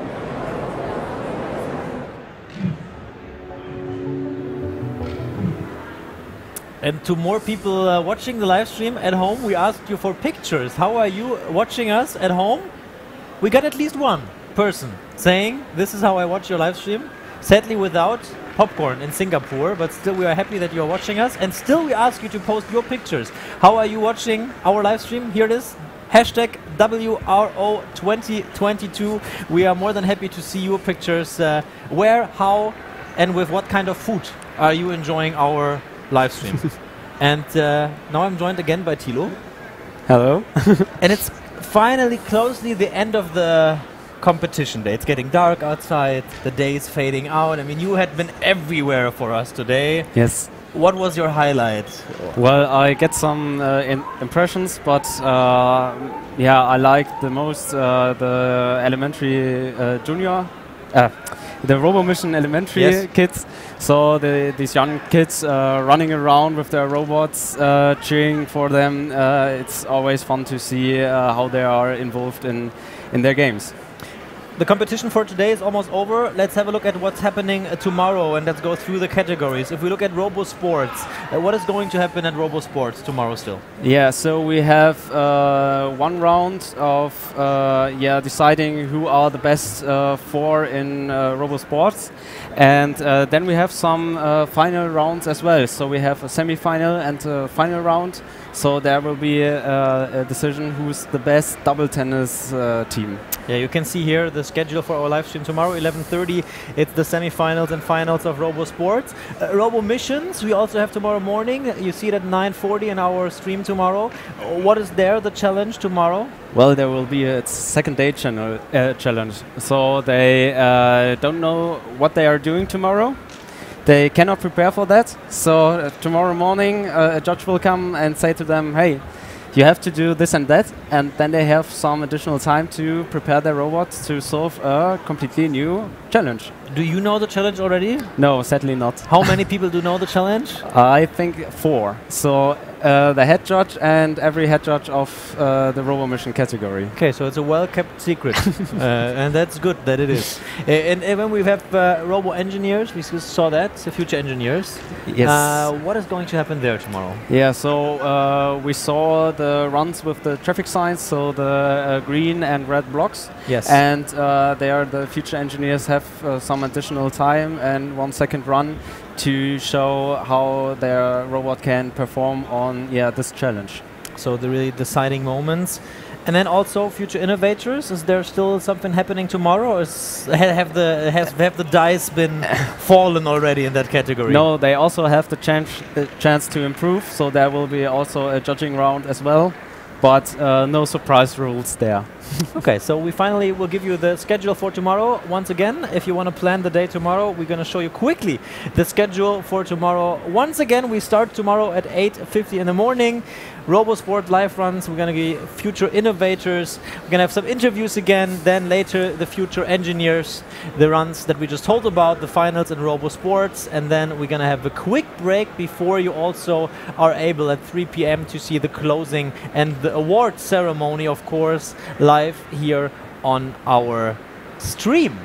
But all of that sounds as if Friday it's over, but it's not. We're still having program today for all of you. We're gonna have the friendship night, and we don't exaggerate if we say they basically built a whole, in German we say Weihnachtsmarkt, yes, a whole Christmas market. You know, Germans have a very weird thing. When it's very cold outside, for some strange reason, we build wooden houses outside, and we're freezing outside and drinking warm stuff. And it's a very weird German tradition, Weihnachtsmarkt. Did you see it already? Yeah, I was yesterday at the Dortmunder Weihnachtsmarkt. Oh, at the outside? Yes. Okay. Standing there drinking hot chocolate, so that I'm not so freezing. But did you already see our private WRO Christmas market? I saw them build the wooden houses, but not the finished one. So hopefully we see that colleagues soon. have seen it already, and they told us there's really a huge, real Christmas market. You're going to see that later here in the live stream. We're also going to have some more interviews, and now we just talked about this beautiful thing, the friendship book. And as it's the friendship night, tonight, it's about connecting to people. Thilo, I take all my braveness now and ask you, do you want to be my friend? Oh, can I be the first one to sign? You can be the first, you can be my first friend at WRO, writing in my personal friends book. And we can show it maybe what's in there, because it's really a nice idea, honestly. So? Yeah, it's beautiful. It's a I can turn it around. So you can write down your information, so you can stay in contact with all the people that you met here at the WRO Finals. Perfect. So here's your pen. I force you to be my friend now. Okay, thank you very much. Thilo is going to be my first friend in my friend book now, and we are saying goodbye from our live stream. We are seeing us here again at 5:40. We are taking a quick break, and at 5:40 I finally have my first WRO friend. Continue writing. See you again.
Begeistet, a European lighthouse project with the intention of fascinating children and young people for technology. Our institution is located in the lovely city of Schwäbisch Gmünd in the southwest of Germany. Since our establishment in 2014, we are partnering with TECHNIK BEGEISTERT, supporting the same vision of enabling accessibility to topics such as robotics. We are very delighted that the World Robot Olympiad Weltfinales will be held in Dortmund, here in Germany this year. We are looking forward to a great competition and wish all helpers and teams much success and joy.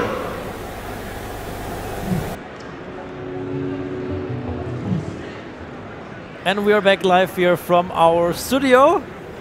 Hello, people walking in the back. And next to me is Brent Hutchison from the WRO Advisory Board. Good to have you.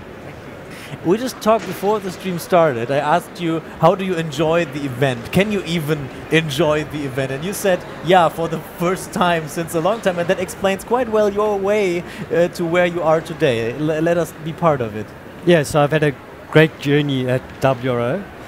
Started many years ago as a spectator in my first year. Then I joined the judging panel and judged for a number of years. Really enjoyed the process, thought it was fantastic. Come from a teaching background, and I felt that there were some things that needed to be changed. I felt that as a teacher I could help and I could add some input. And after putting together a couple of years of input, they said to me, look, you're doing a great job, maybe you could become the head judge and help us with that. So I took that over, did that for a couple of years, and that's a lot of work. You really get to it's almost you give up your whole weekend. For 3 days you don't see anything. You really work hard, and you don't really get to see much of the competition, only the children that you're judging. Whereas this year I've now moved on to a role in the advisory committee in the council, where we are now giving thought leadership to the competition in terms of where we need to go in the future, what's going to be relevant for robotics for children in the future. And I'm now able to walk around, talk to people, look at the teams, see the children, and participate a lot more in the event. Yeah, and when you're talking about what you're doing in the future and what is really important, we got a clip in a video from South Africa. Yes. Tell us a little bit what we're going to see right now and what it shows about the work of WRO. So WRO could be seen as a very elitist competition because children need to have very expensive robots in order to be able to participate. So it does mean that well-resourced countries or children that have access are going to be able to participate. And what about the children that don't have access? How do we make a difference in their lives? How do we give them the same opportunity that these children have? And so around the world, and South Africa is one example, around the world we've gone on an outreach program where we've reached out to communities that would normally not get Lego and try to provide them with an opportunity. So we take the program to them. We're doing that for two reasons. One, for the exposure, but secondly, to encourage girls to continue with maths and science at a young age so that their potential is not limited by their subject choices at a later stage. And robotics is a brilliant platform for doing that. So what we're going to see here is children exposed to robotics and young girls who are being encouraged to participate in order to keep them in science and maths for longer. Yeah. Before you continue walking, let's just have a quick look at the video from South Africa. In 2009, Care for Education and the Lego Foundation initiated a project targeting students in grade R to 7 across all primary schools in the South African township of Otteridgeville. Based on the belief that children learn best when they are actively involved in the learning process and construct something they find personally meaningful, the project grew to include an introduction to robotics. We started with the robotics in Otteridgeville because we wanted to bring a play agenda into the schools. We had seen how children had improved in maths and science, but we wanted to find something that was a bit more exciting and allowed them to play and experiment and to try new ideas. And we thought the robotics would be a perfect program for that. Each week, 200 children attend an after-school robotics class in the township to learn about coding while developing a breadth of skills such as collaboration and creativity. Once a year, the best teams meet to compete at the Township Robotics event in Otteridgeville. So the competition layout is a problem that they have to solve, which is a table. and they have a number of ways of scoring on the table. The whole idea is to try and build and become innovative and creative and to end with the most number of points on the table as you can.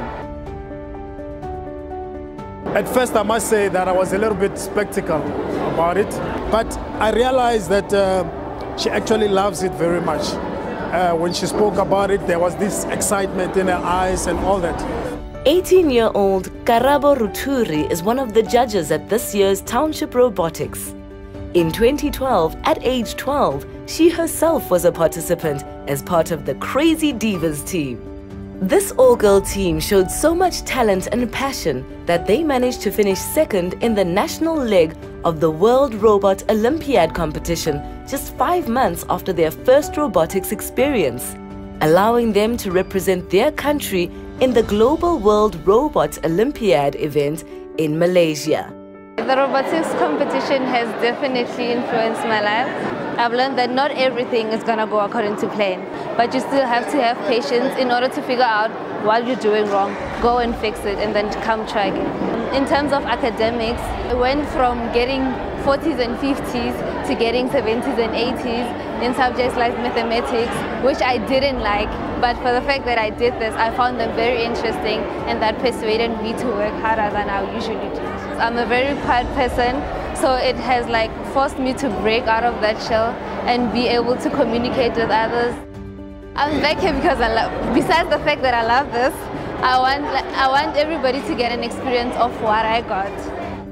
So they're still experimenting with all the maths experiments, science experiments that they would have done in a normal school classroom, but this time they're doing it by touching and feeling, and so the content is much more powerful, they remember it for longer, and so robotics inspires children. It's a way to free themselves from the shackles that they feel in the township. The winner of the 2018 Township Robotics Festival will now proceed to the National World Robot Olympiad competition. And who knows whether they too will make it to the global finals.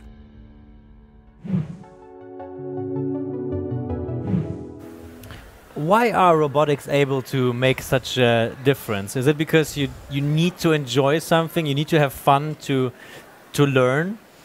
I think if you can add the play element to learning, it changes everything for children. In the video you see me talking about learning by touching and feeling. Children need that experience. The touching and feeling enhances the experience and it helps them to remember. So it brings them into contact with the content that they're now trying to understand. And I think that's the important part. Can we make a link to what we're trying to learn? And if we do that in a fun, playful way, we will remember it for a lot longer.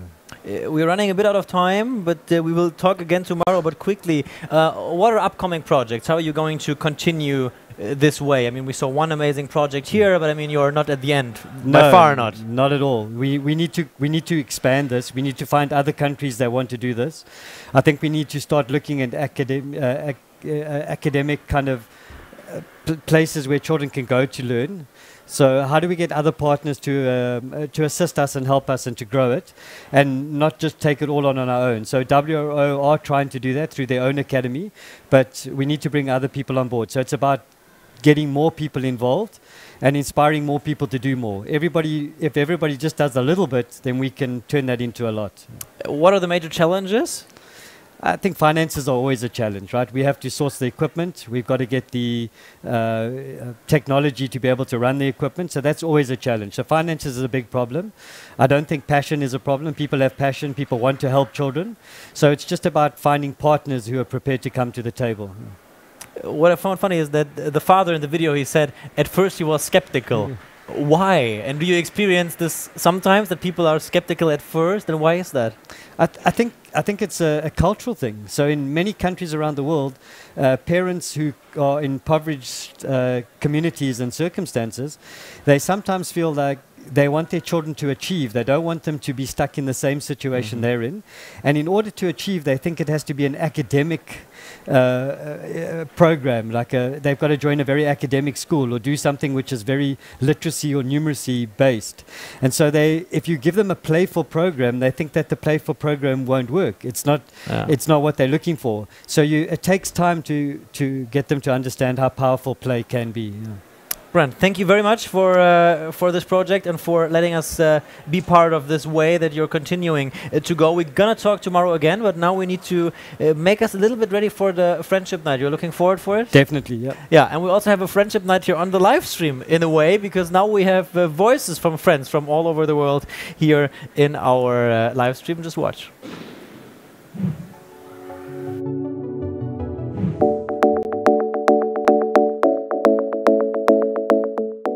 Hello, my name is Ibrahim Usami and I am from Karachi, Pakistan. WRO is simply the best robotic competition in the whole world. It provides possibilities to play and learn for young students like us. And I am honored to participate in WRO. Automated, highly technical, WRO gathers the world of digital natives on one platform to showcase the digital skill, as well as it also helps us to share an idea how collaboratively we work on our robotic solution. Autonomous, innovation, creativity. I, Ali Akbar Abbas, from Pakistan, as a student expect to learn how to build robots and grab a solid foundation of science and technology. But not also these things, we know that how to work in a team collaboratively and implement our skills and ideas on the stage. Eminent, the researcher. WRO, a great learning journey to the journey.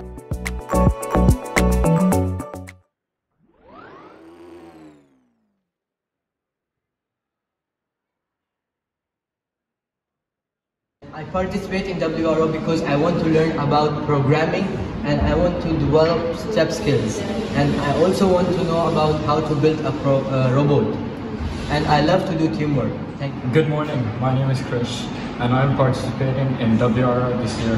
While I expect to do well in the competition, me and my teammate are planning to progress towards nationals, which will be held in Germany later this year. Being a coach is not just only about being good in technology, being good in engineering or mathematical abilities. Being a coach is a passion. Our role is that we can work as a team and build friendship, and in WRO we can improve our programming and build our robots. Thank you.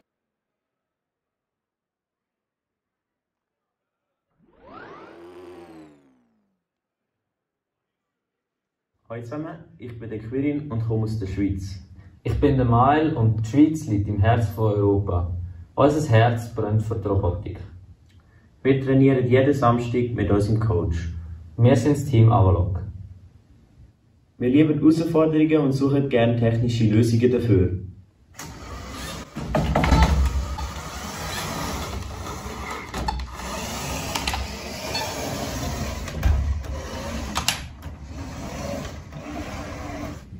Für komplexe Probleme programmieren wir gerne sichere Lösungen.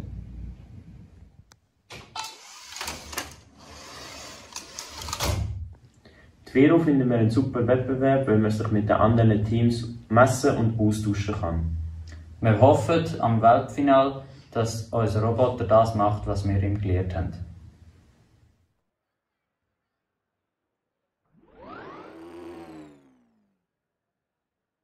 I'm Dave Young Perjun from Malaysia. From joining this competition, I'm expecting brilliant ideas and innovation from all around the world. Besides that, I'm hoping to widen my friend zone. I'm Jonas Lochayong from Malaysia. The reason why I participate in WRO is that I'm able to spend my time splendidly doing research and consulting experts in order to improve our projects. By then, I've broadened my knowledge and developed my critical thinking skills. I'm Salawan from Malaysia. It is an eye-opener for us to meet with people around the globe with different innovative ideas, which give opportunity for us to improve self-robotic skills as well as scientific knowledge in the field of science, technology, engineering, and mathematics.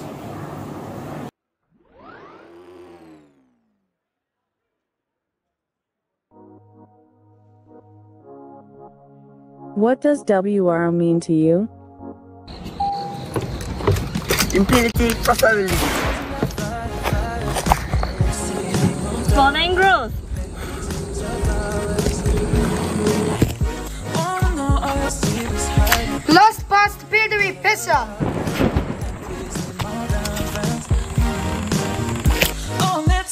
Responsibility and collaboration. Upon effort. The spirit to go up the next level. I'm on the next level. Bruce, WRO joy and grows and our dreams grow together. We are neighbor and heroes. In Korea, see you at the competition. Good luck! Good luck!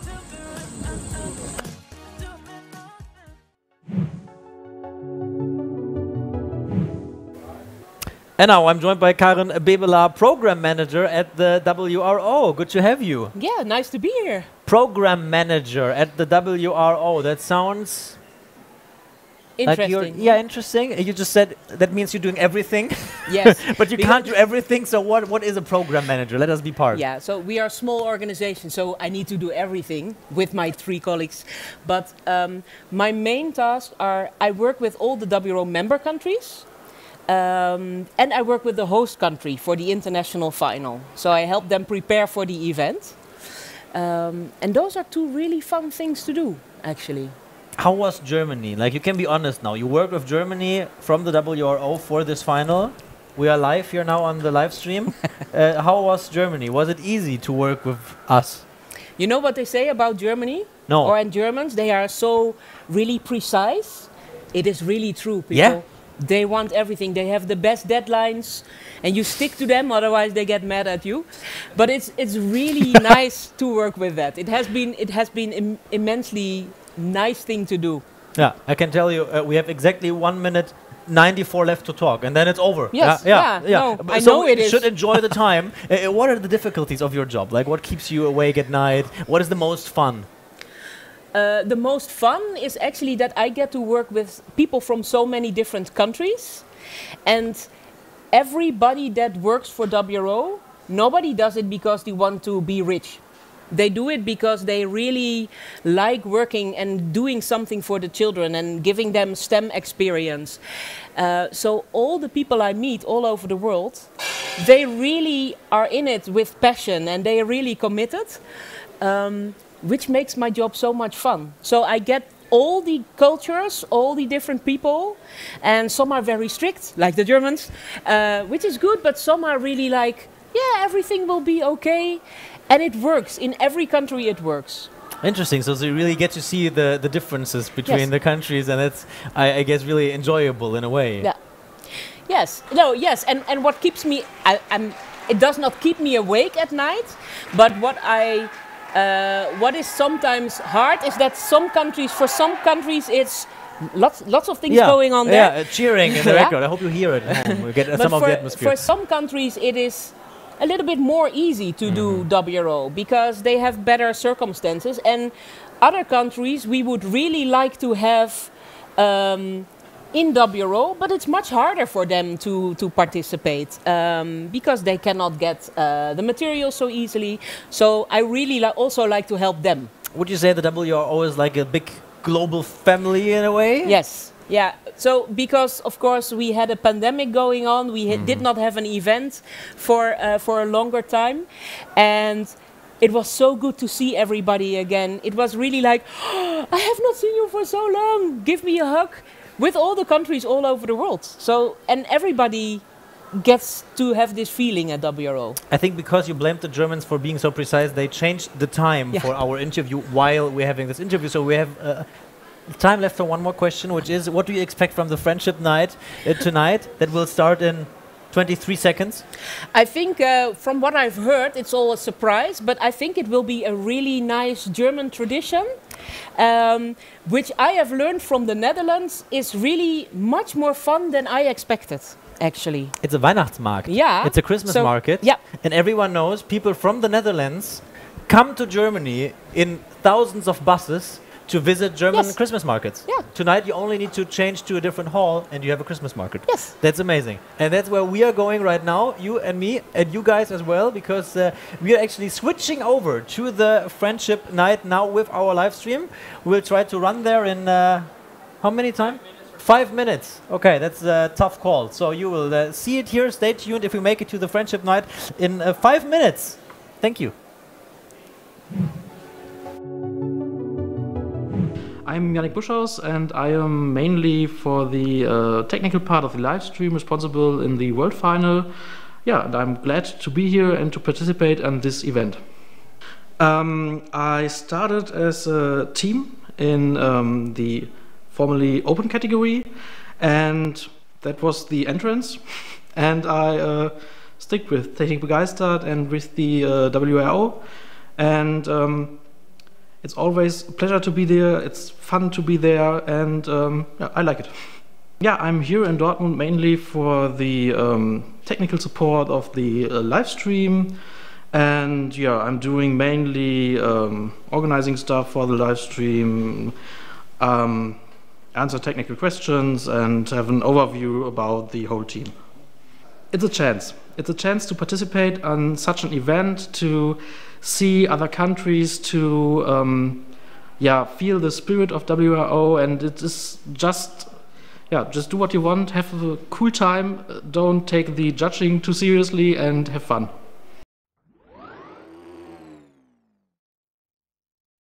I'm Adam Fliber, I'm from Hungary, and I'm part of the national organizing team of the Hungarian WRO Association. I think robotics is something very important for children, and I like to see them to develop and to do their stuff. I am head judge of the RoboSports category at WRO.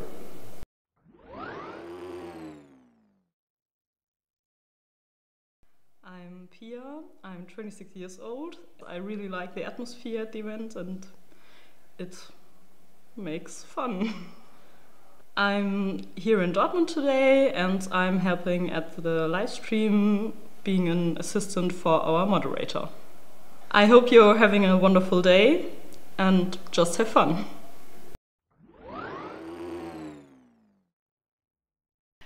I'm Lisa, 20 years old, from Aachen, Germany. I like the World Robot Olympiad because I'm part of a great community.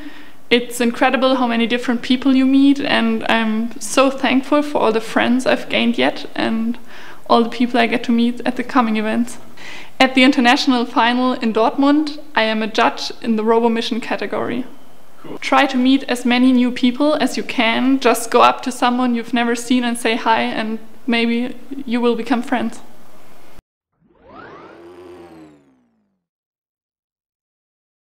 Hello, my name is Oğuzhan. I am a volunteer of Science Heroes Association.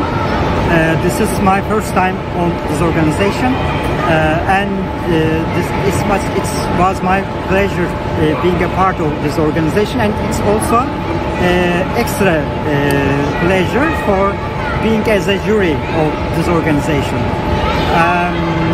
It was satisfied and excited seeing the science shine on the children's eyes, and I wish success to all the groups, all the children. Thank you.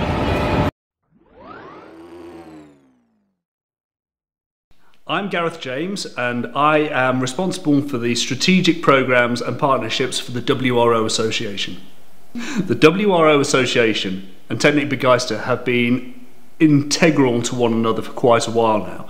The German program is absolutely fantastic, and it is a great opportunity for us to try out different projects and to get expert input into what the broader WRO Association should be doing.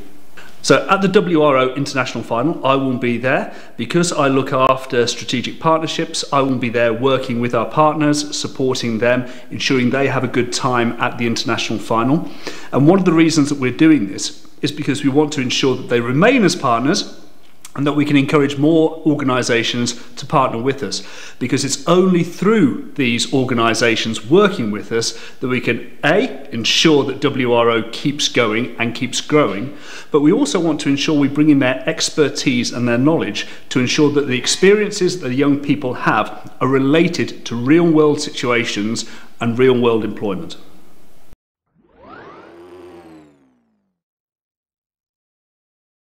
Hi, I'm Toby, I'm 29, and I'm a member by TECHNIK BEGEISTERT since 2018. I think STEM education is very important and necessary for people, because the school can't teach them all the stuff they need. So competitions like the World Robot Olympiad can bring more effect to them when they learn informatics, programming, robotics and so on. I help at the international final. I am with a camera around the competition and film a movie behind the scenes. We are Technik begeistert. Hi, my name is Max and I'm 22 and I'm a judge of the WRO. I'm very interested in sciences and also mechanical engineering, and I've been participating in the WRO for 3 years. Now I'm a judge for the 4th year. So I'm going to be attending the international finals in Dortmund, and I am a judge. We are Technik begeistert.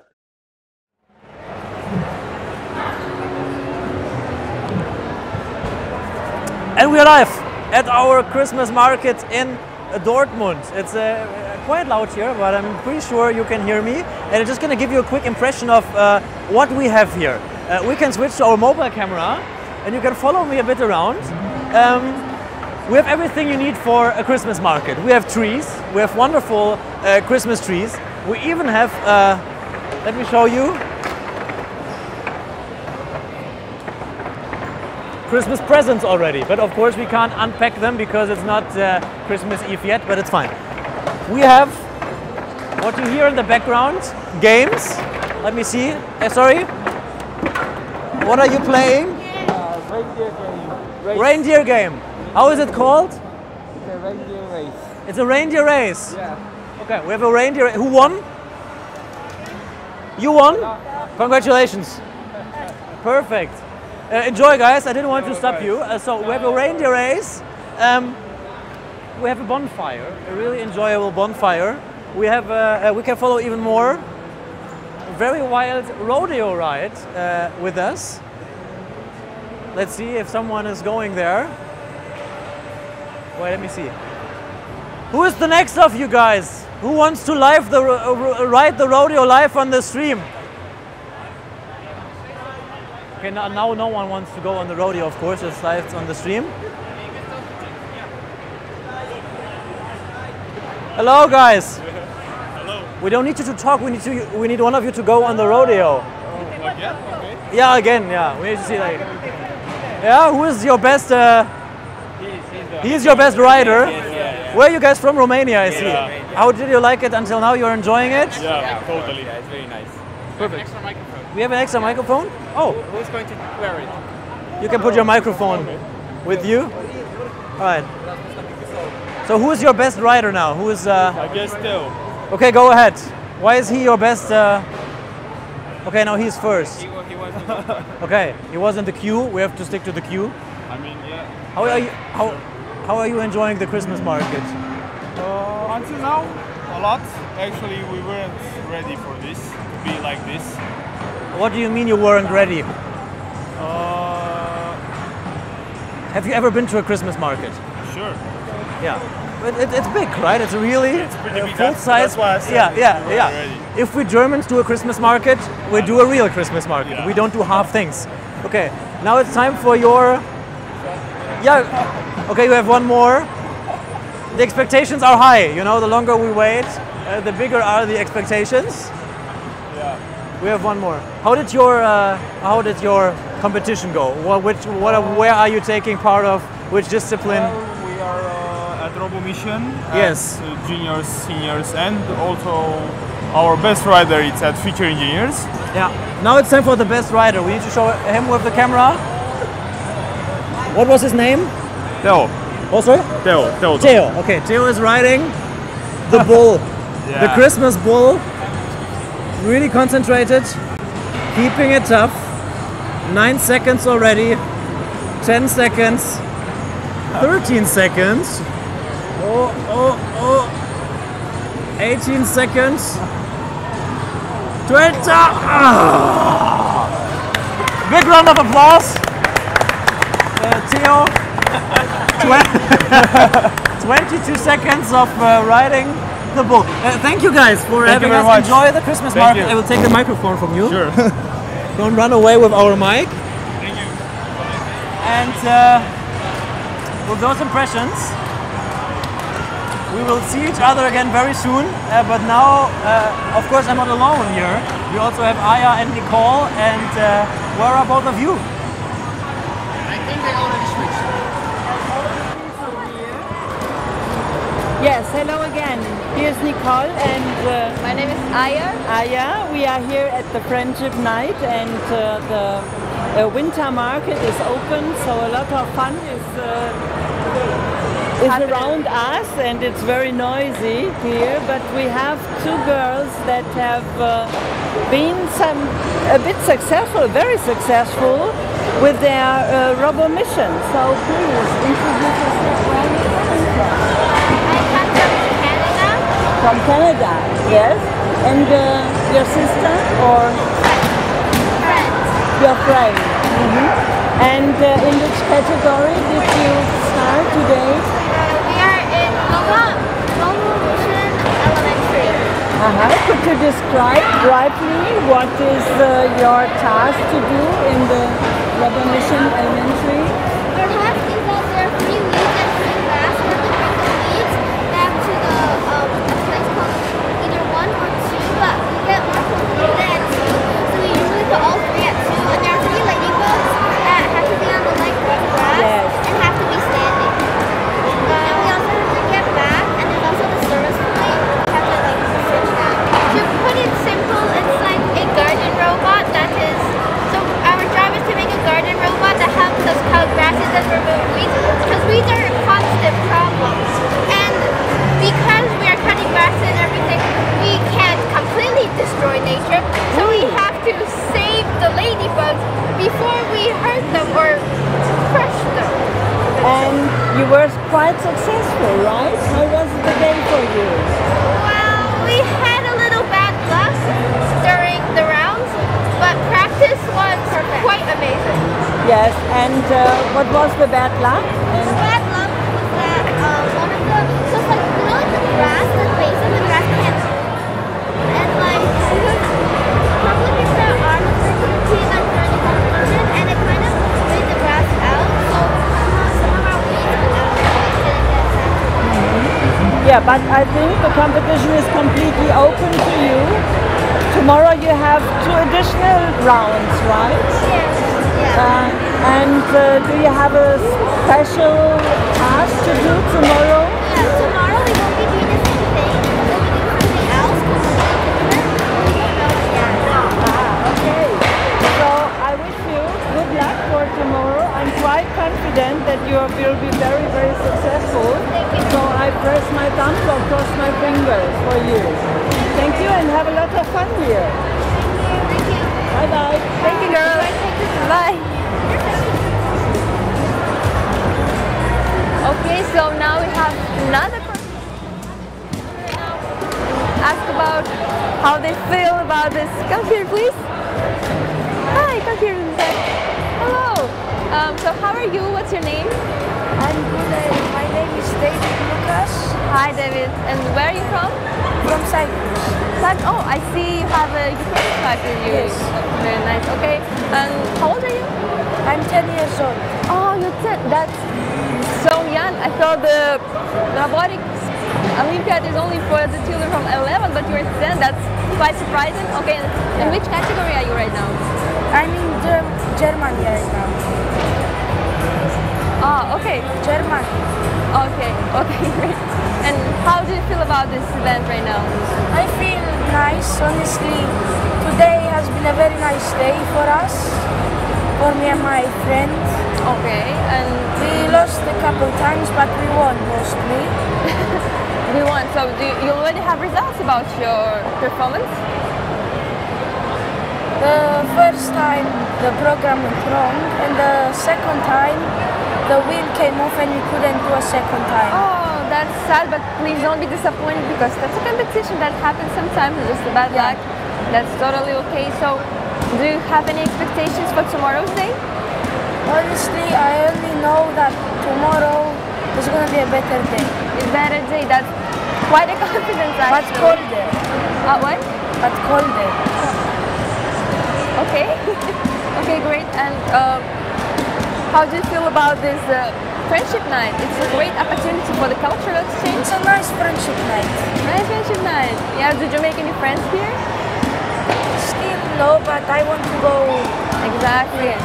We have to go and make some friends here on friendship night. Get new with some people right now. Yeah. Do you like Dortmund? What? Do you like this place? Do you like Dortmund?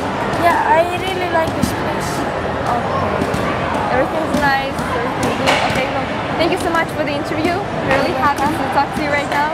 And that's quite so much you didn't get. Good luck on your next games. Okay, have fun. Thanks, bye. Bye. So, by the way. So that's it from us, I believe. Yes. Thank you very much for watching us up to today. I think now we will enjoy the winter market. Yeah, please stay with us, look at the stream, and we have a lot of activities right now with us. Right now you can see. Thank you, bye-bye. Thank you so much, goodbye. And I'm back with something that's not really typical for a German Christmas market, but if you have a Christmas market inside, you can also have a jumping castle, which is the big advantage of an indoor Christmas market. Okay, let me put my shoes on and quickly show you the most important part about this WRO International Final. The best and the most important part about this WRO International Final is, not that I almost lost my microphone, give me a second, okay? The best part is this. If you turn around, you're not only seeing our team almost, you're seeing all these people. If you look through here, it's so many people here together, enjoying the night, chatting with each other, meeting, making new friends, connecting. That's what this is about. It's not about mainly the competition, of course, that's part of it, but it's about making friends, connecting the world, and getting together with something that all people here enjoy. And this is also what this friendship night is about. And with this, we end our live stream for today, for Friday. Tomorrow, of course, on Saturday, we are back. We have a huge program tomorrow for you. We start early in the morning with the final rounds, Robo Sports, Robo Mission, Robo Engineering, Future Innovators. We have it all covered, and we wrap it up and end it all together tomorrow with the final award and ending ceremony. And now I wish you a wonderful evening for everyone who is here or who will come here. A wonderful friendship night for everyone at home. Thank you for watching, and keep your impressions, the way you are watching this live stream, posted, hashtag WRO 2022, posted on social media. You can also take part in our friendship night from home. Thanks for watching, and have a wonderful night, everybody. Bye bye, see you tomorrow.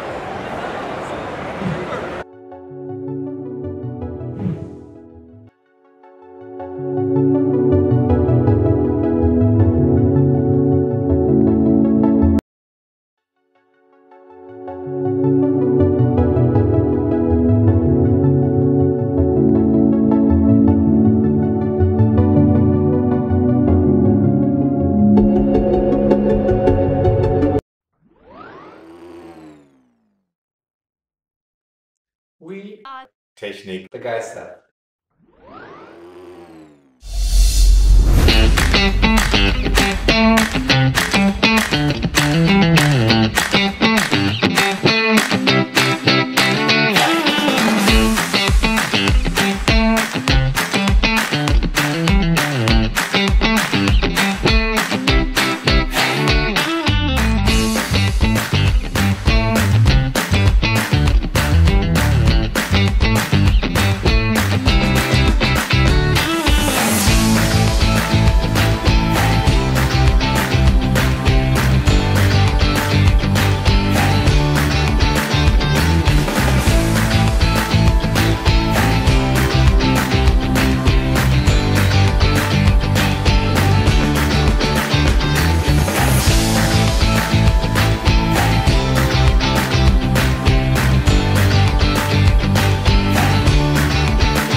I participate in WRO because I want to learn about programming and I want to develop step skills. And I also want to know about how to build a robot. And I love to do teamwork. Thank you. Good morning, my name is Krish and I'm participating in WRO this year. While I expect to do well in the competition, me and my teammate are planning to progress towards nationals, which will be held in Germany later this year.